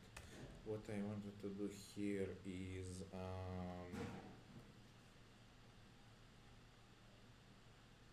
this request product list.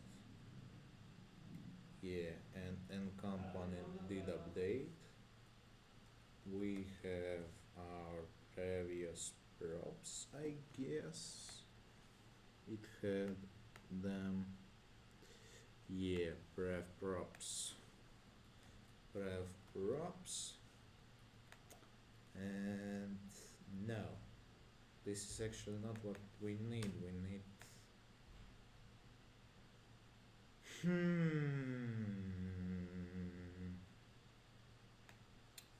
also need to put here loading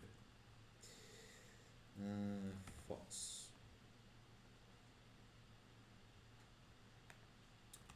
This set state loading true.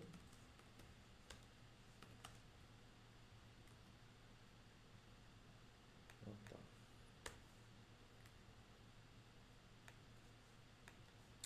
Loading false.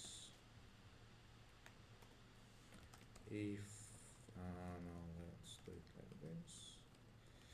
This state loading. If not loading and we don't have products, products dot length equals 0. This requires product list. The problem is that if we don't have products at all, it will just cycle through, which is not good. And then we can probably then use prev props, prev state equals prev state prev loading prev products, which is we need to check here.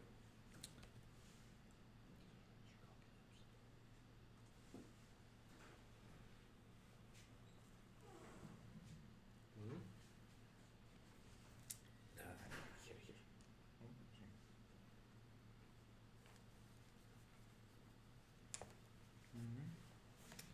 Nice. If in previous state change we had we don't have products and we were loading, then we just should ignore it.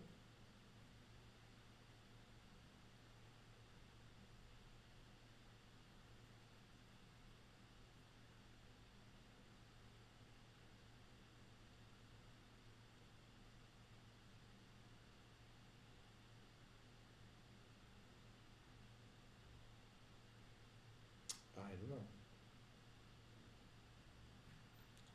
And I all the time forgot that this is goddamn live stream. So I need to talk with you people about anything, I guess. And be loud at the same time, which I'm not. I'm quiet man. What to do? That's a great question.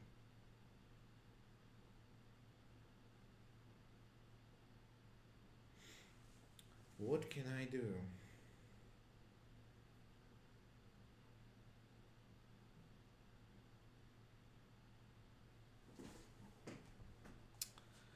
I don't know. I need to probably take a pause and go to smoke a bit. Who knows? Any chance? Okay. It was good. No. The very time. Good. Complete. Okay.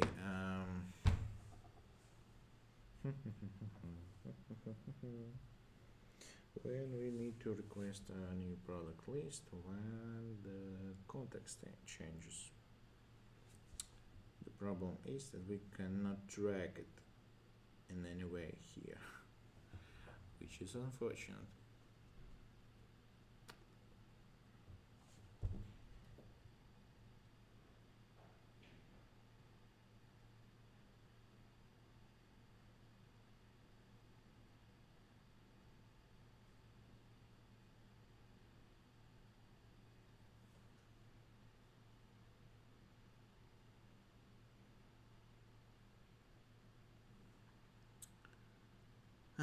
Fred, what did she do to us? Anyway.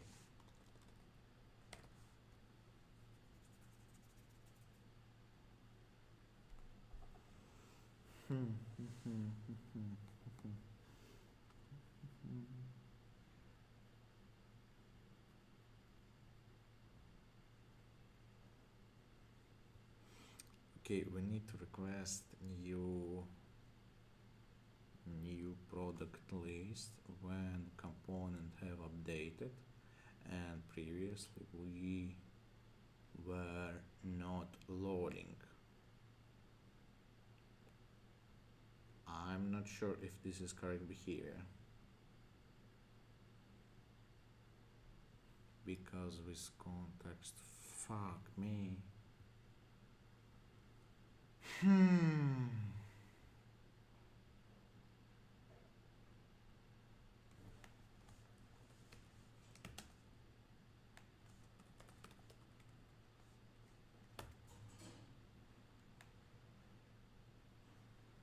Okay, let's keep it like this for now.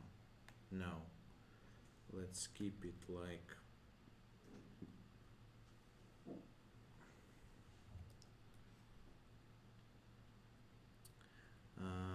preloading were false, so we haven't loaded yet at all, I guess.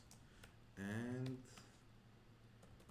products dot length equals 0. Okay, let's keep it like this for now.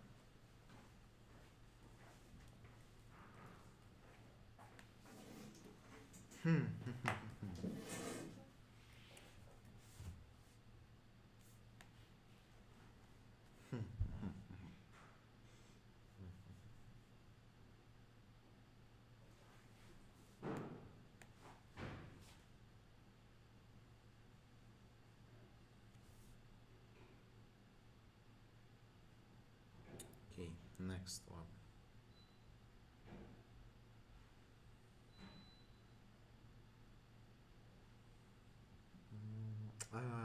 Since it's an abstract context, we need to make it overridable.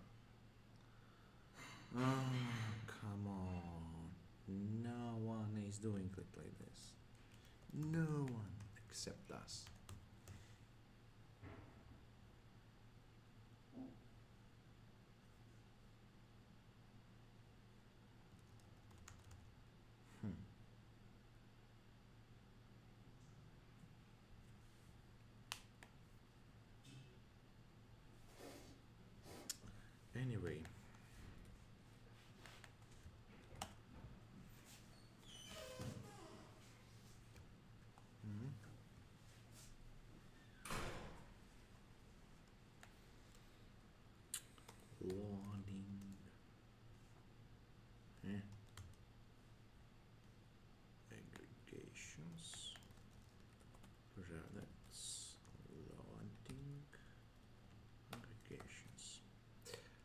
Okay.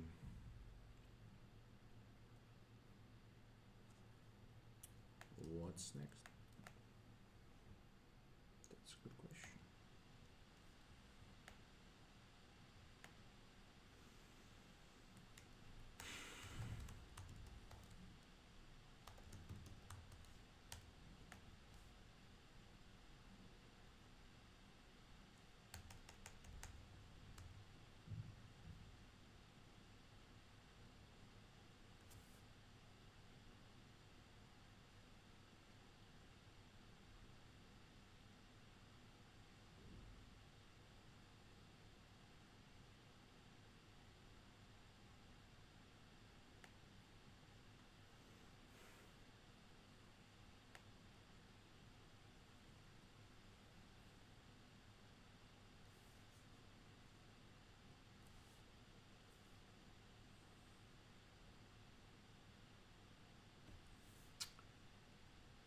Concurrent viewers are growing.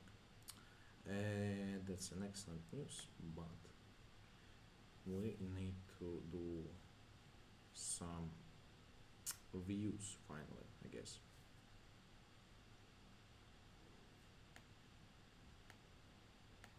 I think so, at least.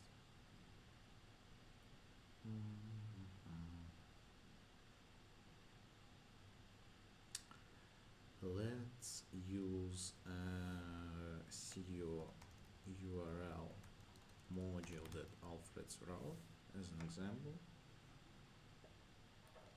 for me in the first place.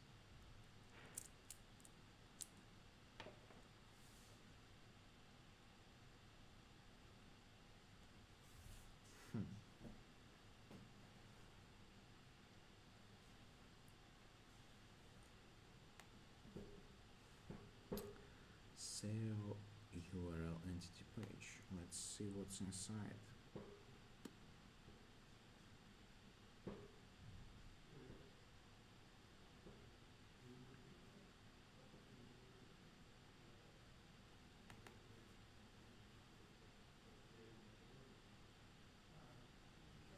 Route name, and this is all plugins here. So route name is defined from SEO URL props, which are passed in here. Okay, but we're using contexts.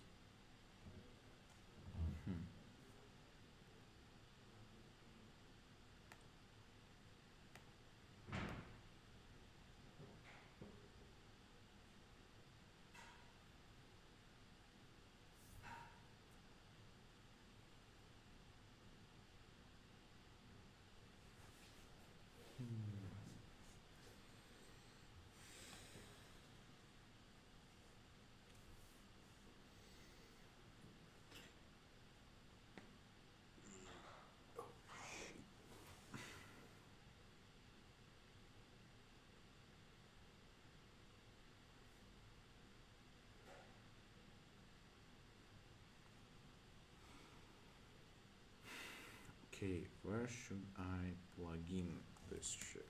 Let me see. First, what is this? This is nothing. This is nothing.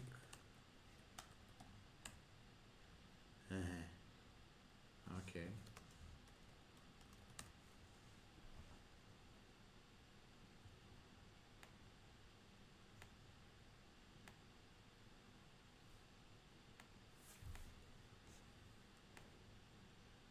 What's inside the console? Fail it to fetch. F5.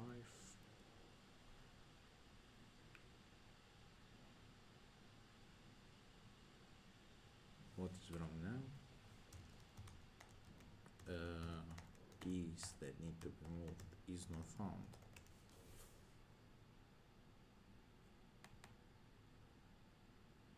Why is that?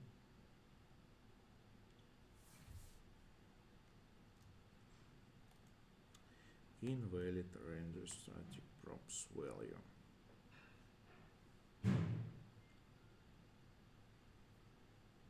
one of the pages gets static props. The return value had the incorrect shape. Make sure to find the following shapes are following. Okay.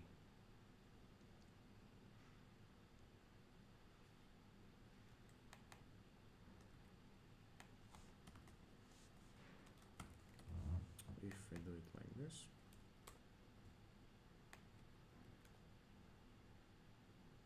No, it's the same thing. Why this might happen? Because of this plugin, maybe.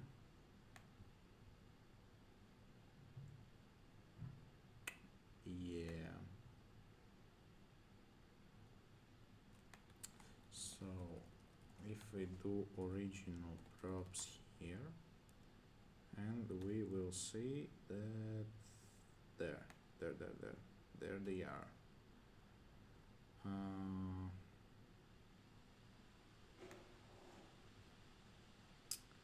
Yeah. Props. Original props.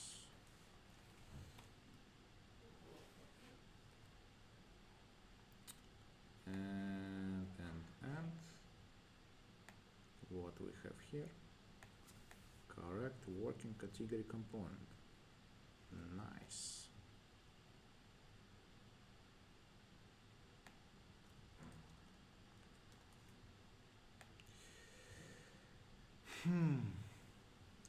Let's go to category component then. Component, content. We don't have a content here. So,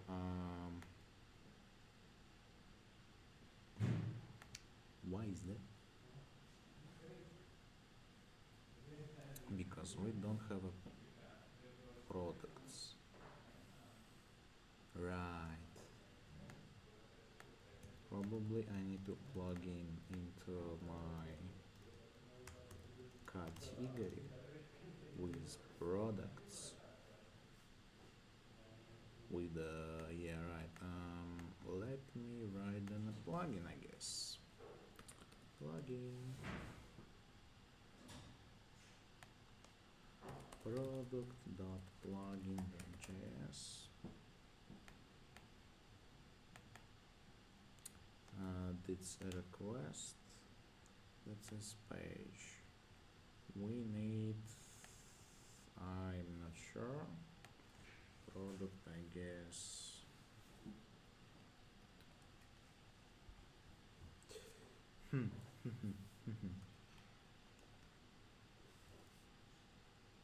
SEO URL category.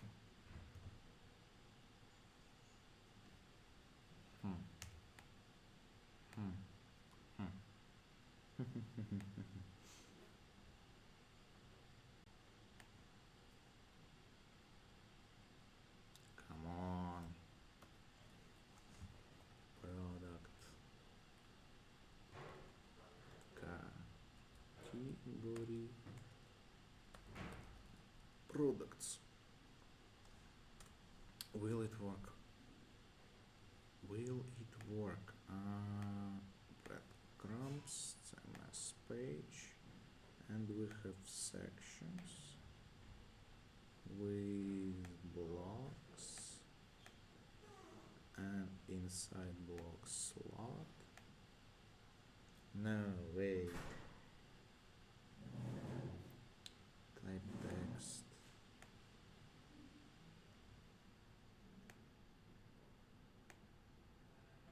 Type text. Translated. Config. Vertical line. Content. Lorem ipsum.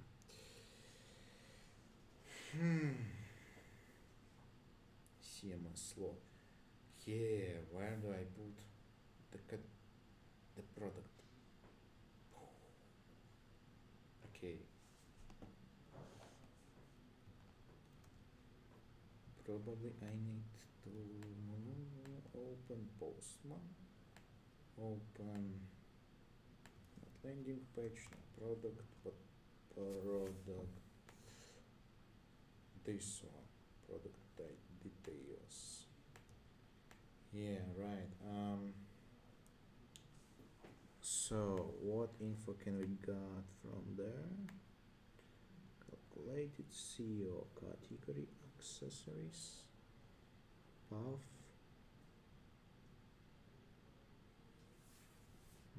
There should be like a path for the product itself, I think, or they doesn't care. I don't know yet. Let me inspect it more.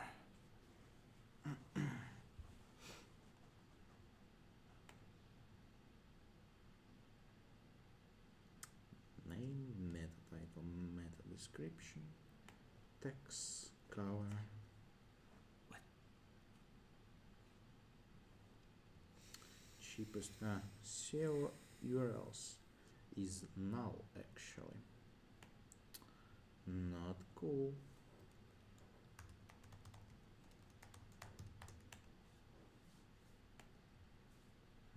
Come on, translate. Okay, here API alias swag.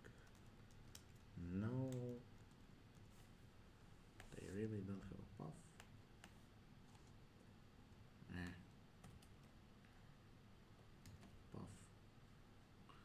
Path. It's path. Not the right one, I guess. Or who knows?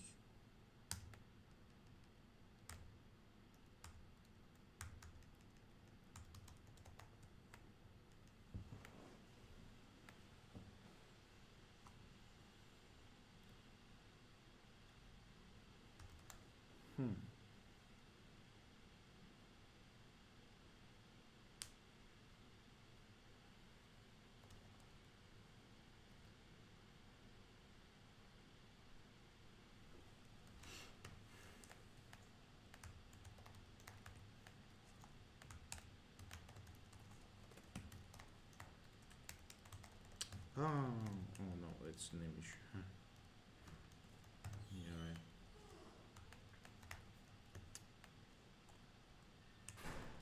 It's another image. That's unfortunate.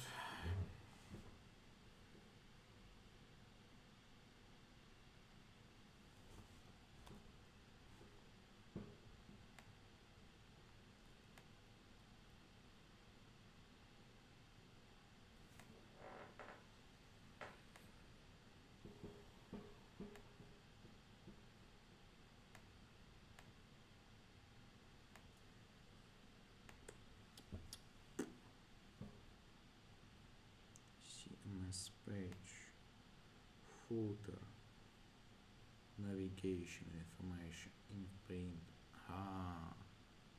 So that's what it is. Why we need footer in the category component. Right, everything is category. This is so bad. Our 5-hour stream is almost dead, as always.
So if it's a category, how do I get a category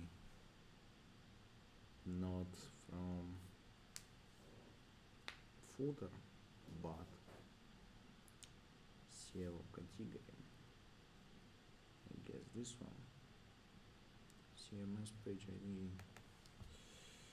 Let's check this out.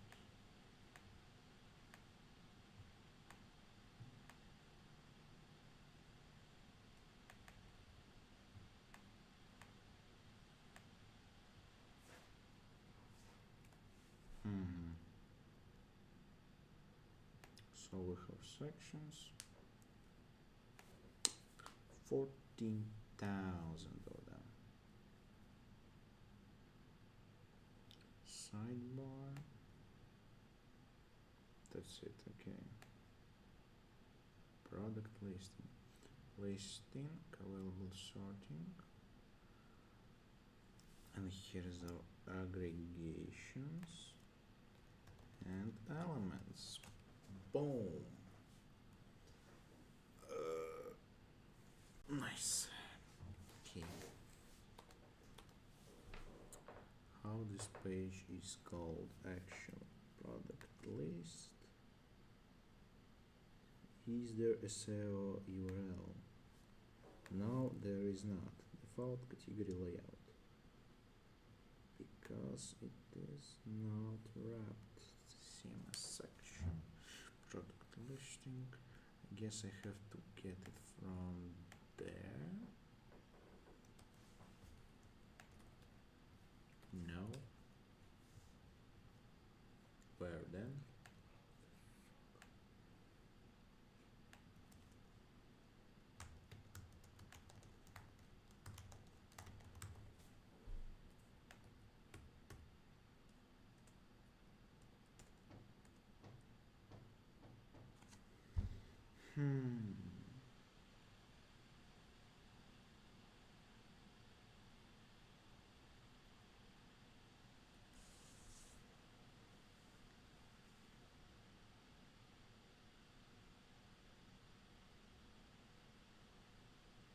Maybe I need to take a break. Do it if you feel like it. But you will have to sit in my place or talk a bit. I think I will need to do that, yes. I'm gonna be ready for that in a few minutes. Okay? Okay, anyway, stream is dead, so dead for the content. Okay.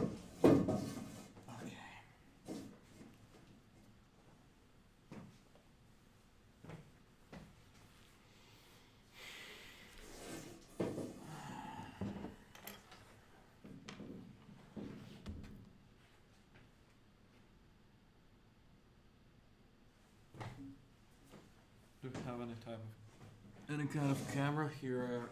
Is it just the face? We don't have a camera this time because we thought to set up it with IP webcam from one of our Android phones, but turns out we can't connect to our Wi-Fi that our computers use. Magnificent. Alright. So you need to somehow move to this PC, I guess. This. I'll figure it out. Okay. My work. Don't know. Probably I need to stage it and push it. So you need to do that now, right? Do that. Probably. After all, we are using different machines at a time.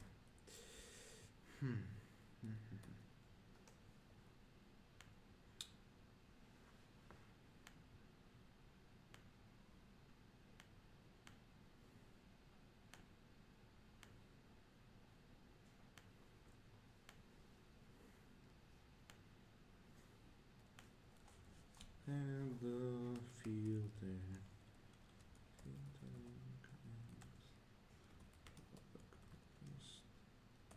Context.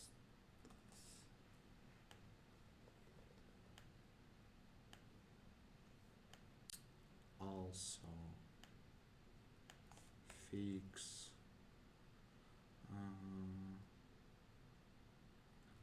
adding category entity props page death.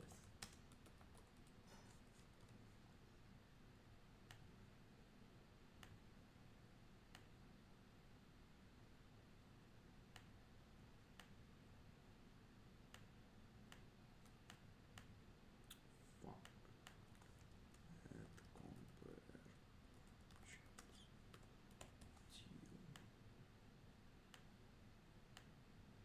now I'm done.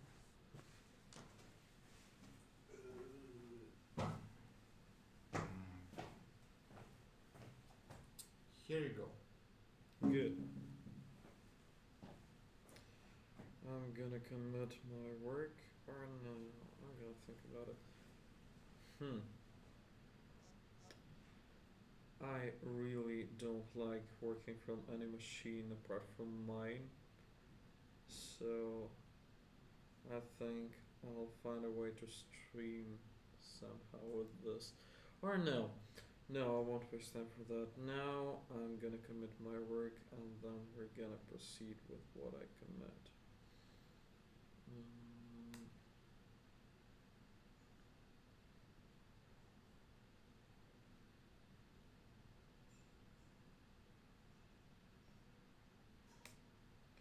This seems not important.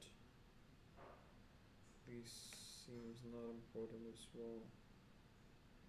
Alright, then I need to push everything. And let's see what we have. So, that's what Alex left me with. And it seems like this should be rolled back. And this should be committed. I'm a Mac user, so I will miss a lot of keys today, so I'm sorry for that, but you'll need to watch. Good. Let's check out the branch I've been working on for the past 2 days, and they don't have such aliases. Alright, get status. Right. Matt, I am at master. Okay. Let's check out the branch I've been working on. Let's pull.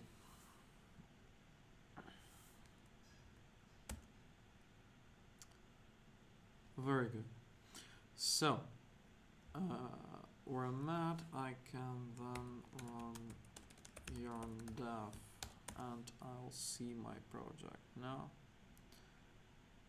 I need to install the dependencies first of all because I have some additional modules installed into my application. What did they use here to manage dapps? Yarn, very good. Yarn. Let me first of all show you what has been accomplished in the past 2 days. I want to make it clear that working with forms without any abstraction and trying to make them scalable is a pain in the ass. It takes much longer time than it does with abstractions. Let's take a look at what we have. So basically, I have been implementing the registration flow. I have one additional Next.js page registered here. It's this one, registered. And this, of course, creates a web page, a Next.js powered web page, which I may write plugins for. And of course, I have a plugin that populates the page, and we can see it here. So basically, we see this register route, and we add this page there. Let's see what we have. Of course, this is necessary because I have some server-side props declared for the page. You'll see it a bit later. No, actually right now here, common props. and populating this common server-side props context so that all of the pages in the application have the props I am passing to them here, and the specific props are countries and salutations which I fetch from the API here, and you can see that.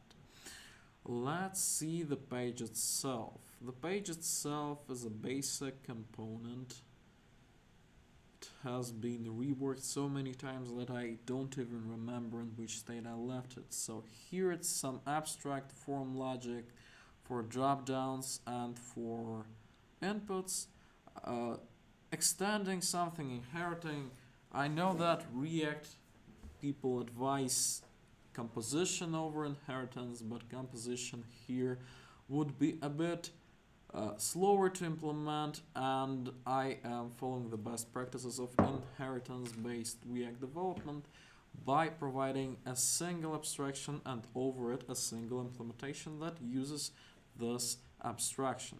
Let's see the implementation. So basically the implementation looks like this. I have a component which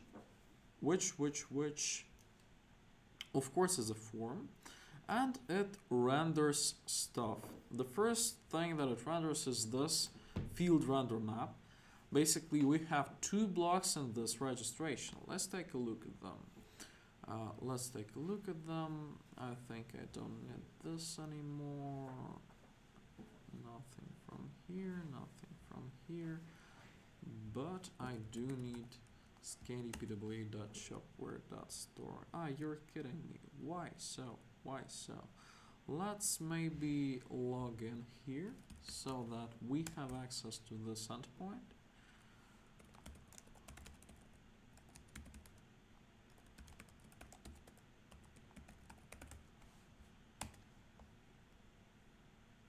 Very good. And now I expect to be able to view the store. Very good.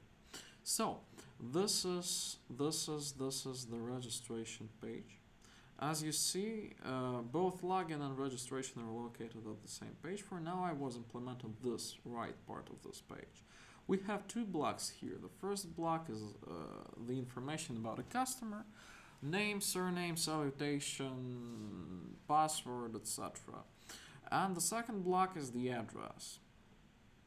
We have also got this checkpoint that creates another block with alternative shipping address, but for MVP that is not required because this data is not required in the API call that we're going to perform. Of course, later on, in the further iterations of this project, we might implement this as well. We will. Very good. This is how it looks. It has so many fields, and let's see how it looks without any CSS.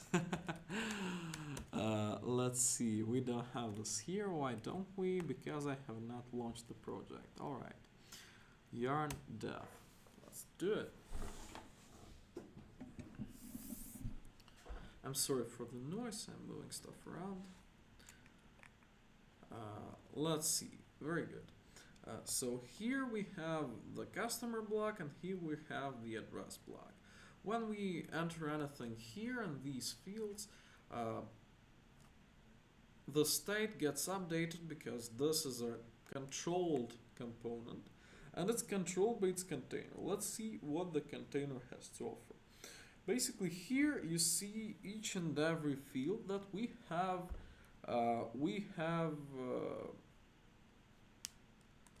here. Each and every field that we are entering manually in our forms. We have so many functions. We have a function that reacts to the change of that component, to the change of these guys. Basically it gets invoked. Let's see how it looks. It gets invoked and it just sets the state. It's very minimalistic, and this is the name of the field that's getting changed, and this is the new value of the field that's getting changed. It's handled in the abstraction. We won't go there so far. It's not that important. And of course, when we are submitting the form, we are willing to perform the registration process. Of course, we're preventing the default action for the event, and then we are going to call this. This is register function of the auth context. Auth context is a context which is going to provide us with all of the. Oh my god, I'm sorry. I'm not used to Linux machines. How do we do this here? Close others. Very good.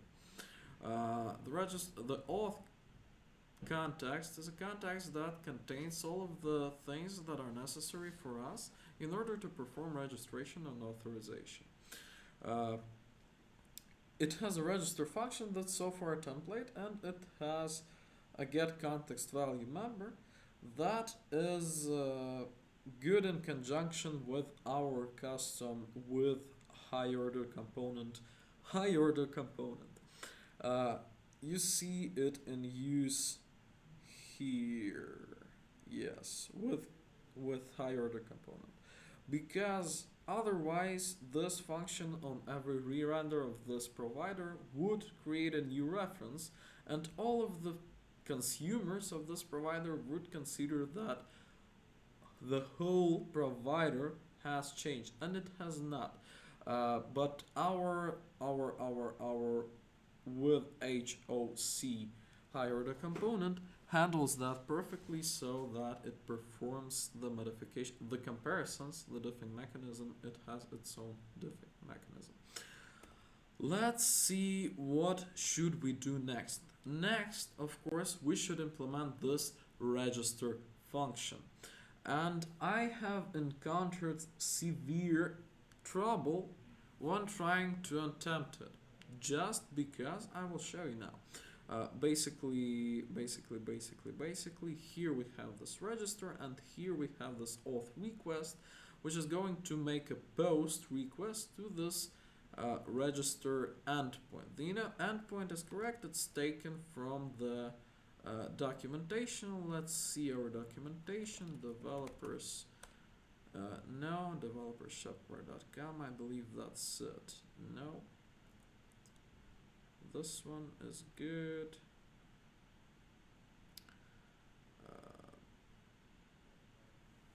Reference, API reference, store API reference. And here, of course, we need registration. Yes, right here, register a customer.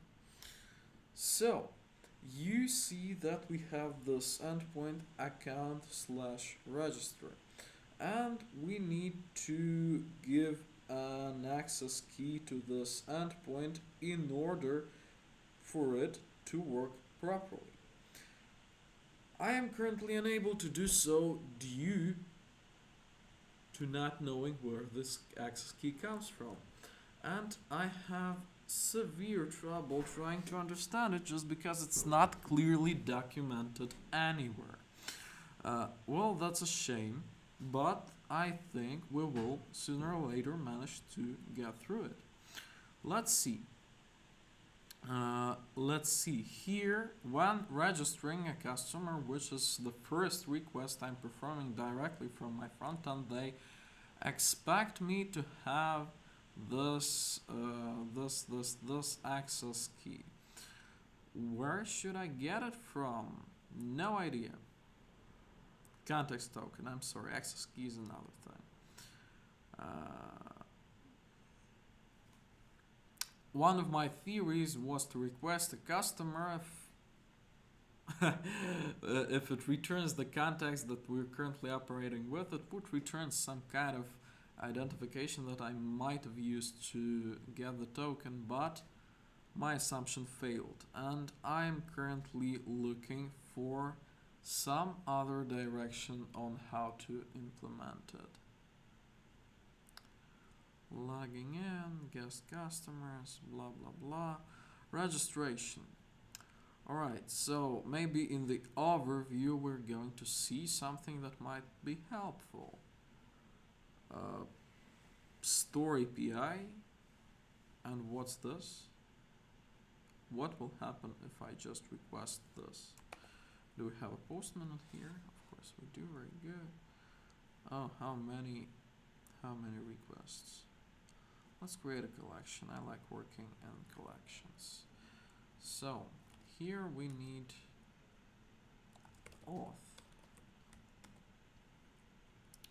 I'm going to save and close each one of these, or just close, no idea. So many of them. What's up? What do we... Let's create another collection, call it old. Save everything there. Save to old.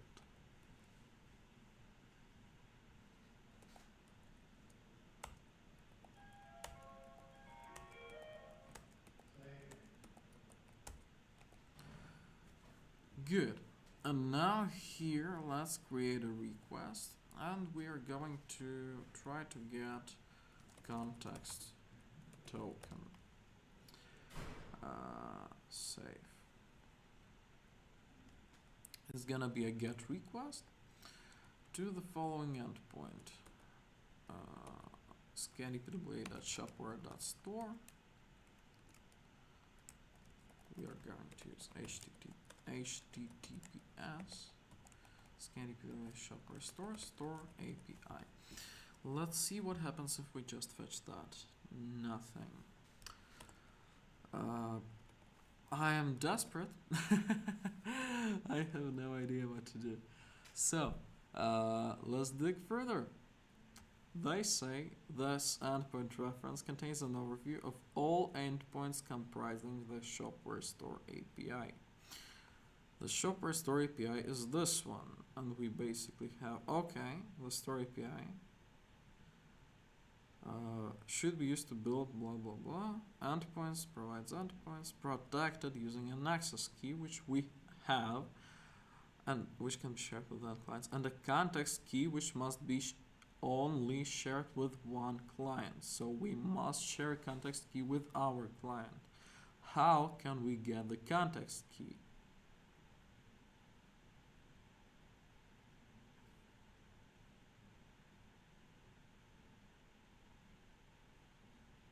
I am going crazy.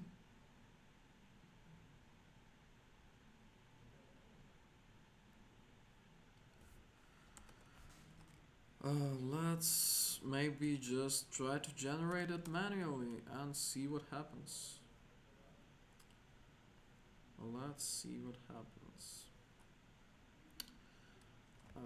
We have the body here, and what should we do with the other guys? Let's go to the client, which is located within the framework, and try to make some experiments here. So we're sending these headers with each request. Let's try to send an access key with them. SW access key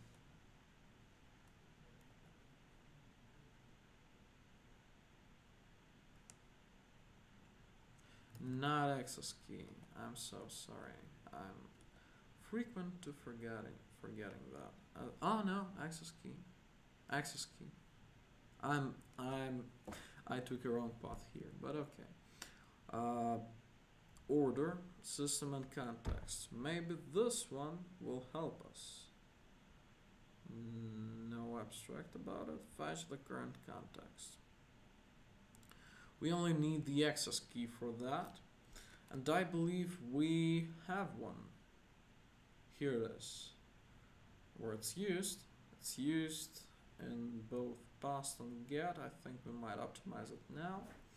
So here we are going to put the access key. Here it is. SW access key. Okay. And we're going to remove this.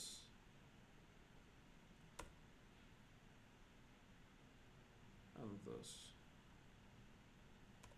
Just to stay concise, right? Good.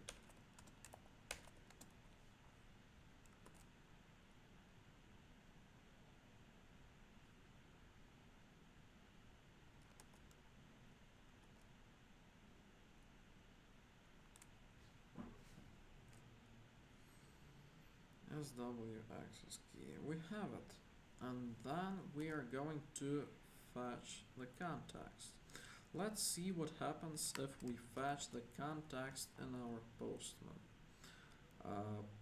Slash context. I believe it should work like, oh my god, like this. Let's see, unauthorized. Header is required. Of course, let us set a header for this. We need to go to the collection and set it there. Edit. Authorization. It's gonna be the API key, and we need this access key and the value that we see here. Add to header. Very good. Let's see if it worked. Excellent. And what do we have here? This seems like a token I've been searching for the last 2 hours.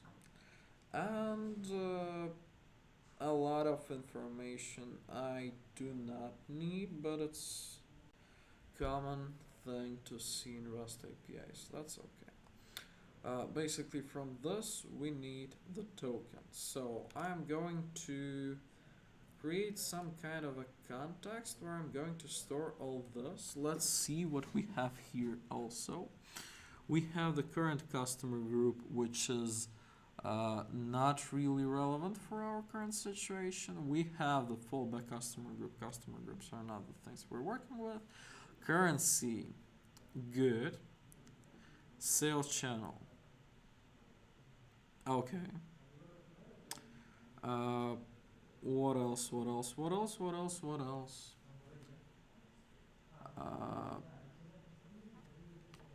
Tax rules. I can do like this, right? Right. Good. Please close. Payment method, probably the defaultly selected one. Shipping method, shipping location, rules, blah blah blah. Basically, for now, I see that the valuable information we'll need in other modules is probably in the whole JSON that we get in the response, but we might need it and we might not. For now, let's just take the token, store it somewhere, and use it along with every request. And we want to do that on every page that we go to. Probably we'll make some kind of a context that is going to be available in any page, and that is going to be populated on page open, so that the token is always available. Let's see, when we refetch this, we get different tokens, but I think that's because I do not put it in here. Let's see how to add a header in here. It looks differently. I'm not used to Linux. Oh no, probably here, right? Okay, so I need to context token and the value I have received here. Let's see, the body w blah blah blah, and here it's w blah blah blah, and if I send it, I should get the same. Very good. So I have found where the context token comes from. Let's fetch it in our application. For that, I'm going to implement a context, first of all, of course. For now, it's gonna be here. Later on, we might migrate it to somewhere else. Let's call it Shopware context. And alright, I'll just duplicate this and call it how to rename here, F2. Okay, here FN F2, right? Auth context is going to be, oh my god, I need to get used to it. No. Shopware context, we want to update it.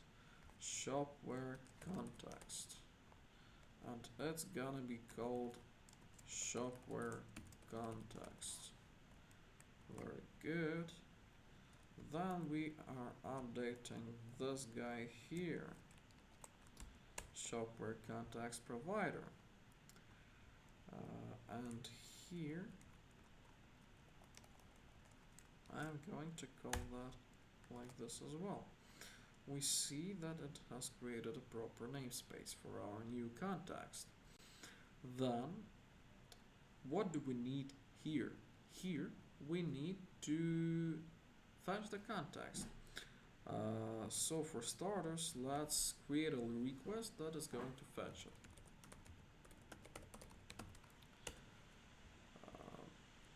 I think we might need somewhere like something like that.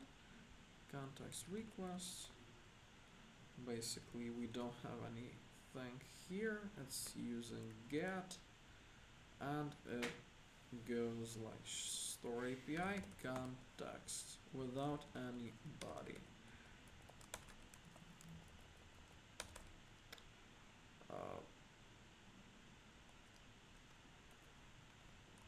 Let's call this get shopware context.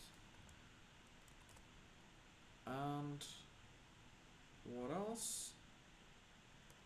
It gets context, and context.token is gonna be our result. So I can just write it as this.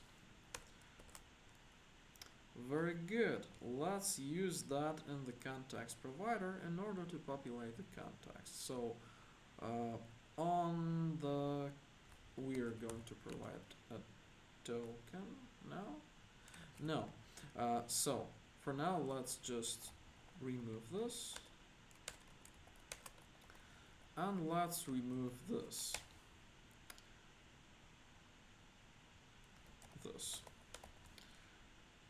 This stays as it stays, and we need to. Oh my god, I'm missing the entry key. On mount,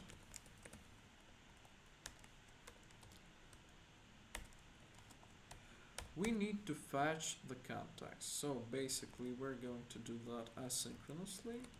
I'm not enjoying the promise chaining syntax, so I'm using async await. Let's import the utility that is going to fetch the information for us. Import get shopware context from the context request API / context request. Does this work? Okay.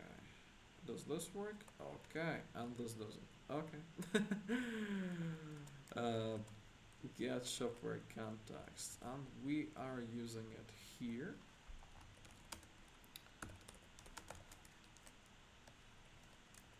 We are of course awaiting it, and we are setting the state to this. State to the context. Basically, we might want to spread it just because it's already a context, right? And get context value is gonna just return us the state, and that's it. This.state. What should be placed somewhere else? Okay, let's place it here. Good. Looks fine for me. Now we want to fix all the imports just because I have not done it when I was copying and renaming everything. So this is gonna be shopware context, and shopware context provider. Good. I think this might be called shopware context to be consistent with the other namings. Shopware context. Good. In the provider, we are importing it as this, from this, This is a provider. Very good. Now let's use it. So in the plugin directory, we are going to create another one. Shopware context plugin JS. And we are going to do something similar to what's written here. We're going to provide an additional global context that's always present on the page. And it will have a value of this shopware context. I am kinda thinking right now that we are working with Next.js. I cannot hear, so that should be adjusted to be a bit louder. Thanks, Alfred. Let's move the microphone closer to me and hope that now people will be able to hear me clearly. Can you? We currently have one concurrent viewer, and I would appreciate it if somebody told me what is the sound like now. This was like an hour ago written. Yeah, so that's not related to me. Okay, but I still think that it was here, now it's here. It should be better at least a bit. I might resolve an issue with Wi-Fi for our laptop or mobile phone, so we might get a camera. Okay, this is very good. You're working on it now? When Denis answers me. Rostovskis? Yeah. Okay. We might have a video later on with our faces. Very good, very good, very good, very good. But for now, let's proceed as we are doing the things now. And now we are working on the shopware context. Let's add it. Add context provider. Yeah, the thing I've been thinking about before Alexander came here is we are working with Next.js. Hence, every page is kind of autonomous from the other ones. My question to myself is how to preserve the data between the pages. We don't want this context to be fetched on every route switch, right? Routing happens above rendering the app component that we're plugging into. Hence, the app component gets remounted, as far as I understand. Let's check it. Let's go to the framework, to the app component, and add a component did mount here. Component did mount. And let's just log app has mounted itself. We have an ESLint rule that we don't want to annoy us here. Oh my god, ESLint disable, just disable. Okay? Like this. And let's see now the application itself. We should see our message. App has mounted itself. Now if we go to the slash, app gets remounted to the register. App has mounted itself. Let's use location dot path name to simulate the redirect behavior we have in React and in Next.js probably too. Just local host 3000. It gets remounted. Hence, all the contexts are getting re-rendered. Hence, the approach I've been looking towards will not help me in this case. Let's Google it. Let's Google it. So, preserve data between next pages. How to pass data between pages in React. How to transfer data React Next.js. Let's do like this.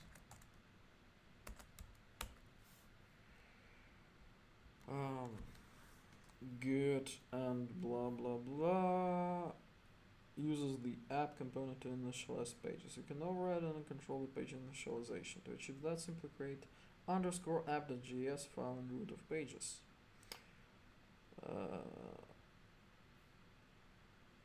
So I kind of wanted to get the data on the client, and that's why I doubt this approach I am investigating.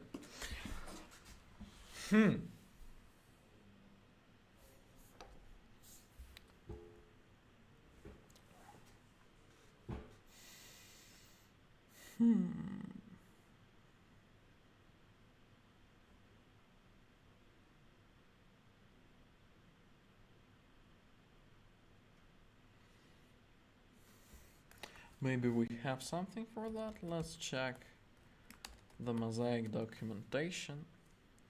Now I'm the person behind Mosaic, but I have not worked with it in the Next.js context so far, so I have my weak spots in this. Let's cure them. We have the pages and we have the comment props. Nah, that won't do the trick. That won't do the trick.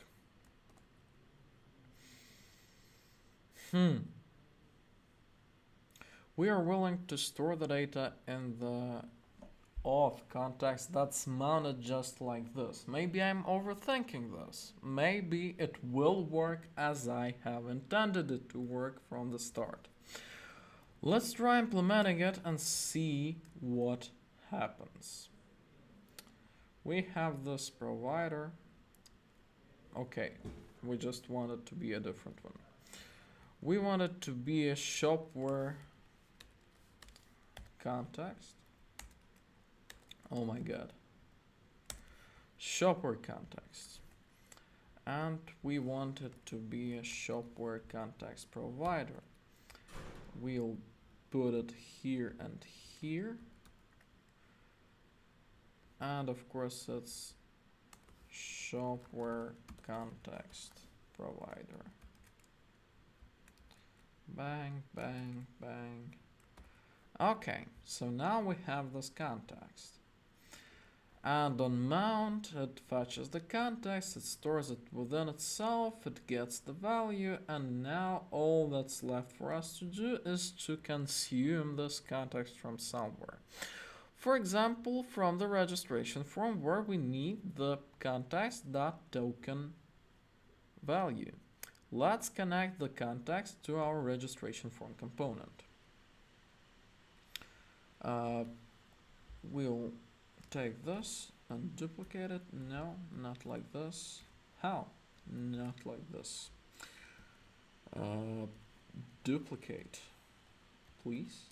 Oh my god. Duplicate. Selection. It does not have a shortcut. Okay. Shopware context, and we are getting it from here and putting it into here. Let's see. Shopware context, and let's see our web page. Fail to compile. Shopware context is not exported from obviously here. Shopware context. Context, yes. It's interesting how many places have I missed too. Oh no. No. Register. And now let's see our props here. Can I? Somewhere? For example, no, it will mount faster.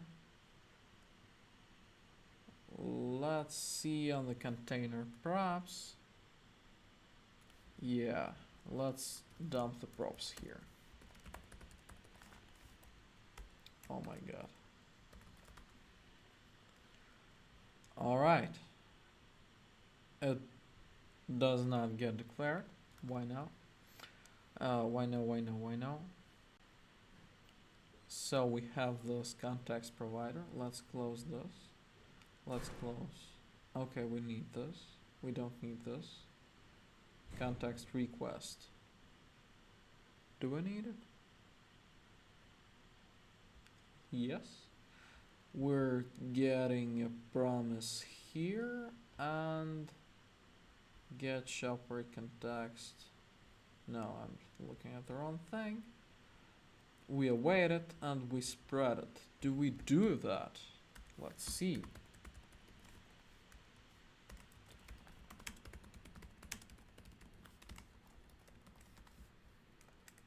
Let's see. It's not mounted. We have the router context here. We have the auth provider. Shopware auth provider. And Shopware context consumer. So I have created a faulty plugin. Shopware context provider from Shopware context. Shopware context provider from the provider. And here we have Shopware context dot provider. So I should see it here, shouldn't I? But I see only the consumer. Very weird. Should be somewhere here. Let's see the plugins. We have the plugins for the app component. It's only 2. I believe we should have more. Maybe I have forgotten to restart the application when I have created a new plugin.js file. Let's see. Oh, now it looks more legit. Blah blah blah. Let's switch that off. Module not found. Which one? Shopware context provider from this guy here.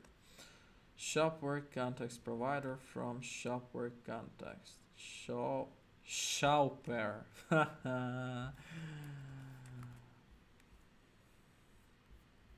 Oh, it looks nice. It looks nice. It looks as if it worked. Let's see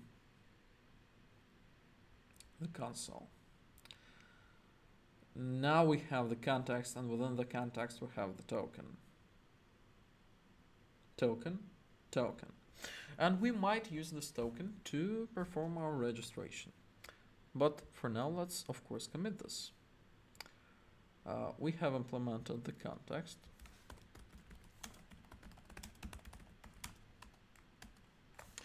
We have used it. We have rendered it.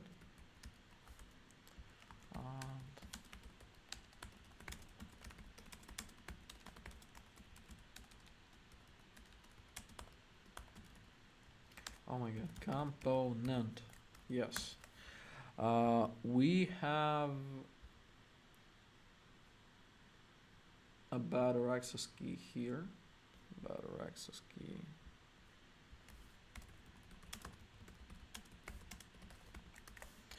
What else? We have implemented Shopware context retrieval.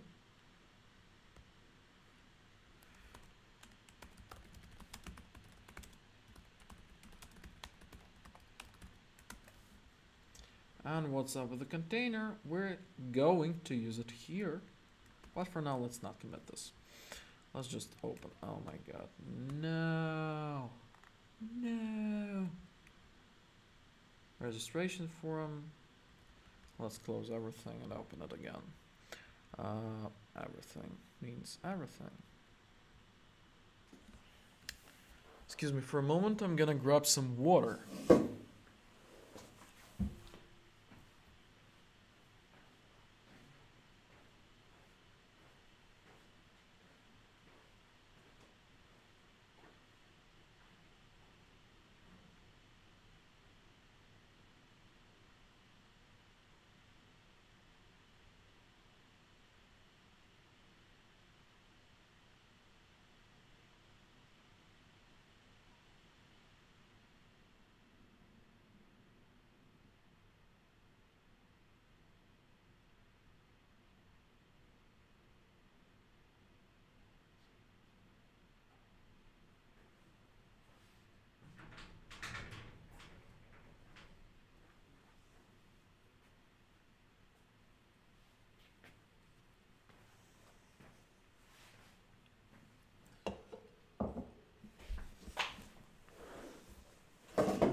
am back. Let's proceed with our development.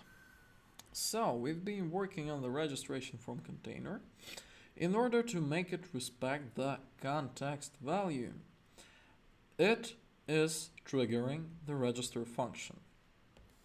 But now we need to pass some additional thing to it. As you see, we are getting this function from the auth context, which is connected here to this container. Now we're going to need to do the same with the Shopware context, and we're going to destructure the token from there. And what are we going to do? What are we going to do? I don't think we should use the token like this everywhere. So let's not use it here directly. Let's omit using it in the registration form component. I think we need it to be set into our client in the framework when we fetch it for the first time. Let's take a look at our client.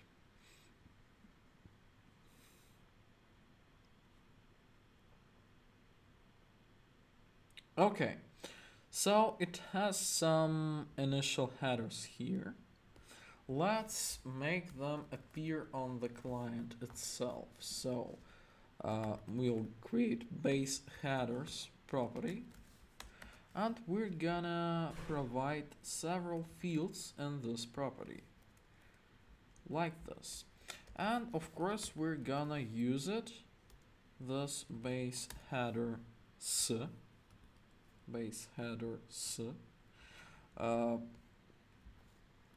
We're going to use this in each of our requests, but it's still overridable by the headers, as you see.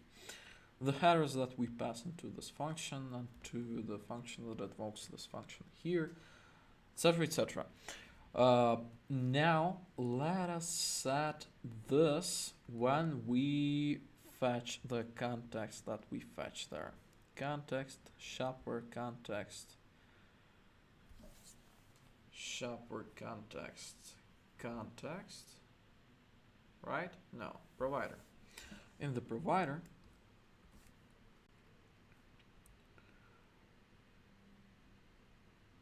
get context value, blah, blah, blah. Get Shopware context here. And we're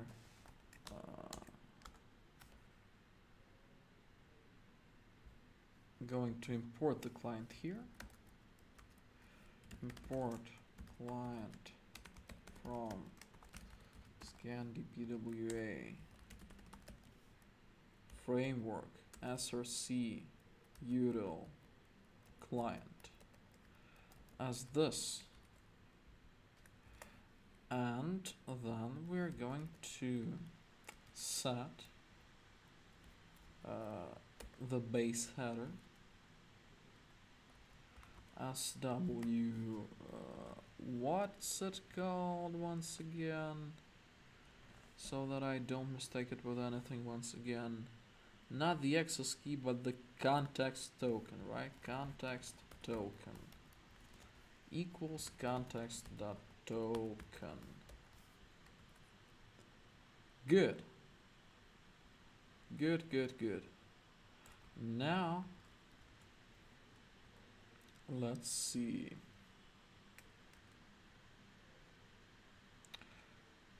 So here,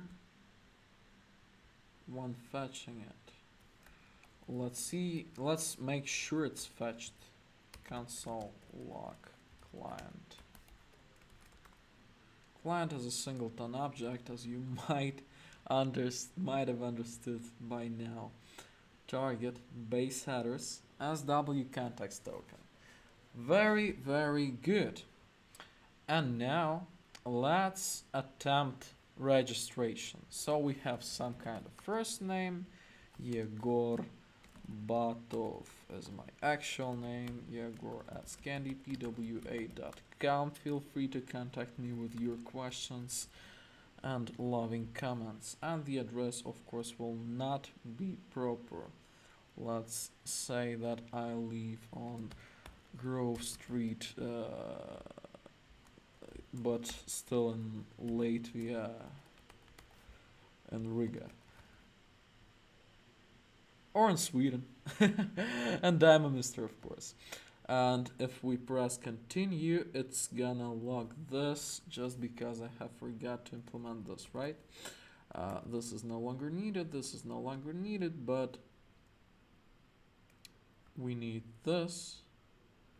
And in the auth context, we need to implement registration properly. Not in this one, sorry, in this one. Provider, register. For now it just logs the data, but we actually want it to register. For this we have our register function in the API. Back API context, no, auth request. Register.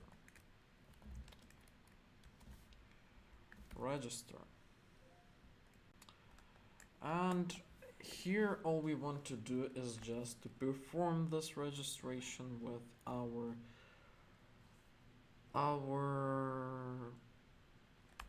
form data.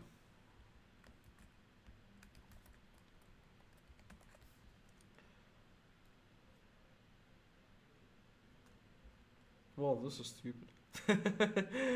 Let's just say that this function is this function.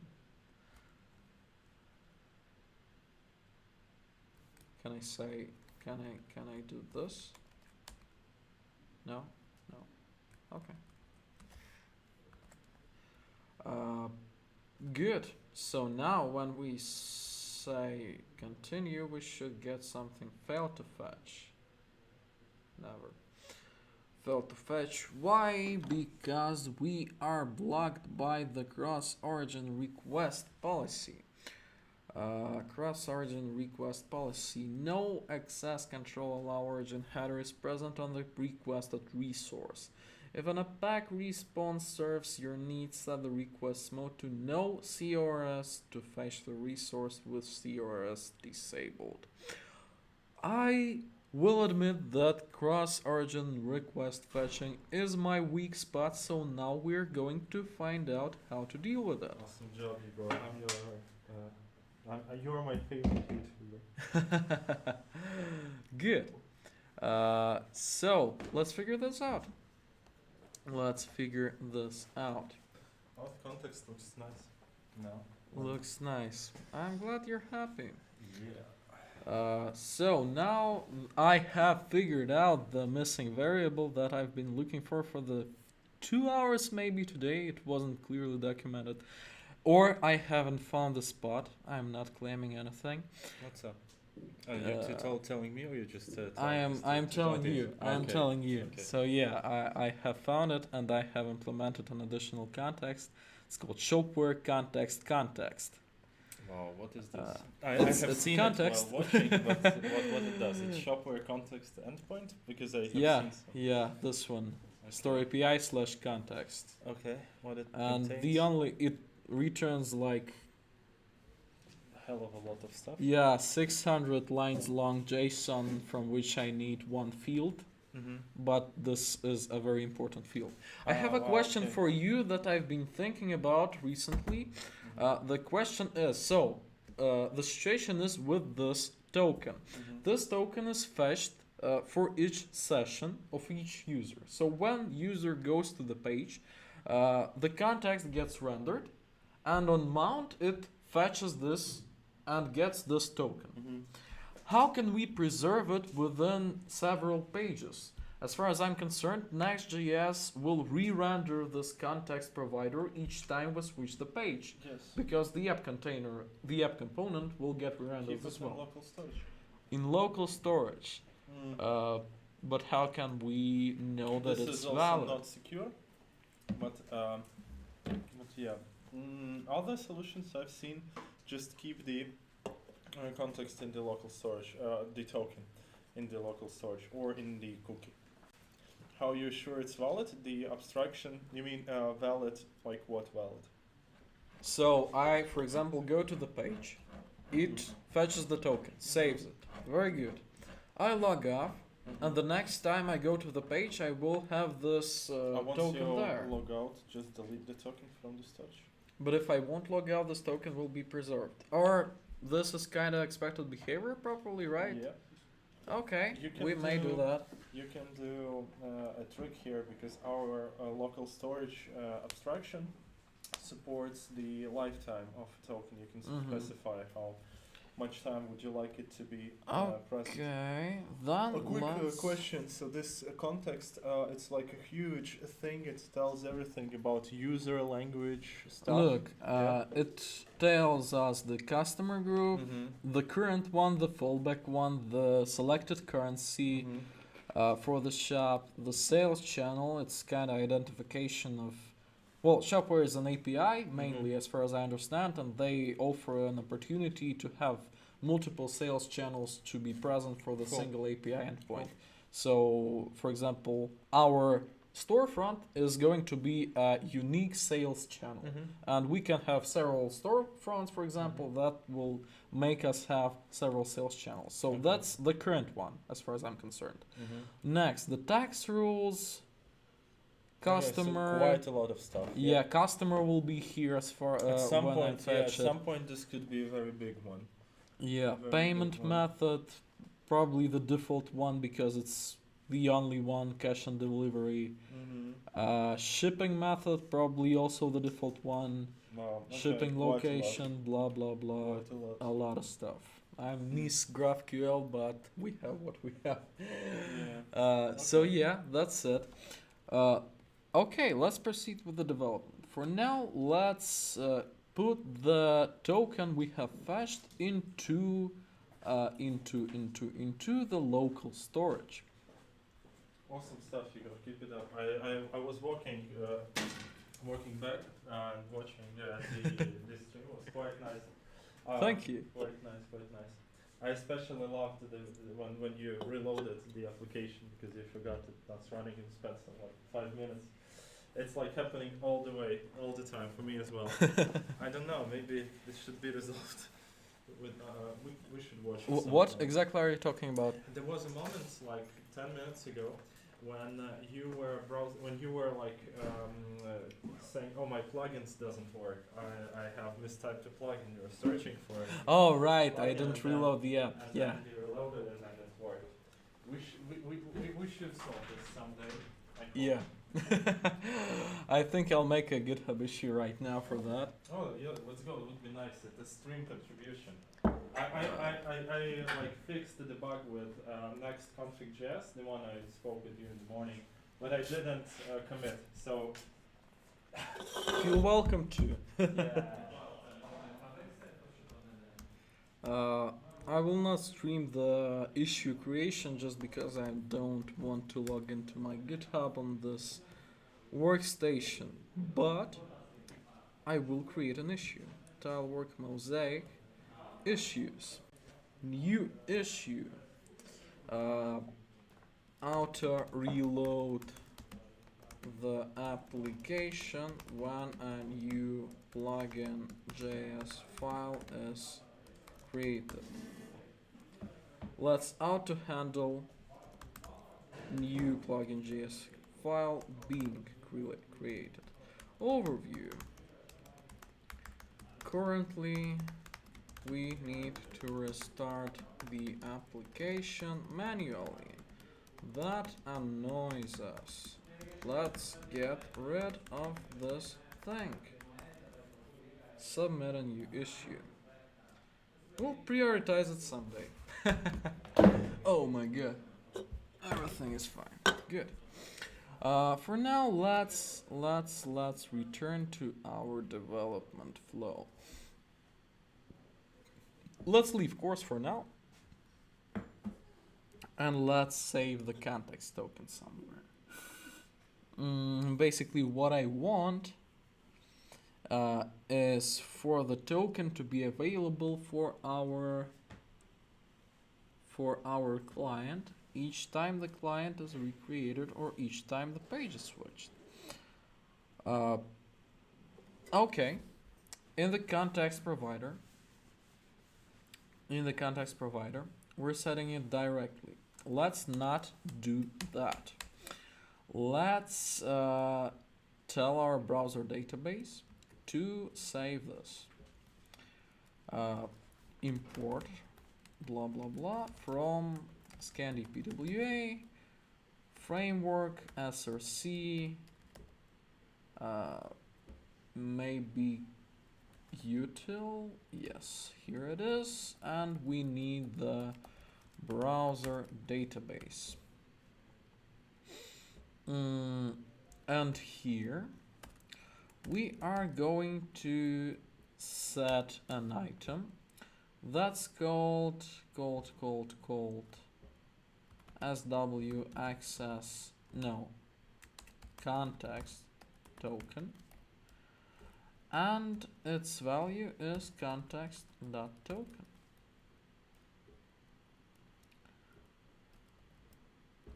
Expiration, let's say 1 day maybe, or no. Let's not set any expiration date. Why would we?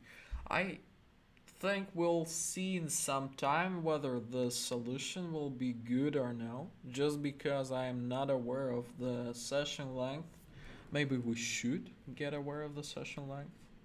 Sign up. No. I want to go to the Scandi PWA Shopware store admin panel. /admin.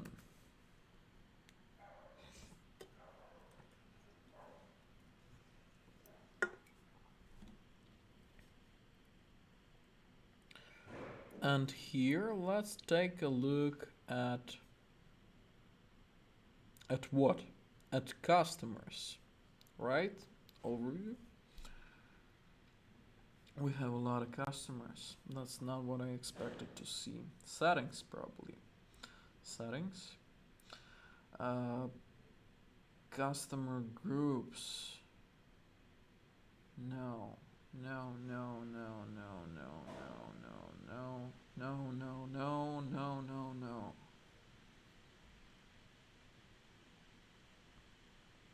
Okay, let's leave it for now. I don't want to be in the settings tab too long.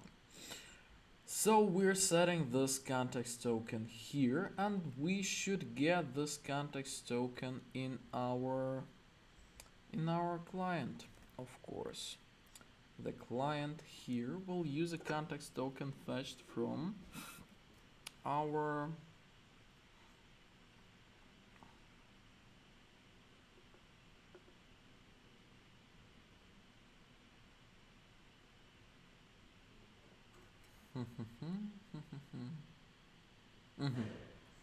So on initialization, I want it to be retrieved, or on each request, I want it to be retrieved. Let's imagine we have a web page. We go there, we don't have any access token, any context token. Then we log in, and the context is fetched. Or we register. No, we don't do either of these things. We go to the web page, and the context provider that I have created recently is rendered. It fetches the context. We retrieve the key and save it, and then when we make all of the future requests, we want to use this key. If we don't get it from the local storage every time, we are going to use the outdated one here. Hence, let's do the following thing. We have this async underscore request function. We need the context token browser, very good, browser database dot get sw, no, why not, get item sw context token. Oh my god. And here we're going to set the base headers, then we're going to set the context token,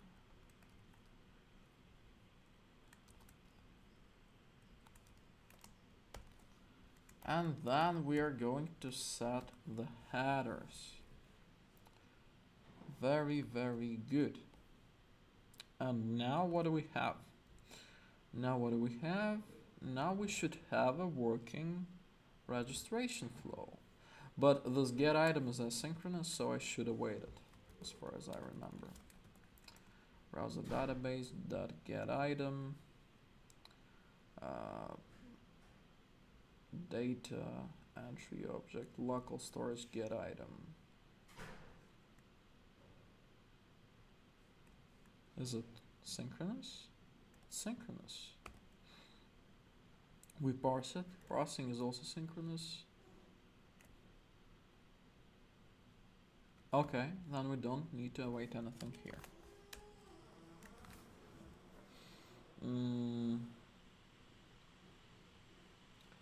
Good. Let's proceed our fight with cross-origin requests. Blah blah blah blah blah blah. Continue.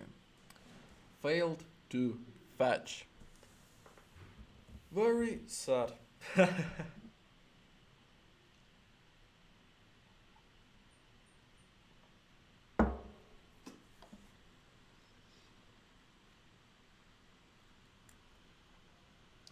Sign up, registering a customer, fetch the current context, reduce data fetching, and share data between pages.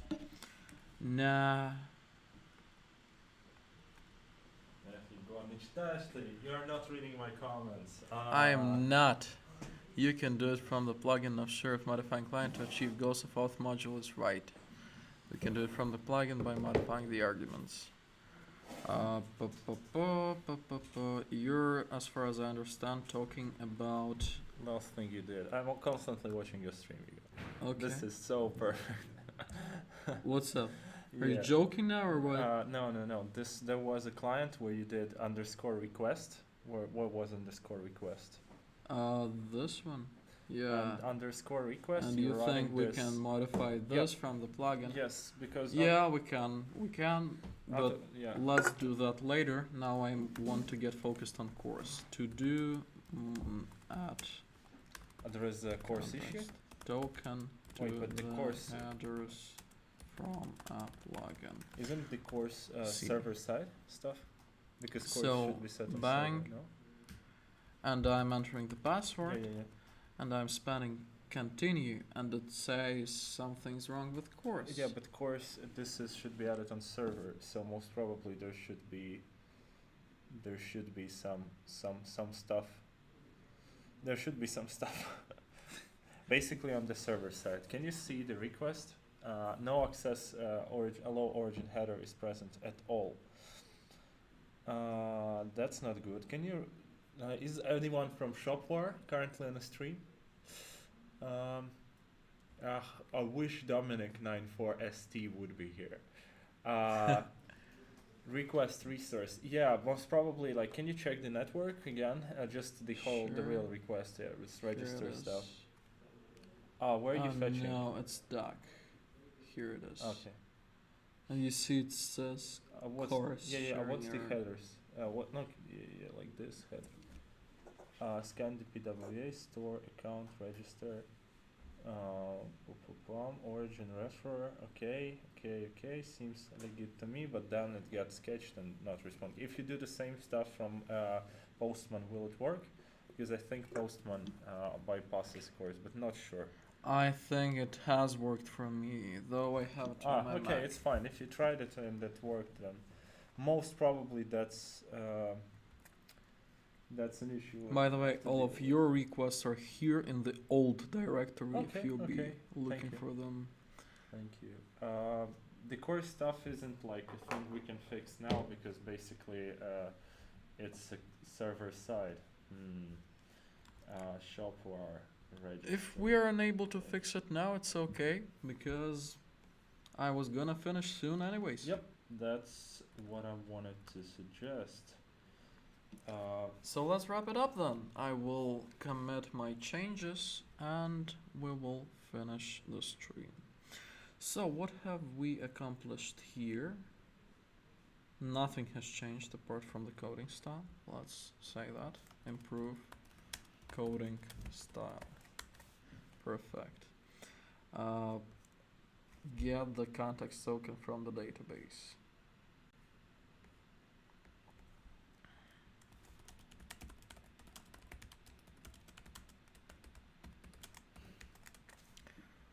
Here we use the actual registration from, and here we're setting the context token. Sorry, quick question to you. You're using Store API or Sales Channel API? I'm using the Store API. Store API. And now I'm going to git push this. Very good. It seems like you have to add a header that sets SEO URLs. It's strange. SEO URLs? Why? Yeah, I don't Why? know. But in the commit course listener, for some reason it says like include SEO URLs. We can try this. Why Do you not? remember this header? It was SV include SEO URLs. Can you Google for it? I think yesterday's chat suggested using it.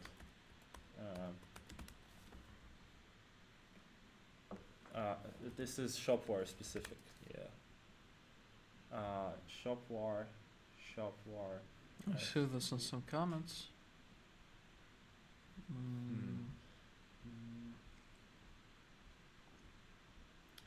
So URL header. Maybe I will find it. SV include SEO URL. This way, SW includes so URL S, URL S. Yeah. Yes. Well, that's it. And what should I set it to? Just set it to true, I believe. Not sure how it's supposed to work. Let's try it. Yeah, just Why not? true, as far as I see. So we need this here. True. Not sure if it will help, but hopefully. Let's see. So we have this one. Okay.